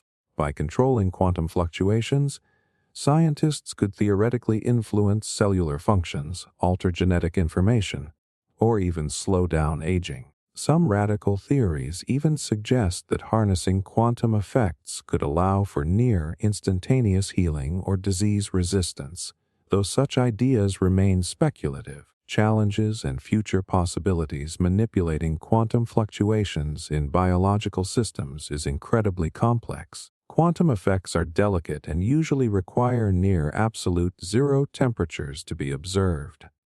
However, if future technology allows us to stabilize and control quantum mechanics in living systems, it could lead to breakthroughs in medicine, genetics, and even brain-computer interfaces. Quantum biology is an emerging field, and we are only beginning to understand how deeply quantum mechanics influences life. If we ever unlock the secrets of quantum fluctuations in human cells, it could change the way we understand biology, evolution, and even the potential for human enhancement. Extreme terraforming using physics, transforming an entire planet's environment, has long been a staple of science fiction. But could physics actually allow us to reshape a planet to make it habitable? Scientists have theorized ways to modify planetary atmospheres, control temperatures, and even create artificial magnetic fields to protect against cosmic radiation. If successful, terraforming could be humanity's key to surviving on Mars, Venus, or even exoplanets far beyond our solar system. Using physics to reshape a planet. Terraforming requires changing a planet's atmosphere, temperature, and surface conditions to support human life. One proposed method for Mars involves using massive nuclear detonations at its poles to release trapped carbon dioxide, thickening the atmosphere and triggering a greenhouse effect. Another idea involves building giant orbital mirrors to reflect sunlight onto the Martian surface, warming it over time. For Venus, where extreme heat and toxic clouds make life impossible, scientists have suggested using enormous floating platforms to create habitable zones, or deploying chemical reactions to strip away excess carbon dioxide. A more ambitious idea is to generate an artificial magnetic field around planets without natural protection, potentially using massive superconducting loops in orbit to shield against solar radiation. Challenges and risks. Terraforming a planet isn't just about making it warmer or adding oxygen. Complex ecosystems must be established, and unintended consequences could arise. Large-scale atmospheric changes could cause unpredictable weather patterns, and altering a planet's surface could disrupt its geology. There's also the ethical question. Should we reshape entire worlds, potentially destroying any existing alien microbial life? While the physics of terraforming is promising, we're still far from achieving it. However, as space exploration advances, the dream of transforming hostile worlds into new Earths may not remain science fiction forever. Artificially creating a new universe. What if scientists could create an entirely new universe from scratch? It sounds like something only gods could do, but theoretical physics suggests that it might be possible, at least in theory. Some researchers propose that, under the right conditions, we could generate a baby universe in a laboratory, potentially giving birth to an entirely separate reality. Theoretical foundations. The idea of creating a universe is rooted in concepts from quantum mechanics and general relativity. Some physicists speculate that a new universe could emerge from a high-energy vacuum fluctuation, a process similar to what might have happened during the Big Bang. If space could be expanded artificially, using something like cosmic inflation, a tiny pocket of energy could theoretically grow into a separate universe, completely detached from our own. One proposed method involves using incredibly powerful particle accelerators or exotic states of matter to trigger controlled quantum fluctuations. Some even suggest that a black hole could serve as a kind of gateway, where matter collapses in our universe and expands into a new one beyond our perception. Challenges and ethical questions. The biggest challenge. Energy. The sheer amount required to mimic the Big Bang is far beyond anything we can currently produce. Even if it were possible, there's no guarantee we could control or contain it. If a baby universe were to expand uncontrollably, would it swallow our own? Would we even know it happened? And then there's the moral dilemma. If we create a new universe, could it eventually develop life? If so, would we be responsible for it? These are questions that push the boundaries of both science and philosophy. For now, the creation of a universe remains purely theoretical. But as our understanding of physics advances, the idea of artificially generating reality itself may one day move from speculation to experimentation. Tearing a hole in space-time, the fabric of reality might not be as unbreakable as it seems. Some theories suggest that under the right conditions, space-time itself could be torn apart, whether by accident or deliberate experimentation. But what would happen if we actually managed to rip through reality? Would it open a portal to another dimension, or cause a catastrophic event we couldn't control? The science behind spacetime tears. Spacetime is often described as a flexible fabric that bends under the influence of gravity. According to Einstein's general relativity, massive objects like stars and black holes warp spacetime. But what if something could go beyond mere bending, actually breaking it? One theoretical way to achieve this would be with energy levels far beyond anything humanity has ever controlled. Some physicists speculate that extremely high energy collisions, such as those in particle accelerators, could momentarily distort spacetime at a quantum level. If these distortions were powerful enough, they might create tiny, temporary holes, perhaps even forming microscopic wormholes or singularities. Could we accidentally destroy the universe? This idea raises some alarming possibilities. Some theories suggest that an uncontrolled tear in spacetime could trigger a chain reaction, destabilizing the structure of reality itself. A worst-case scenario, known as vacuum decay, posits that if a tear reached a certain threshold, it could spread at the speed of light, wiping out everything in its path. However, most physicists agree that the energy required to truly rip spacetime apart is far beyond anything we can generate, at least for now. Even the most powerful experiments, like those conducted at the Large Hadron Collider, are nowhere near the levels needed to create such an event. While the idea of tearing spacetime remains theoretical, the possibility alone forces us to rethink the nature of reality. Could future technology push us closer to this dangerous frontier? And if so, will we be ready to face the consequences of breaking the universe itself? Reversing the arrow of time, time moves forward, always increasing in complexity, never reversing. This forward motion is dictated by entropy, the measure of disorder in a system.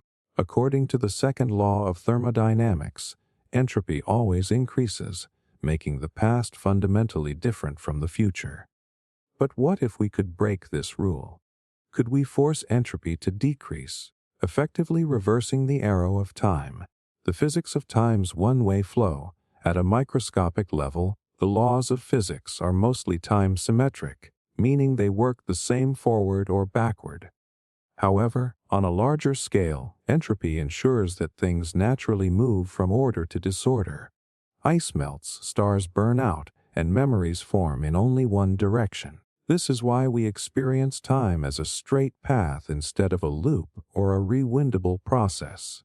However, some researchers have theorized ways to locally reduce entropy, at least temporarily. Advanced quantum experiments have suggested that, under certain conditions, particles can exhibit time-reversing behaviors.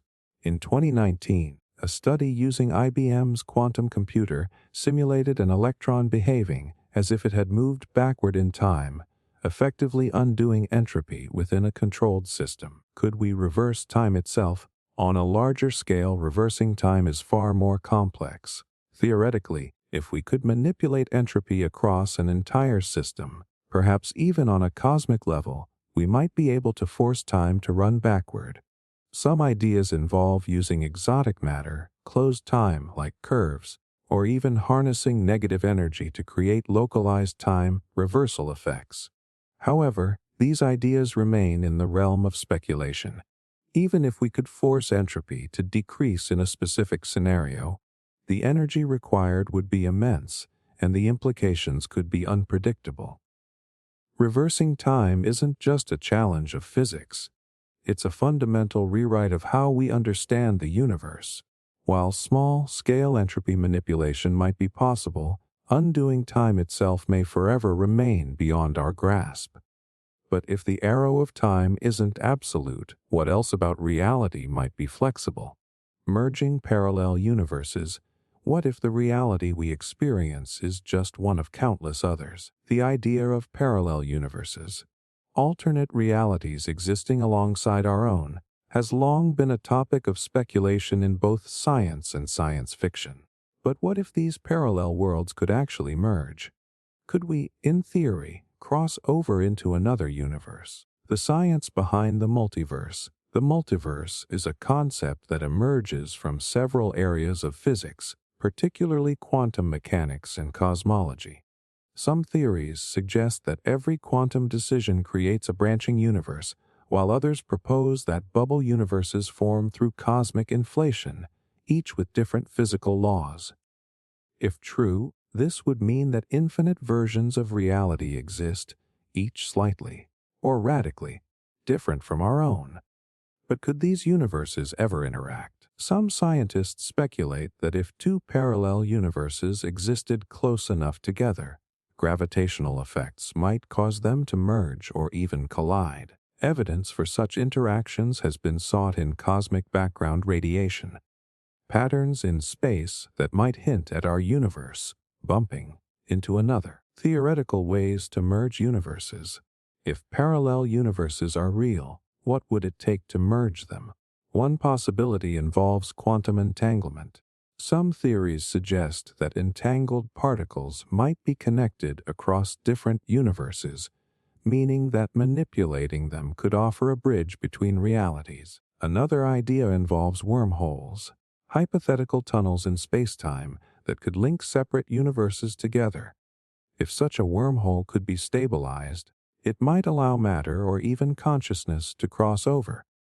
However, merging entire universes could be catastrophic.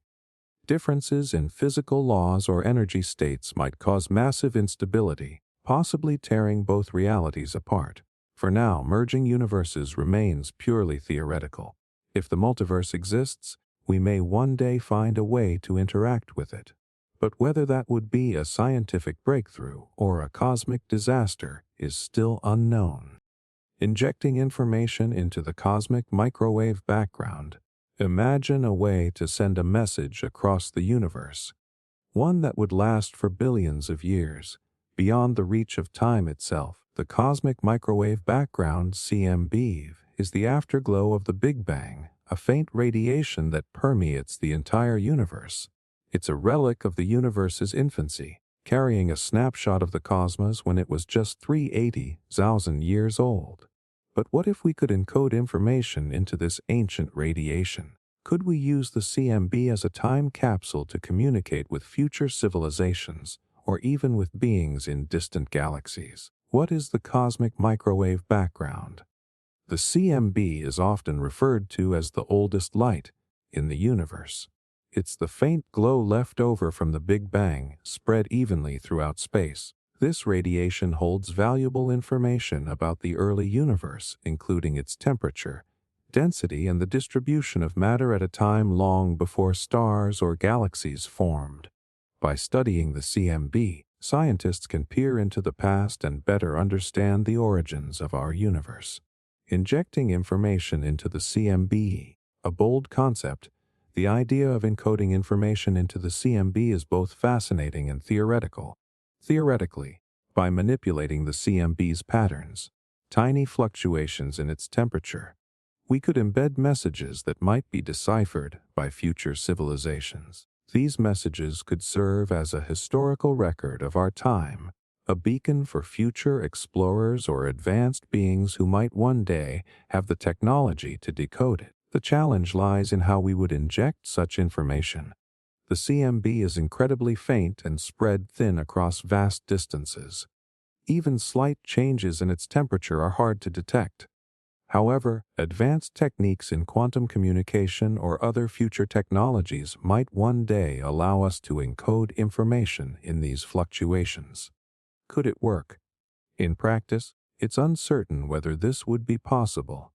Any changes we made to the CMB might be imperceptible against the background noise, and the vast distances involved would mean that the message could take millions or even billions of years to reach any potential recipients. Even if such a message could be successfully injected, future civilizations may not have the tools or knowledge to decode it. Injecting information into the CMB could be a way to create a cosmic time capsule, preserving human knowledge for future generations, or even distant civilizations. While it's a highly speculative idea, the thought of sending a message across the universe, encoded in the fabric of space, time itself, is a captivating possibility that could one day become reality. For now, it remains a distant dream in the realm of theoretical physics, but who knows what future technologies might bring. Sending a signal to the beginning of time. What if we could send a message back to the very beginning of time? Imagine the ability to communicate with the past, reaching into the primordial moments of the universe's birth. It sounds like science fiction, but some theoretical physicists have proposed that, using advanced techniques, we might be able to send a signal back to the dawn of time itself. Could we influence the events that led to the formation of the universe? And if we could communicate with the past, what might we learn about the origins of everything? The concept of time and its flow, time, as we understand it, flows in one direction from the past to the future. This unidirectional flow is a fundamental aspect of our universe, governed by the second law of thermodynamics, which states that entropy, or disorder, always increases over time. But is time truly as linear as we think? Could it be possible to reverse this flow, at least in some form, and communicate with past moments? The idea of sending signals backward. The idea of sending a signal to the beginning of time hinges on the concept of retrocausality, a theoretical idea in quantum physics. Retrocausality suggests that an effect could precede its cause, essentially allowing information to travel backward in time. While this goes against everything we know about causality in the macroscopic world, quantum mechanics has shown us strange phenomena where particles can appear to influence the past in certain scenarios, such as in the famous delayed choice experiments. One proposed method of sending a signal backward in time involves manipulating quantum entanglement. If particles are entangled, their states are linked, even across vast distances. Theoretically, one could exploit this connection to send a signal back through time, influencing past events or extracting information that could shed light on the early universe's formation. The challenges of communicating with the past. However, there are many challenges. The first is the nature of time itself. Our current understanding of physics, including Einstein's theory of relativity, suggests that time is a dimension like space, but its manipulation on a large scale would require energy and technology far beyond what we have today. Moreover, even if we could send a signal to the past, there's no guarantee that it would be received or understood. The laws of causality, which govern cause and effect, may prevent such messages from ever being acknowledged in the first place. Could it be possible? Currently, the idea remains purely speculative, and it's likely that communication with the past remains out of reach for humanity. While quantum mechanics and theories like retrocausality suggest it might be possible under certain conditions, we are nowhere near the technology needed to send a message to the past. And even if we did, it's unclear whether the universe would allow such a message to be received, given the strict rules of causality. Sending a signal to the beginning of time is an incredibly thought-provoking concept, pushing the boundaries of our understanding of both time and communication. While we may never have the technology to reach into the past, the very idea forces us to reconsider our place in the universe and the nature of time itself. For now, this remains one of the many mysteries that physicists will continue to explore, hoping one day to unlock the deepest secrets of the cosmos. Weaponized entropy collapse. Entropy is a fundamental principle of nature, often described as the universe's tendency to move towards disorder. The second law of thermodynamics tells us that in an isolated system, entropy always increases. Over billions of years, this means the universe will eventually reach a state of maximum disorder, often referred to as heat death, where no usable energy remains. But what if we could speed up this process? What if we could weaponize entropy and collapse everything into disorder much faster? This concept, called weaponized entropy collapse, explores the possibility of deliberately accelerating this process to destroy matter and structures on a massive scale. The science behind entropy. In simple terms, entropy is the measure of disorder or randomness in a system. When energy disperses, it increases entropy. For example, when hot and cold water mix, the heat spreads out until both are the same temperature. This is a natural process that applies to everything from the smallest atoms to entire galaxies. Over time, stars burn out, planets disintegrate, and even the universe itself is headed towards this inevitable state of disorder. Weaponizing entropy. The idea of weaponizing entropy involves triggering an accelerated breakdown of systems, causing them to lose their structural integrity. If such a weapon existed, it could destabilize atoms and molecules, causing them to break apart and dissolve into randomness. This would not be an explosion in the traditional sense, but a complete disintegration of everything it touches: living beings, structures, or even entire planets. Potential dangers. If such a weapon were ever developed, its potential for destruction would be unimaginable. It could destabilize matter on a scale from objects to entire planets, potentially even affecting stars or galaxies. However, the practical application of such a concept remains speculative at best. Weaponized entropy collapse, while purely theoretical, demonstrates the power and danger of manipulating natural forces.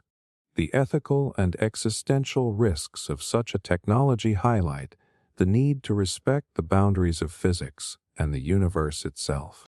Discovering a cosmic code that controls reality. Have you ever wondered if everything around you, your life, the world, the universe, could be nothing more than an elaborate simulation? It sounds like science fiction, but what if reality itself is coded? Some physicists and philosophers believe that our universe might be a sophisticated computer simulation created by an advanced civilization. If that's true, then what if there's a way to understand and possibly hack the very code that controls our existence? The idea of discovering a cosmic code that governs reality taps into a mix of philosophy, quantum physics, and technology. But how would it even be possible? The simulation hypothesis. The simulation hypothesis, popularized by thinkers like philosopher Nick Bostrom, suggests that future civilizations could possess the computational power to simulate entire universes. According to this theory, our reality might just be one of these simulations. If this is true, then everything we experience, time, space, and even our consciousness, might be part of an artificial construct. The question becomes, is there a code or set of rules that defines this simulation? The search for the code. The search for this cosmic code is rooted in the pursuit of understanding the fundamental laws of physics. Quantum mechanics and general relativity, for example, describe the behavior of the universe at both the smallest and largest scales. But what if these laws themselves were just lines of code programmed to dictate how everything behaves? Some researchers suggest that by studying anomalies in the fabric of spacetime or investigating quantum fluctuations, we could uncover glitches or patterns that hint at the underlying code of our reality. The implications of hacking reality If we ever manage to discover this cosmic code, the possibilities are mind-boggling. Could we modify reality, change the laws of physics? Perhaps we could alter our own perceptions or even rewrite our own existence. In theory, hacking the code could give us God-like powers, powers that challenge the very nature of free will and existence itself. While the idea of discovering and hacking a cosmic code remains speculative, it raises fascinating questions about the nature of our reality and the limits of human knowledge. If the universe is indeed a simulation, perhaps the key to understanding it lies within the code, waiting to be unlocked. Unlocking the fifth dimension, we experience the world in 3 dimensions of space, length, width, and height, and 1 dimension of time. But what if there's more to reality than what meets the eye? What if, beyond the 4 known dimensions, there exists a 5th dimension that holds the key to new possibilities in physics? The idea of extra dimensions is not new. It's a central concept in theories like string theory and M-theory. But how do we test the existence of such dimensions, and what could it mean for our understanding of the universe? Theoretical foundation of extra dimensions. The concept of extra dimensions arises from attempts to unify the forces of nature, particularly gravity, electromagnetism, and nuclear forces. In string theory, for example, the idea is that there are more than the familiar 4 dimensions. These extra dimensions, however, are incredibly tiny and tightly compacted, far too small to detect with current technology. According to these theories, the extra dimensions could be hidden in the fabric of spacetime, curled up in ways that are almost impossible for us to notice. Unless we figure out how to access them, challenges in accessing the 5th dimension. Accessing the 5th dimension would require us to break free from the limitations of our 3-dimensional perception. Imagine trying to manipulate the fabric of spacetime itself, something that is far beyond our current technological capabilities. One approach to testing the existence of extra dimensions is through high-energy experiments like those conducted at particle accelerators, including the Large Hadron Collider. Some scientists theorize that by smashing particles together at incredibly high speeds, we might create conditions where the effects of extra dimensions become apparent, such as the production of mini black holes or unusual patterns of energy release. What if we could unlock it? If we were able to access the 5th dimension, the implications for science and technology would be profound. It could potentially offer new ways to manipulate gravity, open gateways to other universes, or even alter the fundamental laws of physics. The very nature of space and time might change, leading to breakthroughs in quantum mechanics, space travel, and our understanding of the cosmos. While the idea of unlocking the 5th dimension remains purely speculative, the pursuit of understanding it opens up vast new frontiers for exploration. If extra dimensions do exist, they could be the key to untapping the mysteries of the universe. And who knows? We might one day discover how to interact with them, changing everything we thought we knew about reality itself. Testing if consciousness can shape physics. The question of whether consciousness can directly influence the physical world has intrigued philosophers, scientists, and mystics alike for centuries. We know that consciousness plays a crucial role in our perception of the world. But could it extend beyond mere observation? Can our awareness actually alter the fabric of reality itself? This question lies at the intersection of quantum mechanics, philosophy, and neuroscience, and testing it could challenge everything we think we know about the universe, the quantum world, and the observer effect. At the heart of this question is the observer effect, a phenomenon that occurs in quantum mechanics. In simple terms, the observer effect suggests that the act of measurement or observation can influence the outcome of an experiment. One of the most famous examples is the Double-Slit Experiment, where particles like electrons behave as both particles and waves, depending on whether they are observed. When not observed, they seem to exist in a superposition, existing in multiple states at once. But when observed, they collapse into a single state.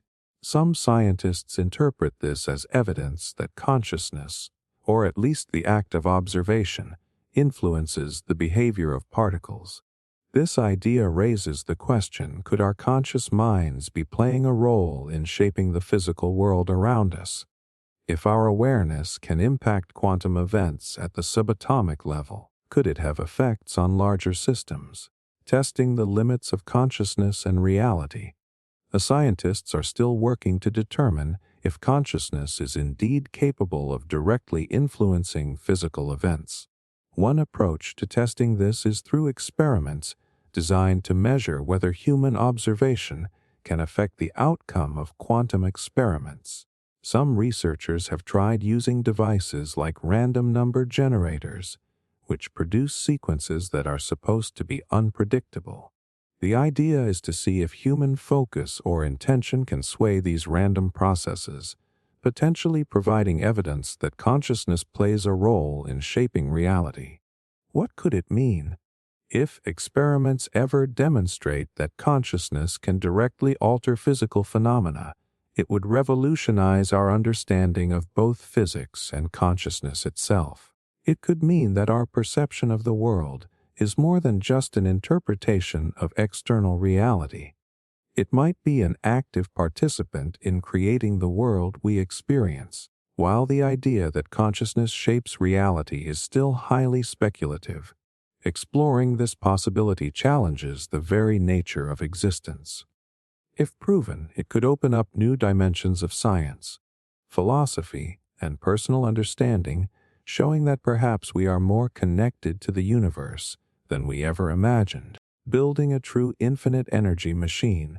The idea of an infinite energy machine, a device capable of providing unlimited energy without any input or fuel, has been a long-standing dream in science fiction and speculative physics. Imagine a world where energy could be harnessed without any cost, pollution, or depletion of resources. It sounds like the ultimate solution to humanity's energy crisis, but could such a machine even be possible? And if it were, would it break the laws of physics as we know them, the laws of thermodynamics and perpetual motion? At the core of this question are the laws of thermodynamics, which govern the behavior of energy in our universe. The first law, known as the law of conservation of energy, states that energy cannot be created or destroyed, only converted from one form to another. The second law, the law of entropy, suggests that energy naturally flows from a state of order to a state of disorder, making it impossible to create a perpetual motion machine, one that could run forever without any energy input. In essence, the concept of a true infinite energy machine goes against these fundamental laws. If such a device existed, it would need to either create energy out of nothing, or somehow bypass the natural tendency of energy to dissipate, both of which are concepts that challenge our current understanding of physics. Can we break these laws? Despite the laws of thermodynamics seemingly standing in the way, there are still some who believe it's possible to circumvent them. The idea of a perpetual motion machine of the second kind, a machine that would supposedly run indefinitely by extracting energy from its surroundings without losing any energy, is a popular theoretical construct. Some scientists even explore ideas like zero-point energy, the theoretical energy that exists in the vacuum of space, or the potential for tapping into quantum fluctuations as a source of infinite energy. However, even these ideas are highly speculative. While quantum mechanics does allow for phenomena that seem to defy classical laws, nothing has yet provided a viable blueprint for a true infinite energy machine. The energy produced by quantum fluctuations or zero-point energy is minuscule and usually requires an input to harness any measurable effect. The limits of our current understanding. Could breaking the laws of thermodynamics unlock a new era of scientific discovery? It's possible, but at the moment, Such ideas remain more science fiction than science fact. If it were somehow achieved, it would force a major rethinking of fundamental physical principles, potentially rewriting the very fabric of our understanding of the universe. While the creation of an infinite energy machine remains an intriguing thought experiment, current science suggests that it's highly unlikely. If such a device were ever constructed, it would undoubtedly shatter our understanding of physics, but for now, we must remain grounded in the reality of the laws that govern the universe. The pursuit of renewable and sustainable energy sources may be the most practical path forward in solving the world's energy problems. Converting mass to pure information. Imagine a world where matter could be converted into pure information, where physical objects, from everyday items to entire planets, could be transformed into data. This might sound like a plot from a futuristic sci-fi film, but it's actually an intriguing question being explored by physicists and computer scientists alike. What if we could treat mass not as a solid, tangible substance, but as a form of data? Could this be the next leap in understanding the universe? The basics of matter and information. Matter, as we know it, is made up of atoms, particles, and energy. According to the famous equation E=mc², mass and energy are interchangeable, meaning that energy can be transformed into mass and vice versa. But the real question arises from the idea that everything in the universe might ultimately be reducible to information.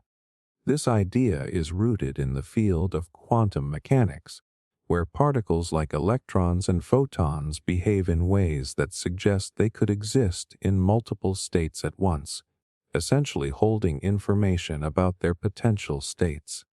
This has led to theories such as the holographic principle, which suggests that the entire universe could be encoded on a two-dimensional surface, much like data stored on a hard drive, turning matter into data. The idea of converting matter into information challenges the very way we view physical reality.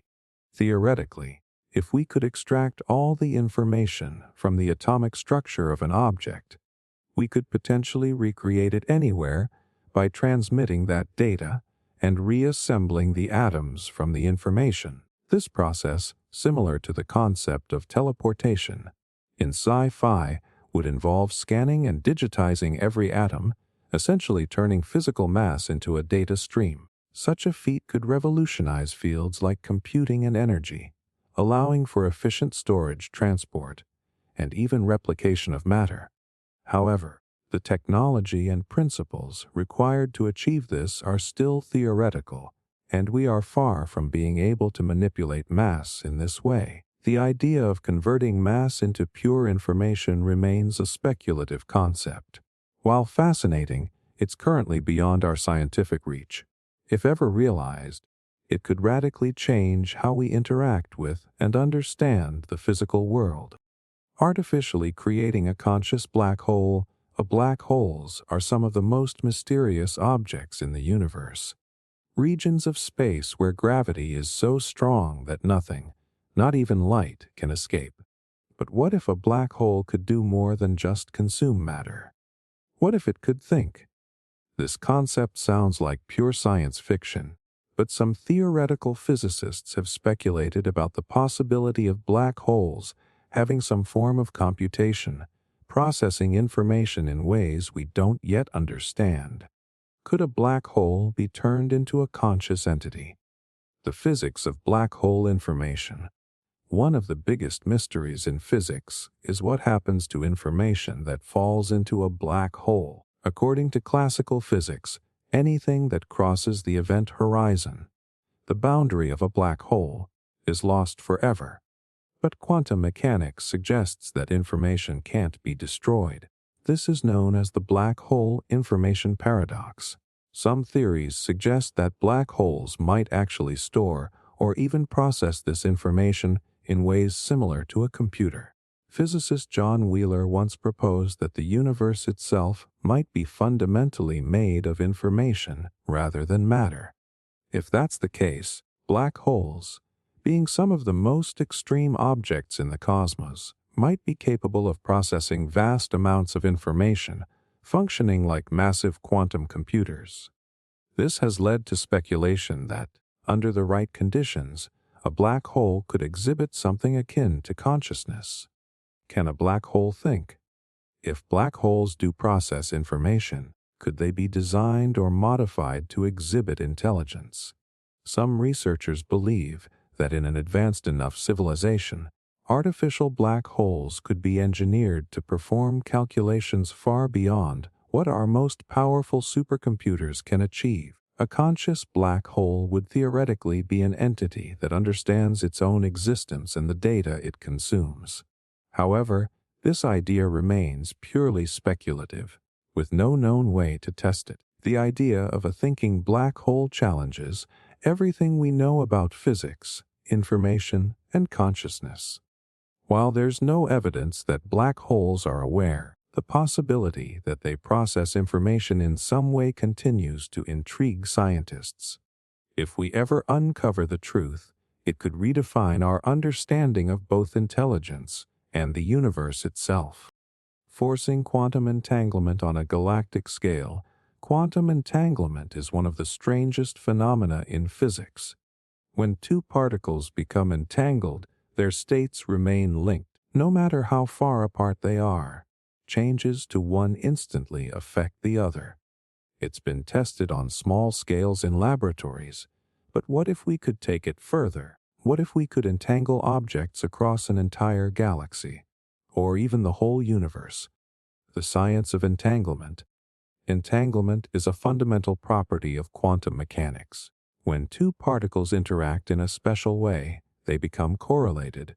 Their quantum states remain connected, even if separated by vast distances. Einstein famously called this spooky action at a distance, because it defies our conventional understanding of space and time.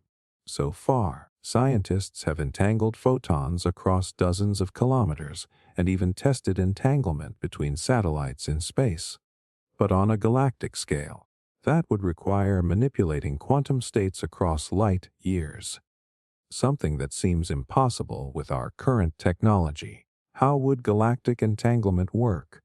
Forcing entanglement across a galaxy would mean creating quantum links between particles at distances so vast that even light would take thousands or millions of years to travel between them. To do this, we'd need to find ways to protect quantum states from decoherence, something that currently destroys entanglement after just a short time. One idea is using naturally occurring quantum particles like cosmic rays, which travel across the universe.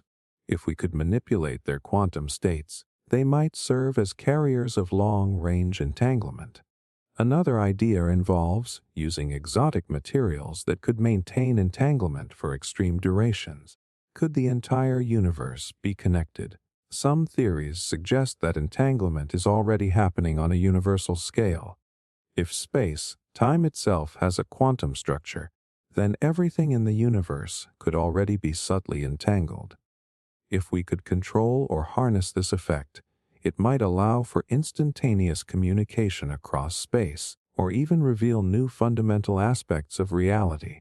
While the idea of galactic scale entanglement is purely theoretical, it challenges our understanding of space, time, and information. If one day we could force entanglement across the universe, it might unlock entirely new forms of communication, or even reveal that reality itself is far more connected than we ever imagined. Triggering the universe's self-destruction code, the universe seems eternal, vast, and unstoppable. But what if, hidden deep within the laws of physics, there's a fundamental flaw, a built-in self-destruction code that could unravel everything in an instant? Some theories suggest that under the right conditions, a single event could trigger the ultimate catastrophe, the total annihilation of reality itself. Theoretical ways the universe could end. Scientists have proposed multiple scenarios in which the universe could essentially delete itself. One of the most alarming is vacuum decay, a process where space itself isn't as stable as we assume. If the universe exists in a false vacuum, then all it would take is a tiny quantum fluctuation or a high-energy event to create a bubble of true vacuum. This bubble would expand at the speed of light, rewriting the very structure of reality and destroying everything instantly. Another possibility is a breakdown in fundamental forces. If the constants that govern physics, like the strength of gravity or electromagnetism, were to shift even slightly, atoms could stop functioning, planets could dissolve, and the very fabric of space, time could collapse. Some theories suggest this could happen randomly or be triggered by a high-energy experiment. Could we accidentally trigger this? Particle accelerators like the Large Hadron Collider smash particles together at extreme speeds. While no evidence suggests they pose a real risk, some have speculated that a sufficiently powerful collision could destabilize space itself.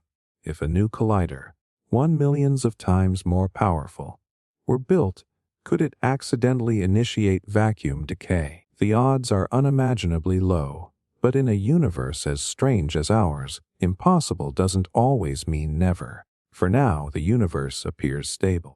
But if there is a hidden self-destruct mechanism buried in physics, let's hope no one ever finds the button.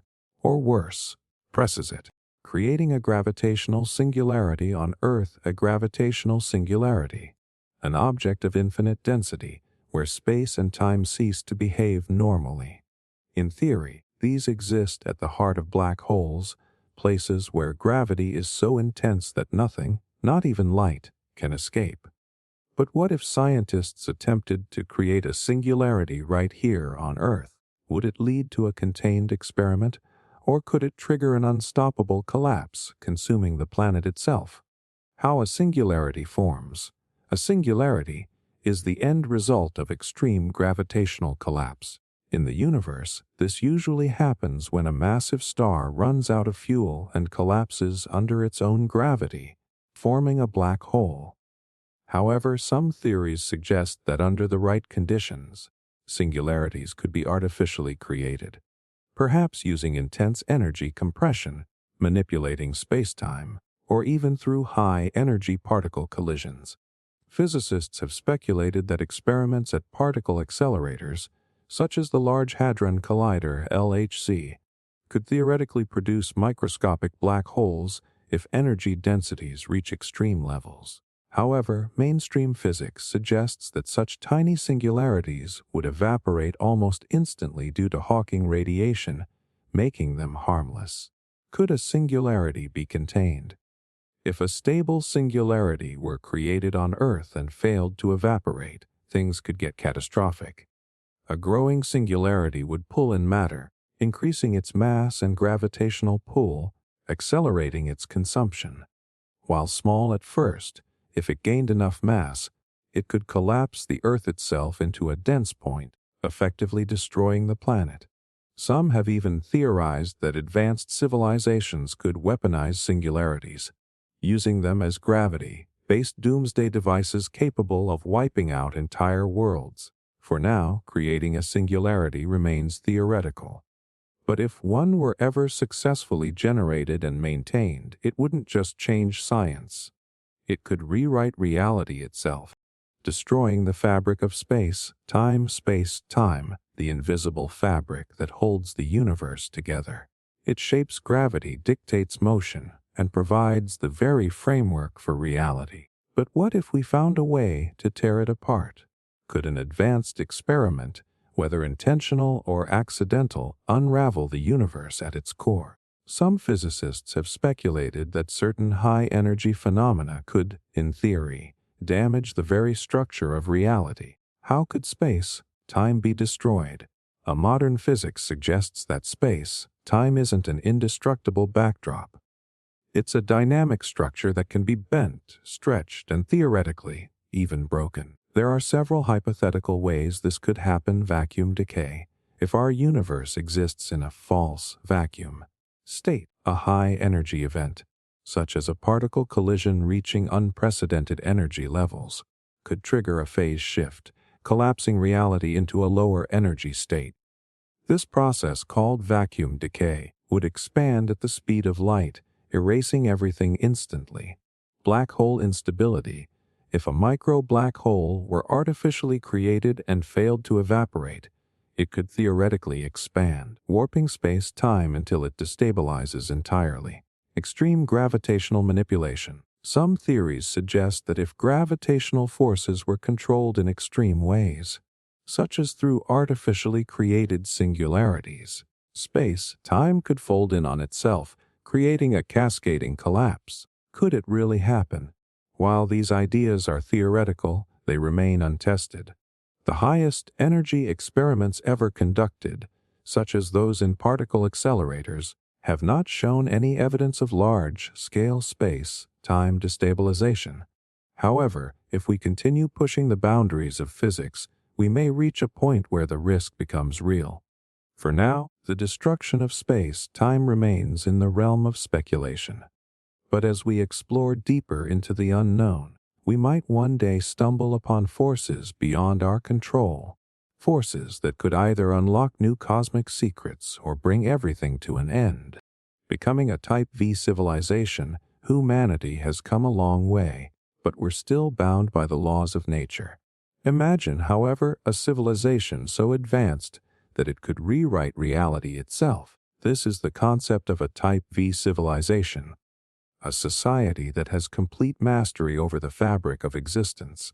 It's not just about controlling energy or planets, it's about bending the very rules that govern physics. What is a Type V civilization? The Kardashev scale, which measures a civilization's technological advancement based on energy consumption, originally proposed 3 levels. Type I, a species harnesses all the energy of its home planet. Type II, it controls its entire star system, perhaps building a Dyson sphere to capture a sun's full energy output. Type III, it expands across the galaxy, commanding the power of billions of stars. But some theorists extended the scale further. Type IV, a civilization that manipulates the energy of an entire universe. Type V, a civilization that transcends the universe itself, rewriting the fundamental laws of physics at will. What would this look like? A Type V civilization wouldn't just travel between galaxies. It might create new ones. It could construct wormholes for instant travel, alter the speed of light, or even manipulate time itself. Such a civilization wouldn't be bound by entropy or decay. If the universe were to collapse, it could escape or rebuild it from scratch. Could we ever reach this level? At our current stage, even reaching Type I remains a distant goal. However, if life continues to evolve for billions of years, without self-destruction, it's possible that intelligence could eventually reach a point where the laws of physics become tools rather than limits. A Type V civilization is beyond anything we can currently comprehend. It represents the ultimate potential of intelligent life, not just surviving, but becoming the architects of reality itself. If such beings exist, they may already be shaping the universe in ways we cannot yet perceive. Escaping the simulation, what if everything around you, the world, the universe, even your own thoughts, was just part of an incredibly advanced simulation? It's a question that has fascinated scientists and philosophers alike. If reality is nothing more than an elaborate program, then the next logical question is, can we escape it? Are we living in a simulation? The simulation hypothesis, popularized by philosopher Nick Bostrom, suggests that a highly advanced civilization could create a simulated universe so realistic that its inhabitants wouldn't know they were inside it. Some scientists argue that if it's possible to simulate consciousness, then it's more likely we are inside a simulation rather than outside one. Strangely, physics itself may support this idea. Some quantum experiments suggest reality only exists when observed, much like a rendered video game. Could this be evidence that we are inside a programmed environment? How would we escape? If we are in a simulation, there are a few speculative ways we might break free. Finding a glitch. Just like video games have bugs, a simulated reality might contain inconsistencies. Scientists searching for limits in physics, like pixelation in space, time, or errors in quantum mechanics, could be uncovering the simulation's boundaries. Hacking the system, if reality is code, could we rewrite it? Theoretical physicists suggest that if we ever discover the source code of reality, perhaps in fundamental equations of physics, we might be able to manipulate or even exit it, attracting the simulator's attention if an advanced intelligence is running our reality, then making ourselves noticeable. By acting unpredictably or creating paradoxes, could force them to intervene. But would they let us leave?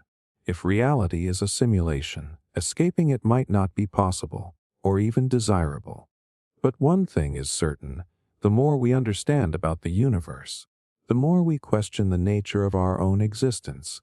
And maybe, just maybe, the answer has been right in front of us all along. Forcing the universe to reboot. What if the universe isn't an endless expanse of physical matter, but instead a vast, self-sustaining program? If reality functions like a simulation, could it be rebooted like a computer system? And if so, what would happen to everything inside it, including us? The universe as a program. Some physicists believe the universe follows strict mathematical rules, much like a programmed simulation. The idea is that, if reality is governed by fundamental equations, then it might be possible to reset these rules, just as a computer system can be restarted to erase errors or refresh its state. Quantum physics presents some bizarre evidence for this. The holographic principle suggests the universe might be a vast projection of information, and some physicists speculate that space, time itself could be a kind of computational framework. If true, then a cosmic reboot isn't entirely out of the question. How would a reboot be triggered? Pushing physics to the limit, some theories suggest that if we create an extreme energy event, such as a false vacuum collapse or an artificial black hole, we might cause reality to reset at a fundamental level, hitting a cosmic kill switch. If an advanced civilization or higher dimensional beings are running our universe, they might have a built-in reset mechanism. Discovering and activating it, whether intentionally or accidentally, could wipe everything clean. Self-correcting reality. If the universe is a simulation, there may be a threshold where too many paradoxes or glitches force it to restart on its own. Some speculate that moments in history that feel like timeline shifts could be evidence of minor reboots already happening. If the universe can be rebooted, it raises a terrifying question. Would we even know? Would history simply loop, or would everything be erased? For now, it remains a thought experiment, but as our understanding of physics deepens, we may get closer to uncovering whether our reality has a reset button, and what happens if it's pressed.